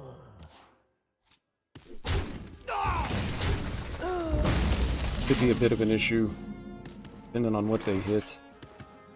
I guess I just take my coin and then play my You little guys challenge here. me? One dose solves any problem. So if they hit Frosty Decor, I think you just play the Slime. 5/5 and 2 4/2s.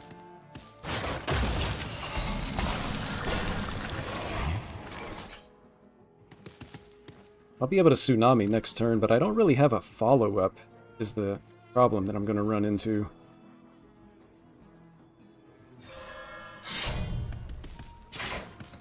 Don't break it! You challenge me?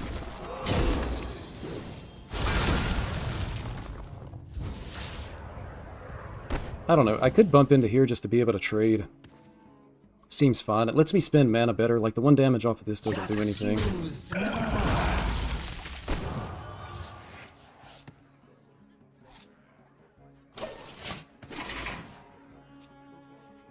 Next turn, double coin a Tsunami.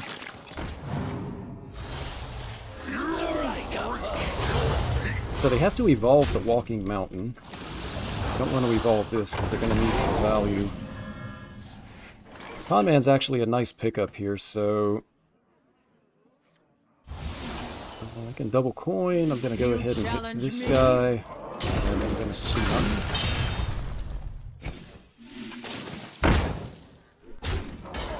Nice. Take it. Unfortunately, I didn't freeze the 6/6.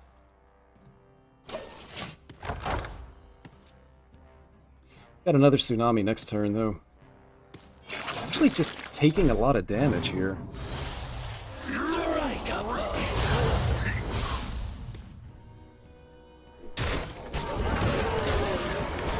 Both cliff dives are gone.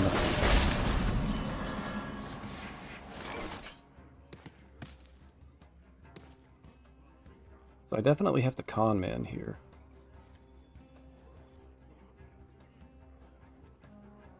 So I can go Conman and then just play the Watercolor Artist to get the other Tsunami in hand.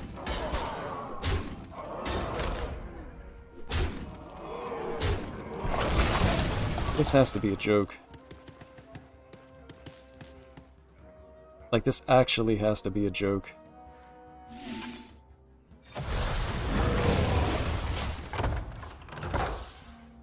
those hits were like not what I was looking for, to the point that I had to totally change my game plan here. Fortunately, I have some healing. That's also fun. I wonder if they actually have like a walking mountain in hand.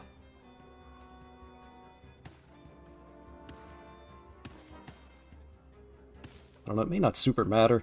I need to keep their face frozen because of the weapon. So, if in any way possible next turn, I'm going to want to watercolor. Fishing well does nothing. That is nothing. I've actually got double star power here. But if I double star power, I can't play the watercolor artist, which I really want to do. See what happens after the first one.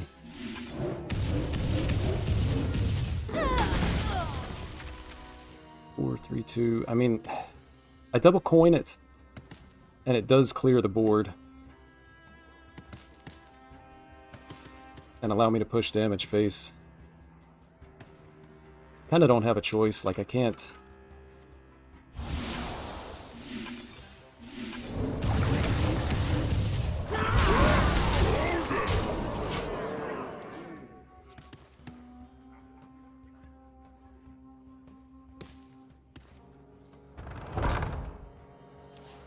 So this means another razzle dazzle. And they hit a gray bow.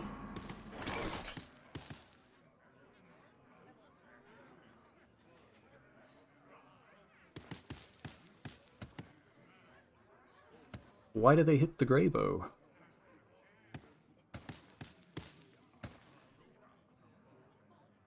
Whatever shall I do? It's so bad for me. Ah, golden!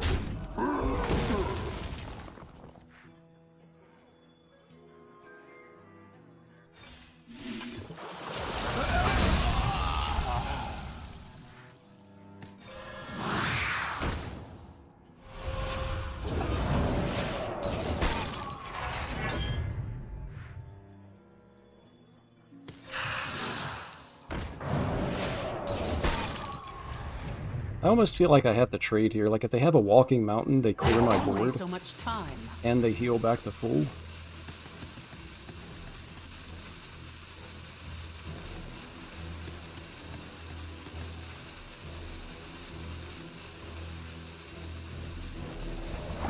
Yeah.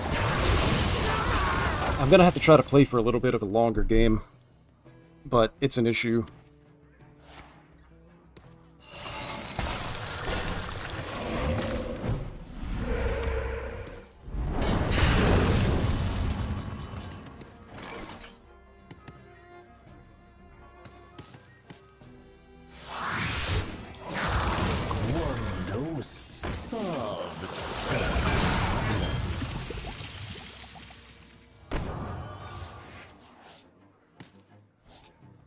Another Sleet Skater.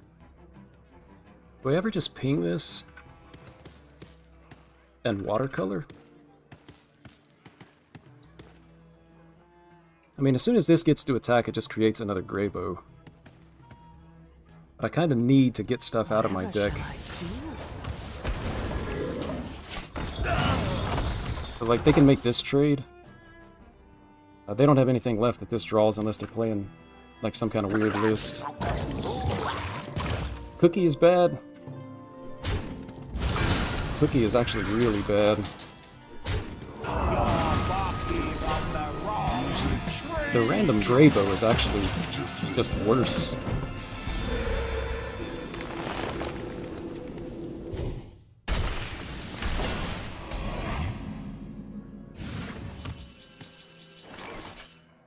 Alright, what all is in the boy? A lot of coins. Heat wave, double star power, double rising waves, the tsunami. So, we just do it. Get in there.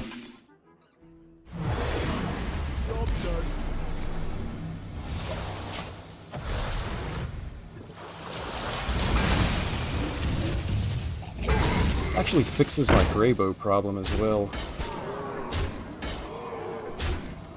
If they have a walking mountain, it actually gets frozen, so they only can attack with it once. I have a follow-up tsunami. But see, that's what I'm saying. Like, this thing, it's replaying. It's not random spells. It replays the spells that you've already played.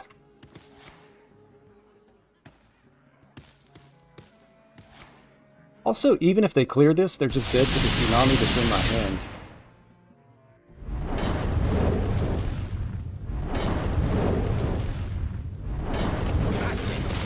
I guess they knew that I had a tsunami in hand.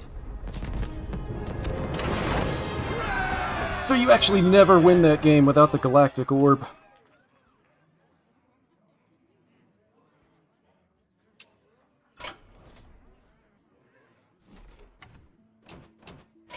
What am I doing? I didn't realize I'm actually friends with that guy. Unfortunate. Hopefully he's not going to flame me. He's already on the friends list. I thought I recognized his name. Sometimes you recognize names just because you play some of these people a lot.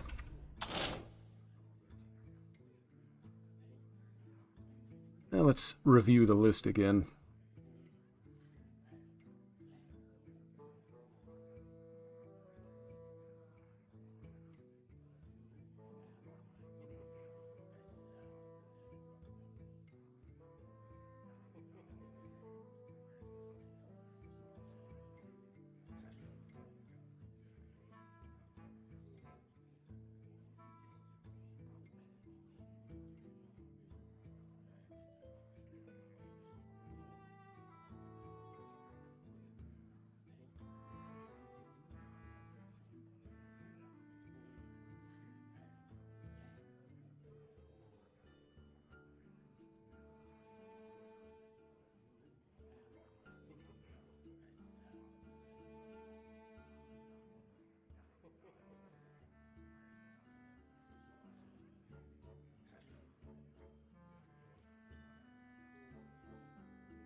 Yeah, so I really just don't see anything that I would want to take out and replace. Zephyrus can be good just because the stuff is getting replayed. Again, I don't know what's going on with this. Like, maybe this is a known bug, but the spells aren't random. It's just recasting every spell you've already played, which makes the card significantly stronger.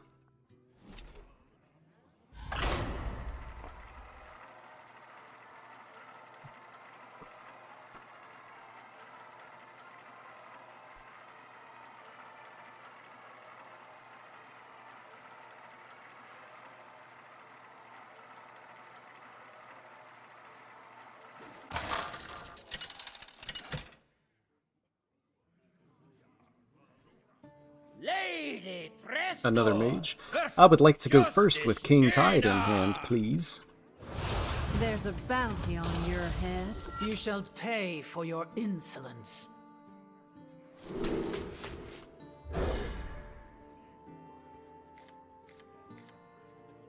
Oh, baby.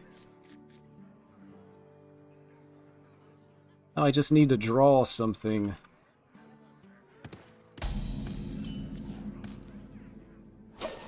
Ronman is good too, man. I need either Tsunami or a watercolor artist, or the one copy of Sunset Volley. I need a way to be able to utilize this.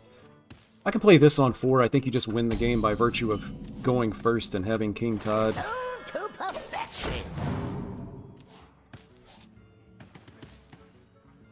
Really can't even afford to play it if you don't have a big spell in hand.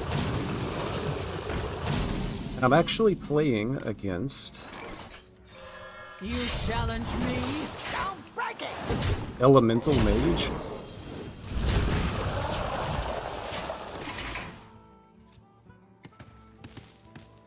Man, if I'm against Elemental Mage, I'm probably just, like, in a perfectly fine position.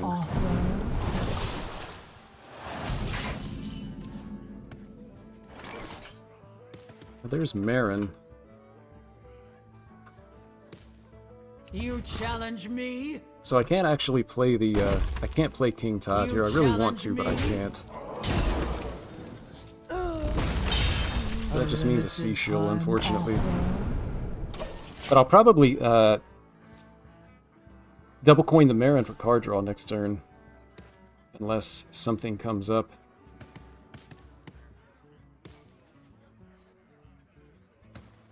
But even, like, playing this on turn 5 actually just helps your opponent, so it doesn't seem all that good. Hopefully they don't have it. Just portal away from paradise. That's crazy. Why are they playing Aqua Archivist, and why do I have King Tide and no way to be able to... No way to be able to win the game. I should have been more specific. I asked for King Tide and going first. I got that, but I didn't get the big spell. The day is yours.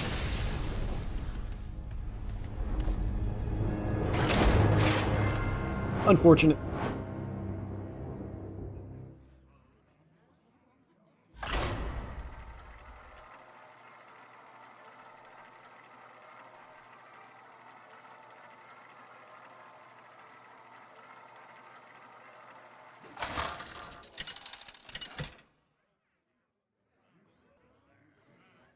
Khadgar versus I would like to King. go first with King Tide and a big spell, please. Oh Behold gosh. the magic of death. Denied.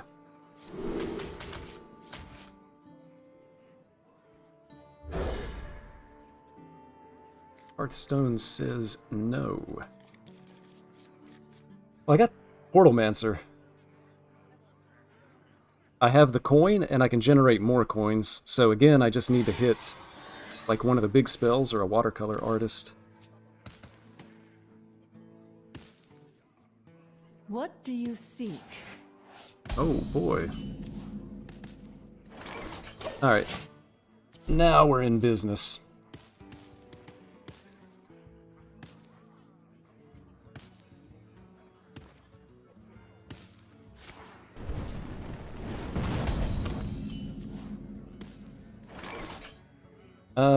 Am I gonna coin this out is the question, or do I save the coin? I guess I need to save the coin because there's no guarantee that my opponent plays a minion. Like, if they're just not playing a minion and I throw away the coin, then I just don't have anything.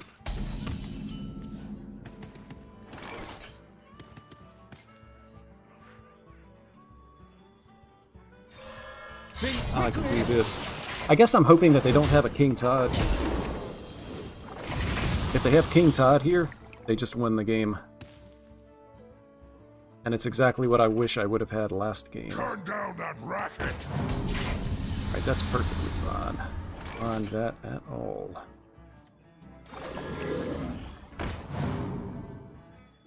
One dose solves any problem.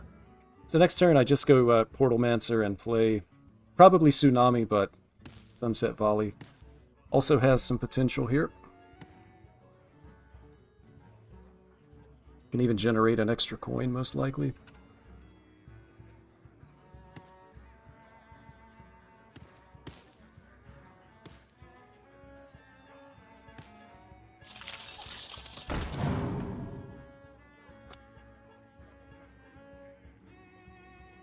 I think in like these, it's not exactly a mirror, but You fold. in these games where you're both playing the same concept, it just kind of feels like the person that Tsunami's first wins. So the other thing here is it... Better to Tsunami or Sunset Volley? I don't really have a choice. I just have to play this. There must be a way.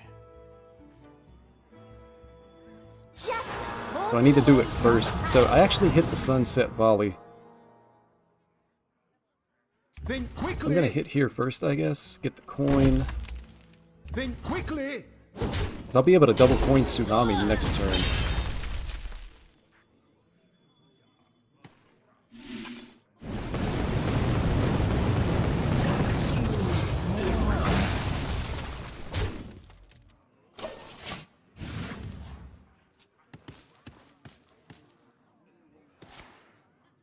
Coin Tsunami.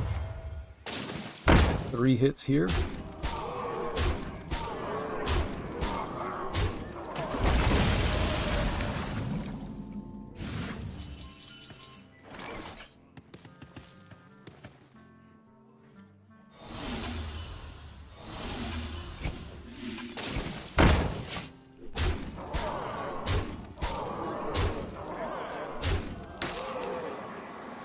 Okay.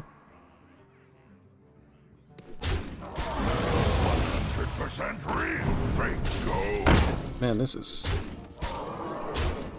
very interesting.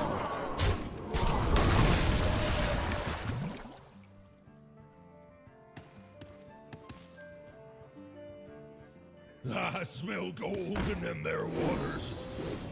Keep on panning. Yeah, that's crazy. And it has a Tsunami in it.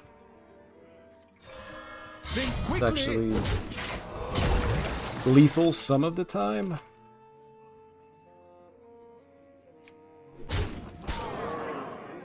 %100% real. Fake Oh. go.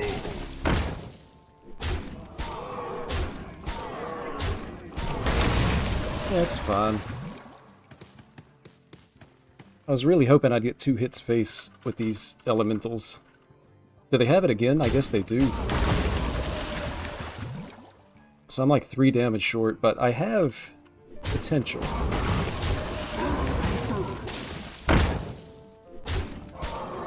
Also, they have to hit this if they... Oh, they hit face. Man, that is crazy. Okay. Let's start with the trade.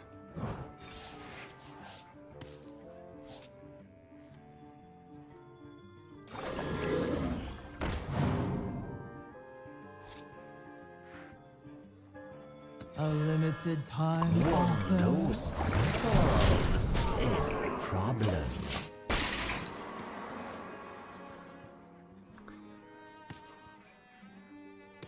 I can't tell. Like, I kind of assume that I'm winning, but I don't even know what's going on.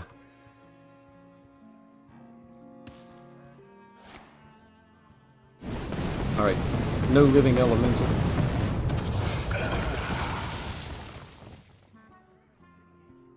It's over, right? You win this. Nice.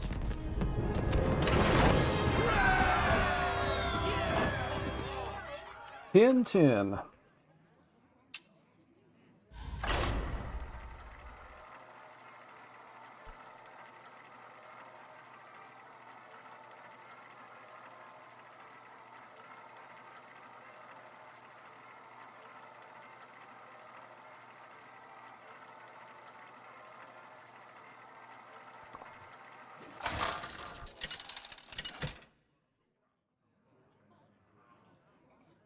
Queen And we hit another mage. versus Kael'thas. It's an interesting skin. I don't think I like the face, though. Be matched. All imperfections Forgot I even had this must be card in my swept deck. away. See you later, little buddy. Alright, so I'm going first, and I have King Tide. The last time this happened, I didn't have a spell to be able to play on turn 5, though.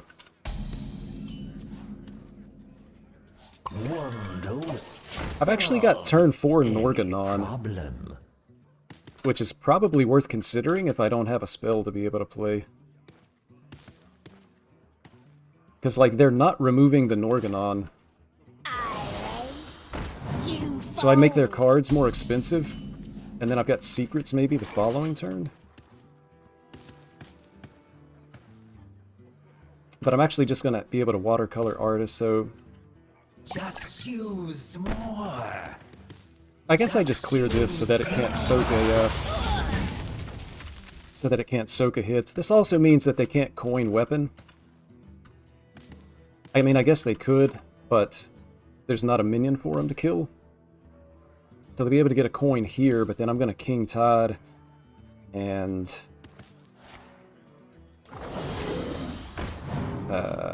this guy. Oh. That's actually good. I'll be able to King Tide, play the expensive one. This continues to get cheaper.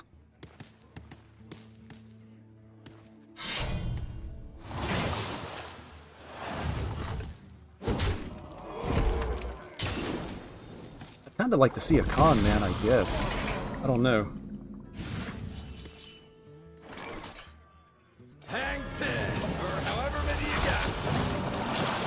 They're going to generate another coin here.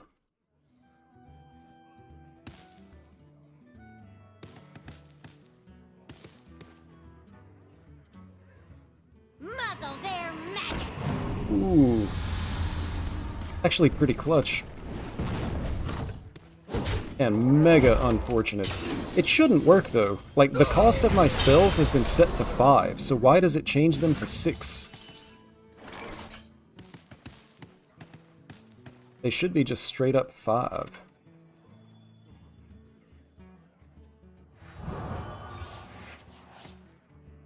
Alright, well, Con Man is good too. Let's see what they've got. I mean, I'm playing this for 5 mana.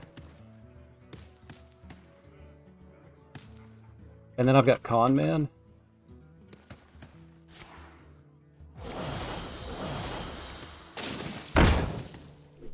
Looks like they Tsunami first. I think that means I just lose, though. This was so clutch for him, but I really don't think the mechanics should work like that. Like, I hard set the cost of my spells to 5. This should not affect them. Who's with me on that? Yeah, the fact that even one of these hits face means that I'm dead. And it's ridiculous because their board was almost entirely full. I only fight the... Next time will be different. Cult Neophyte won the game. It's counterintuitive. Set the cost of your spells to 5. And then they play that, and now they're 6. I'm just not seeing the logic there.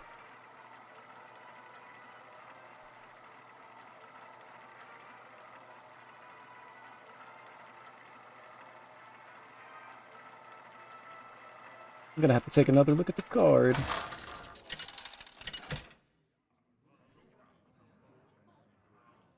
Queen Oh, nice, a hunter. versus Rexar. Both players' spells cost 5 until the end of your next All turn. imperfections must be swept away. Except my spells actually cost 6. So again, we have a card not doing what it says it does. I just want to know how the mechanics work. Without trial and error. Solves any problem. And this on 4 would just be really good. Like, if I hit a seashell, you play this. Sometimes you can even con man for a second copy.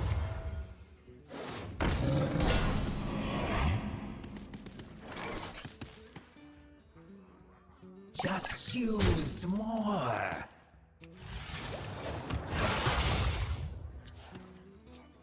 It's kind of weird that they coined this out. Not sure what that means. Or even what deck I'm playing against.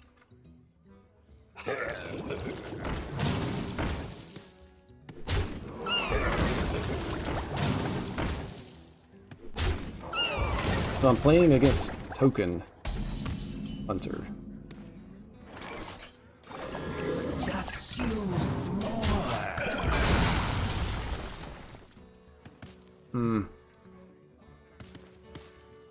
Token Hunter's definitely favored here.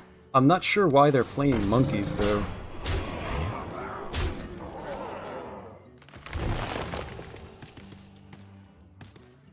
So I ping off a 3-1, hit here. And I can actually just, like, freeze the other 3-1.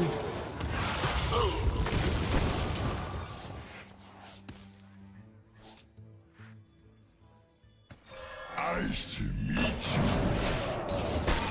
you. I just want to save some face damage here. I need to keep the board as clean as possible because of the saddle up. Is that going to be a Misha? It is.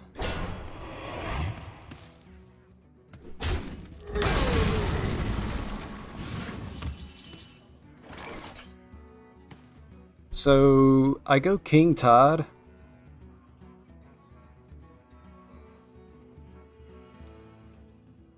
And I've got Tsunami next turn. I don't like floating a mana. I ping here. A conundrum. Sea Shill. I mean, I can ping this, hit here, play the Sea Shill, and then next turn I'm playing this for 5 still.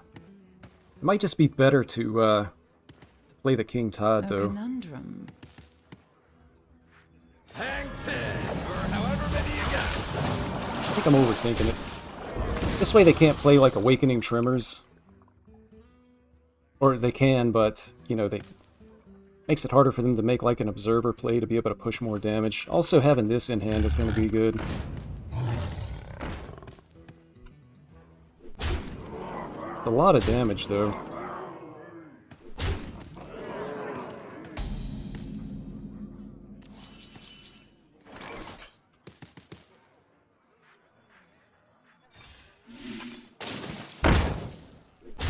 I need the hits to go my way.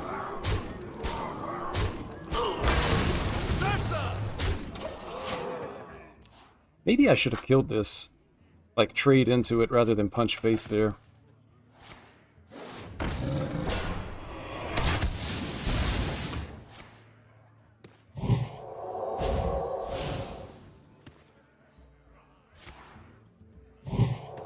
I think I'm fine with this, though.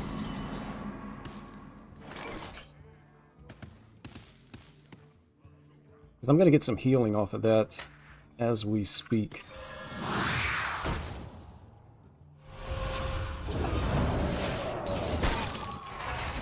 Go back to 11. Do this.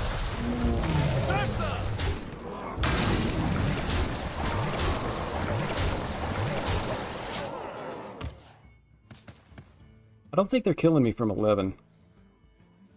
7 was shaky. 11 should be fine.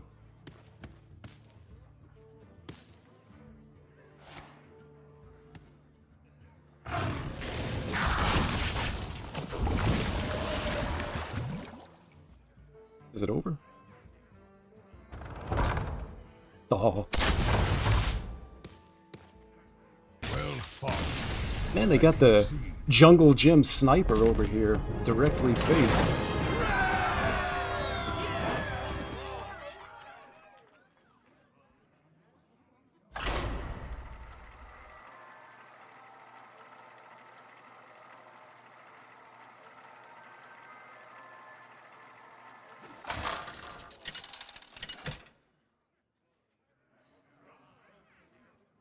Queen Ashara. Another mage. Jaina. All imperfections must be swept away. Alright, well, I would like King Tide. I would like a big spell that's not Galactic Projection Orb, and I would like for my opponent to not have Cult Neophyte. Or Speaker Stomper.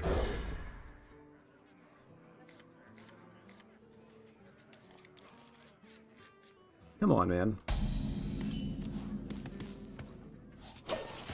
These were not the requests. Still time, though. At least I'm going first. Any problem? To perfection.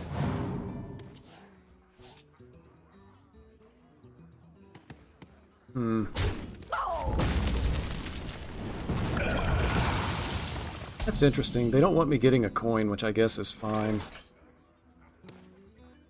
Still just going to equip the weapon. I don't want to play the Sea Shield here. Because it gives them a target to punch. And because I probably end up just wasting the... Oof, dude.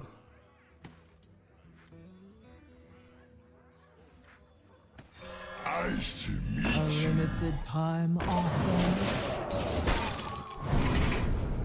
It's going to be extremely unfortunate if I don't draw something good quickly.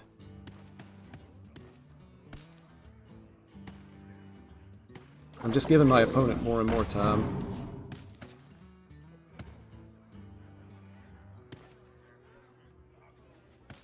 So I can get a coin here, but like I don't even have anything worth coining.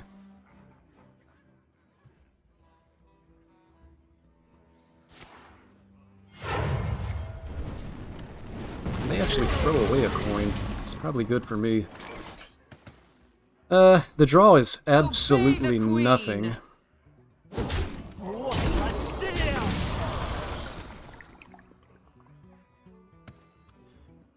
I almost want a tempo con man, but I don't think I ever win with a tempo con man play.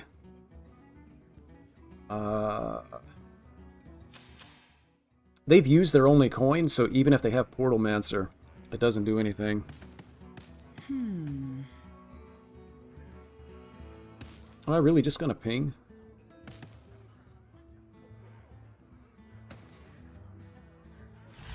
I guess I'm gonna have to try to play for value here. Like, I might have to star power and then use Con Man for repeated star powers.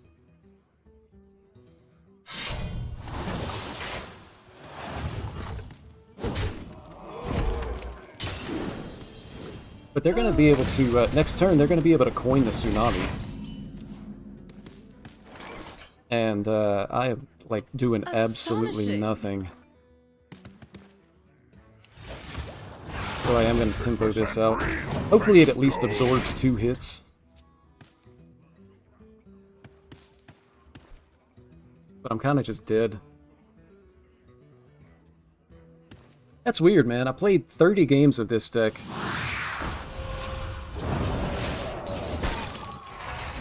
This has happened twice, where I just didn't draw spells or artists. Okay. Now it's a different story. I've already used a con man though.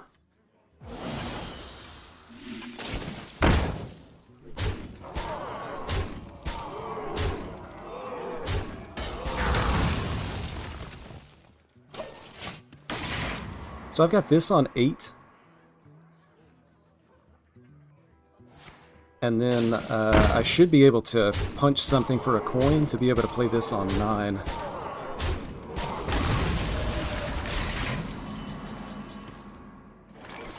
And then another Tsunami on 10. So I need to go ahead and do this to get the coin. The queen.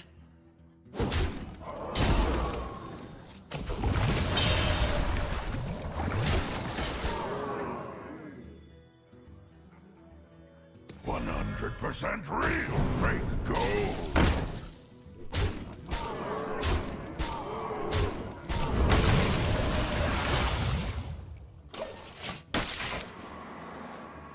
Actually, I guess I coined the Tsunami, and then I've got the Orb on 10. What does it have in it? Relaxation for all. Oh, they play Mary? Right now it just has Tsunami and coin.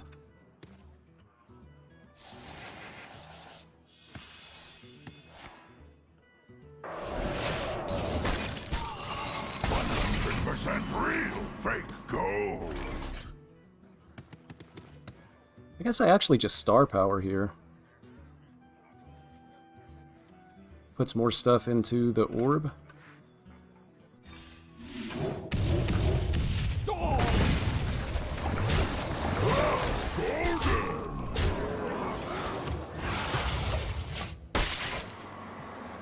Alright.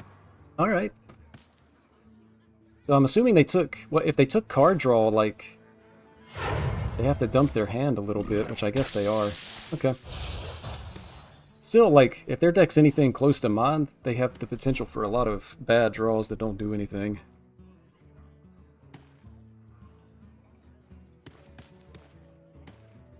I mean, they need to clear this board. They need to have other stuff on the board so that Tsunami just doesn't outright kill them.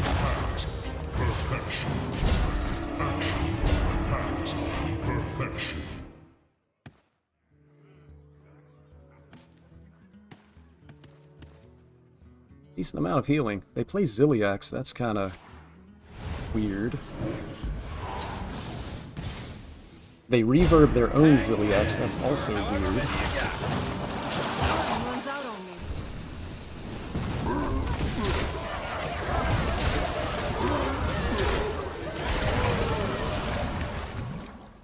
me. Tide. So I can go just like reverb Rising Waves. They healed a lot though.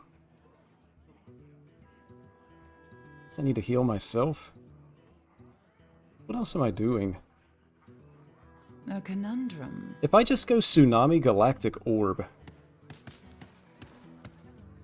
Or what if I go Galactic Orb first? It's gonna play a Star Power. It's just replaying what I've already played. It's gonna play a Star Power.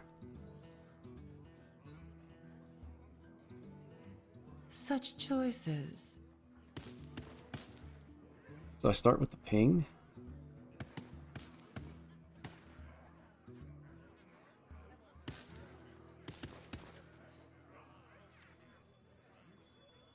Yeah, I probably need to try to pack more value into Time it. is short.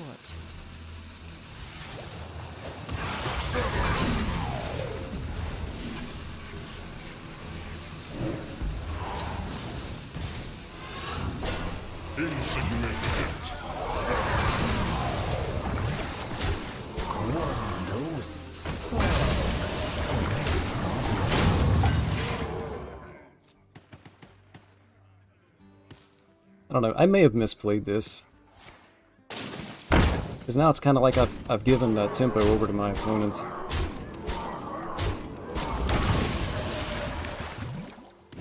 Oh, in a really big way. Yeah, I think I misplayed that last turn. And they get like the best possible 10 drop as well. So I could... Orb, let's see, if I go Zephyrus, go down to 7. Go down to 3, so I can't even coin it out. There's also a chance that I just die here, but I think I have to go for this.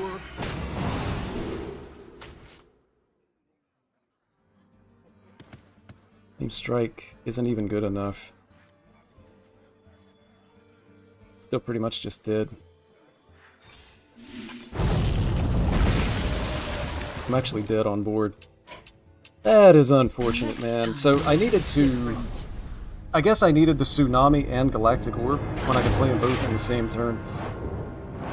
I got a little too caught up in the idea that it was... I needed to save the Galactic Orb for value when I needed it for tempo.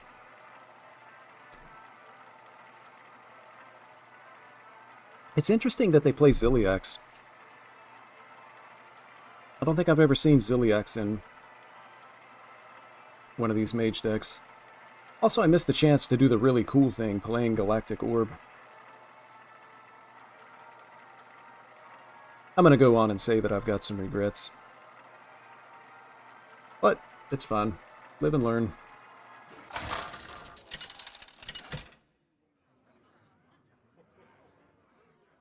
Queen Ashara versus Malfurion. This is Druid. Your corruption has gone too far. Haven't you caused enough trouble?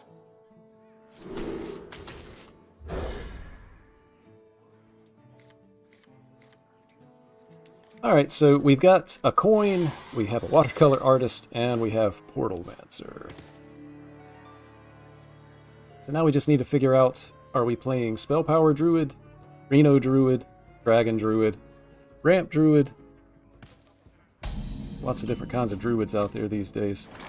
And I've actually got a turn 2 play now as well.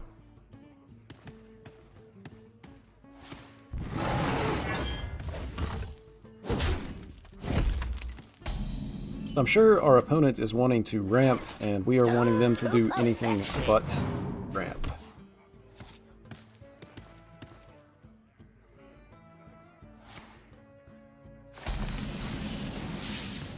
I'm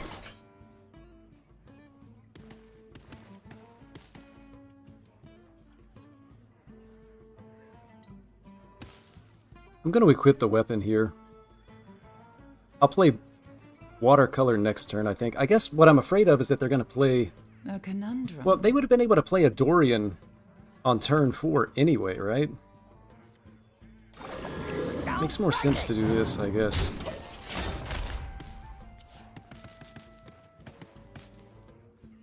Elemental Cluster?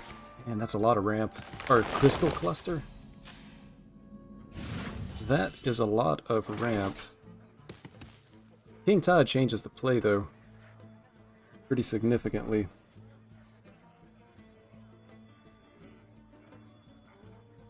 Hey, Suzuki, glad to see you back, too. Appreciate you stopping by. A conundrum. Yeah, I'm going to King Tide here. Hopefully this disrupts what they're trying to do a little bit.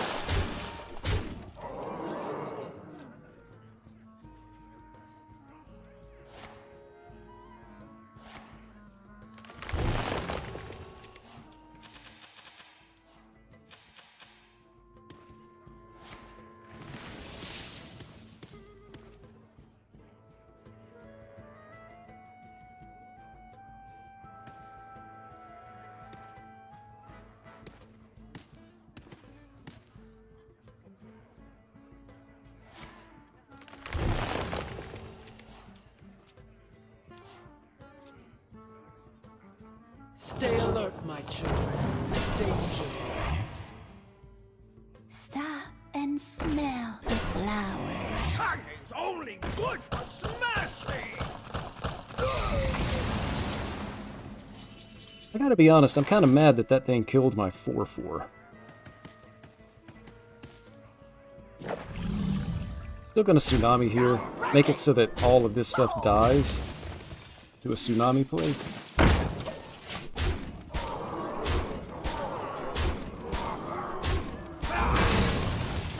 So I kind of feel like I'm playing against Dragon Druid. If I'm against Reno and the Gem Tosser is gone, then their burst is kind of gone with it. And I've got plenty of value in the deck just out of this Galactic Projection Orb. I can even, like, next turn I can play a Watercolor Artist. And the following turn I'll be able to... After all I've done, Oh, it's actually Reno. Okay. Are they dead? 12, 15? They are not dead. So I want to play the Watercolor Artist. I mean, they're going to have, like, Ziliax. They're going to have Reno. They're going to have ways to be able to clear boards. So I kind of need to be careful what I do here.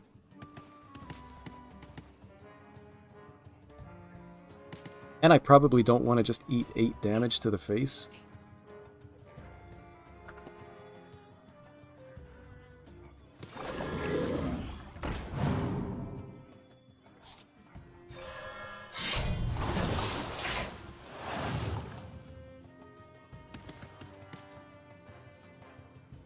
Got 18 damage. Probably still need to be playing for value is the issue. Obey the queen! Time is short.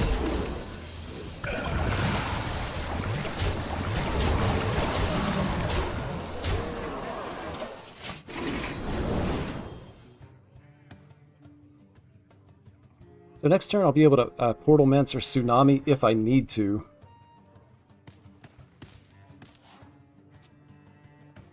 If not, I probably just get down Marin the Manager and card draw.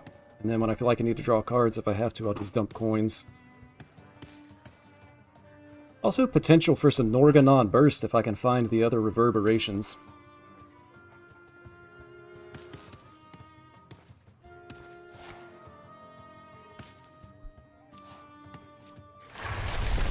Alright.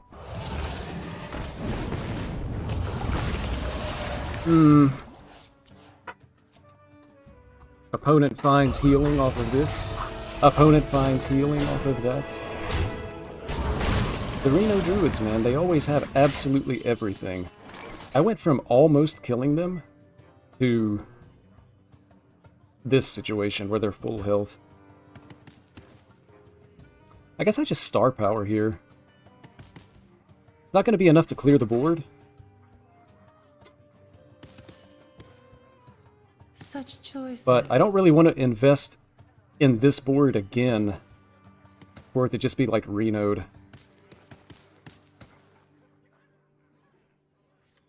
Although Reno's just like really good against what my deck is trying to do, unfortunately. I can work on packing this into the Galactic projection. A conundrum.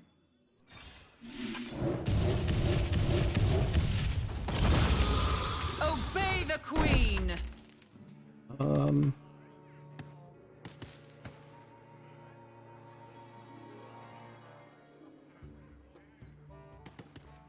is short. Obey the queen.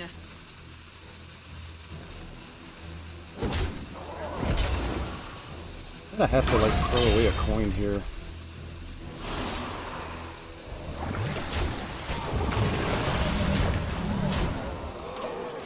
Again, I feel like this is just going to be like a value-based matchup, so I'm trying to be really careful about how I'm spending resources. The really bad turn is going to be when they play ENR and Reno in the same turn. I'm not really going to have an answer for it. Everybody, pose for the camera! And you can see they're playing for value as well. The good news is the gem tosser is gone.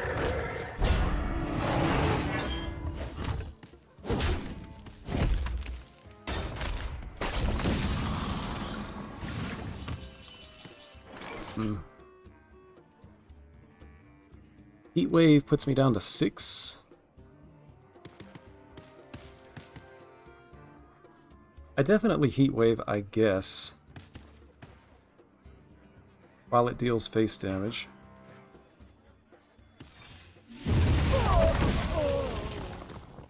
And then I guess I play the Tsunami. Hopefully I have to try to force them to play the Reno before they have Reno and ENR. I mean, I guess it's not guaranteed that they have both, but Reno always has both, so that's what we're going to do. Just a portal away from paradise. Time is short.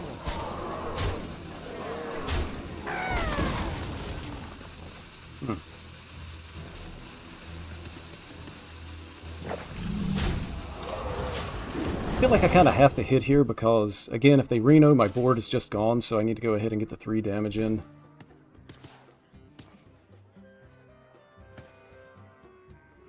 Engaging TC-130 into dislocator. Alright, well that's... Actually don't really mind that at all. Also still have 2 con men in the deck.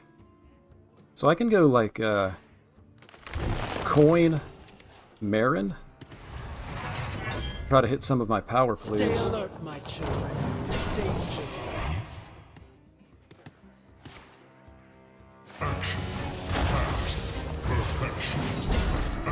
These are not like real Hearthstone turns. This deck does stuff that no other deck is allowed to do. Like, how much mana did they just play onto the board?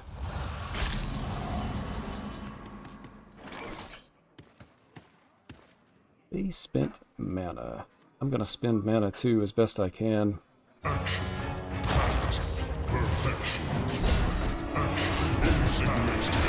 This also heals me to full. And I guess I want to remove this guy. Or do I? Maybe it's actually just like this.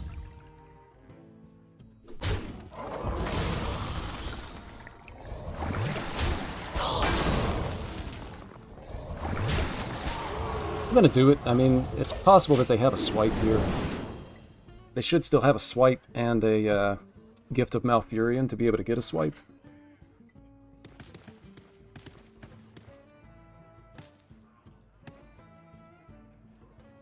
Still just kind of sweating out the Reno play.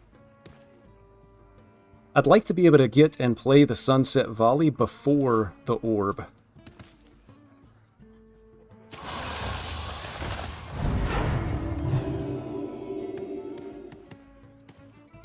As my opponent continues to cheat mana. Oh, they went Spell Power, so that means the swipe is coming down right now.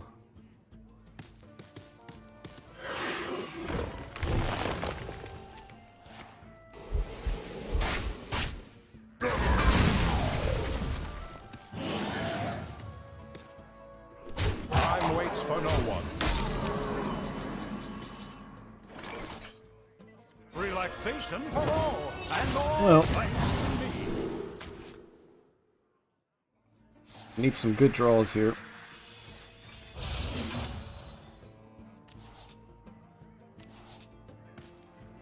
What's even in this? Tsunami? I guess I have to.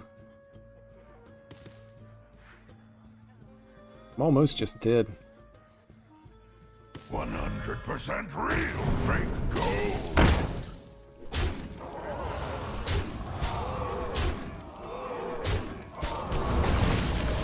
These hits were not the greatest, but I guess I'm okay. A limited time offer.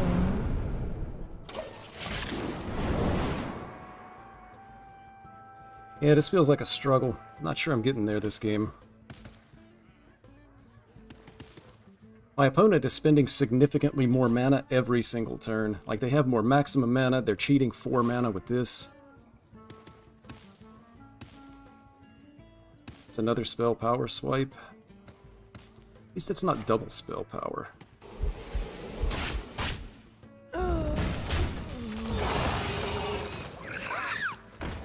I kind of need, like, Galactic Orb into Con Man for a second Galactic Orb. And I'm still sweating out the Reno, but I think if they have Reno, they play it. But the fact that they're trading here seems really strange to me. You won't find quite a magically aged cheese.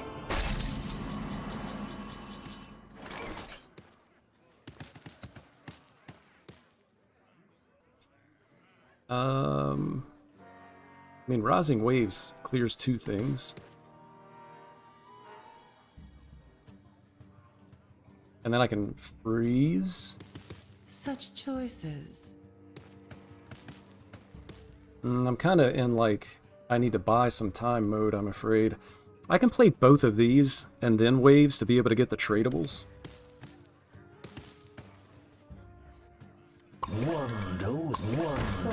I need to find stuff. I need stuff. Also, this into, like, a lot of copies here is insane. But I need to actually be able to play them as well. Reverb on Norganon could be good at some point. Time is short.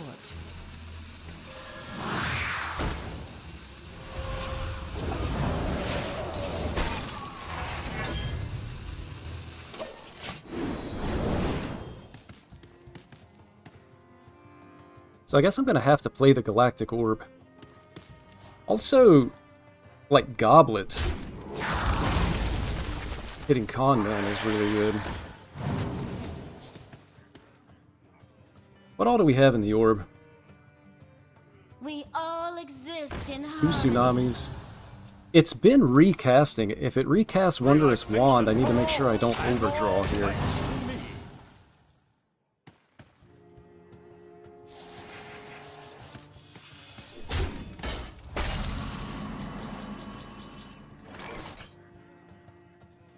So I think I need to, like, freeze this just to get it out of my hand, and then I can coin the orb.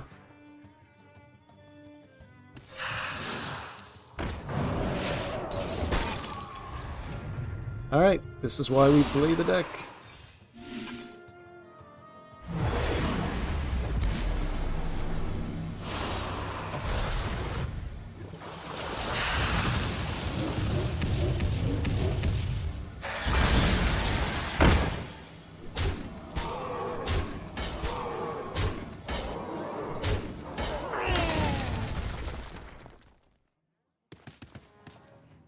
And I guess I just trade here. I've got Reverb Norgon on for like a 20 damage burst. I actually have a lethal setup. So they may have to Reno.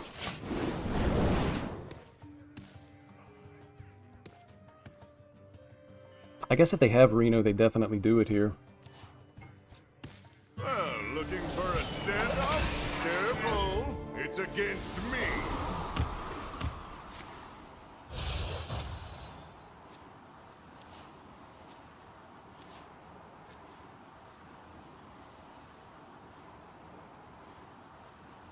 So the Reno, Skies with a cascade of it's actually not that bad, I guess. Because they're not killing me here. The random legendaries might kill me. So I kind of have to play this and hope for the best. And then that gives me Con Man with another one at ease. Guess I'll trade first. Star power.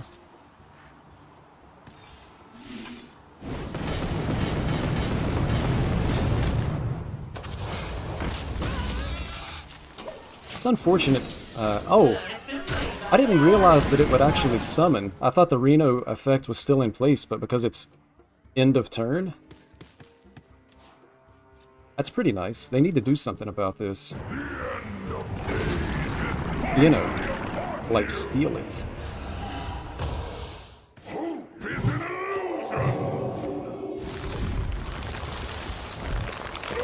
Oh, good, they killed their own Yogg.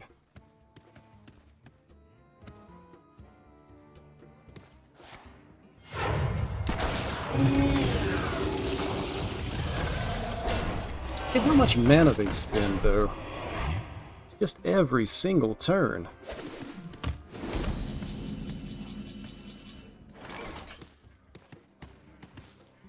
Alright, I'm gonna have to take a chance with this.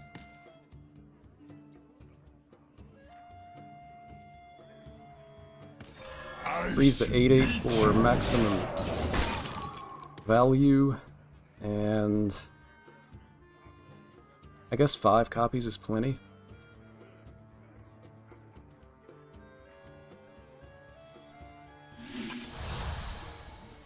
Ooh. Oh, have you filled out the paperwork? Alright, I would like a Vanish, please. I'm only getting 1 card. Hex. Time is short.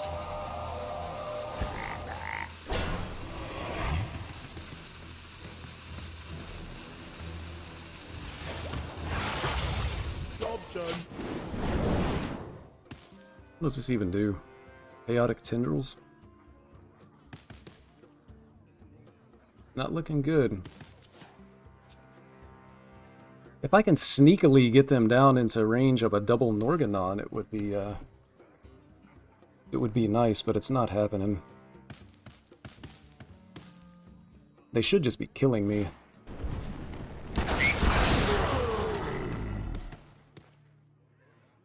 My torment is my muse. Random legendaries.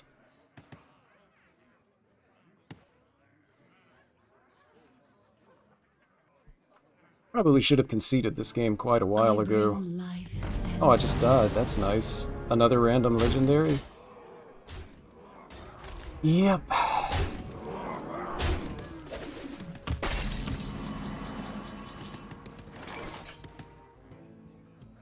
So do I trust in the 1 card coming off of Zephyrus? Or do I trust Monkey? I guess I have to hope for the best off at the Zephyrus.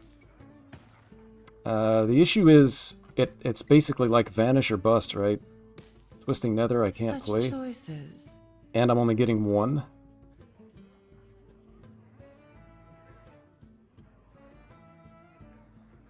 Play this, and then this. I have 4 mana.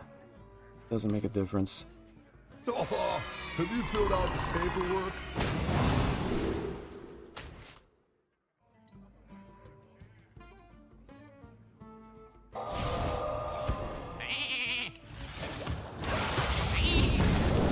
Unfortunate. Zephyrus let me down. Ah. The developers also let me down, man. This guy's playing like 20 mana every single turn. For the last 10 turns.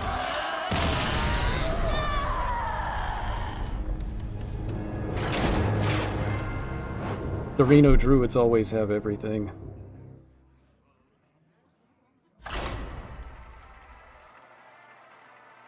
Now it's time to begin the redemption arc.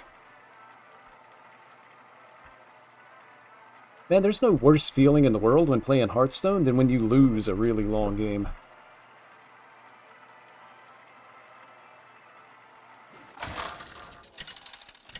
Time invested versus fun had is at an all-time low. Queen Ashara versus Cariel. Win rate is at an all-time low too. We dipped below 60%. All imperfections must be swept away.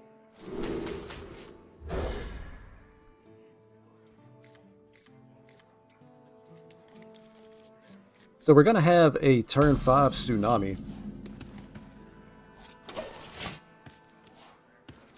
Could have a turn 5 sunset volley if we wanted to, but tsunami is probably just better. Solves any problem. To perfection. And I assume this means that it's Pipsy Paladin. We're like one con man draw away from having a guaranteed win.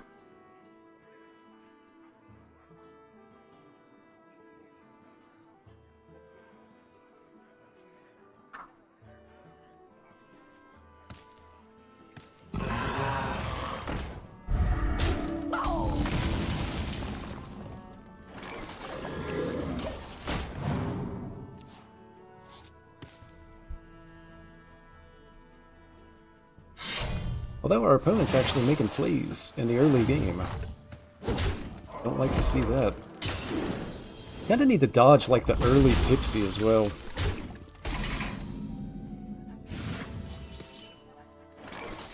Hang 10, or however many you got. But realistically, I mean, we just keep to our plan here. I mean, they can make a trade, get an additional coin. Don't really want to see the 4-6 with taunt here either. But we'll have to take it as it comes. Yeah. Unfortunate, but I don't think it really changes our play. We'll just do this.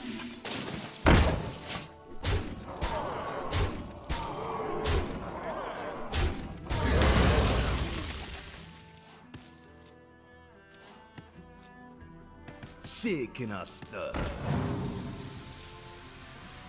So if they get Revive Minion and it actually hits the Living Horizon, I'm going to be in a bit of a bad position. But other minions have died as well, so maybe it's okay.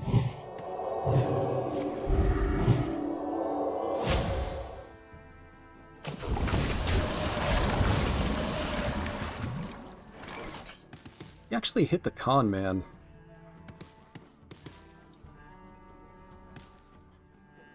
And you just play it. Get after him, con man. If their face is frozen, I don't think they're ever killing me. So they are dying.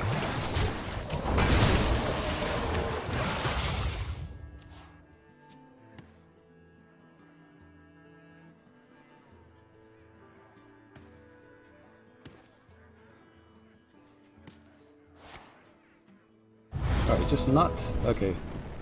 Acceptable.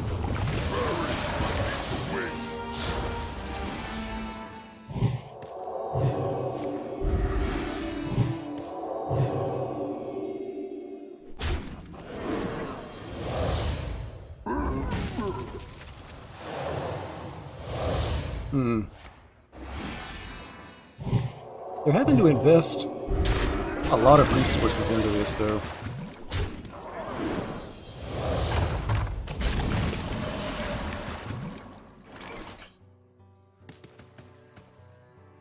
Does Zephyrus ever give me a win here? I don't think so, at least not this turn. Oh, have you filled out the paperwork? Are must concede. Ooh, Zephyrus does give the win here. Double King Crush. And I had a game where I had a King Crush off of Zephyrus, and I went King Crush into Con Man King Crush. Those were the good times. Let's see. Check out what we got going on here. Hello, Firestone. What are you doing, brother? Besides making me look bad. Man, Hearthstone, bugged. Firestone, also bugged. There we go. So this is where we're at for the day so far. 61% win rate on 33 games, 20 and 13. And you can see this, the one rogue that I lost to was a weapon rogue. Bad into warrior, but outside of that, it hasn't been all that bad. And actually going 50% against Pirate Demon Hunter, I think, is probably really good for a mage deck. So the deck has actually been doing pretty good for me. Over a not insignificant number of games, so that's good. Actually throw the deck code into the chat here, just in case somebody else is interested in playing it. So that's the deck code for the deck, and that's actually going to do it for the stream, man. I have been live for over 5 hours. I think that's a personal record, so I'm going to step away and do some relaxing, find something to eat. Thank you so much for watching. I'm Uncorrupt, and good luck out on the ladder.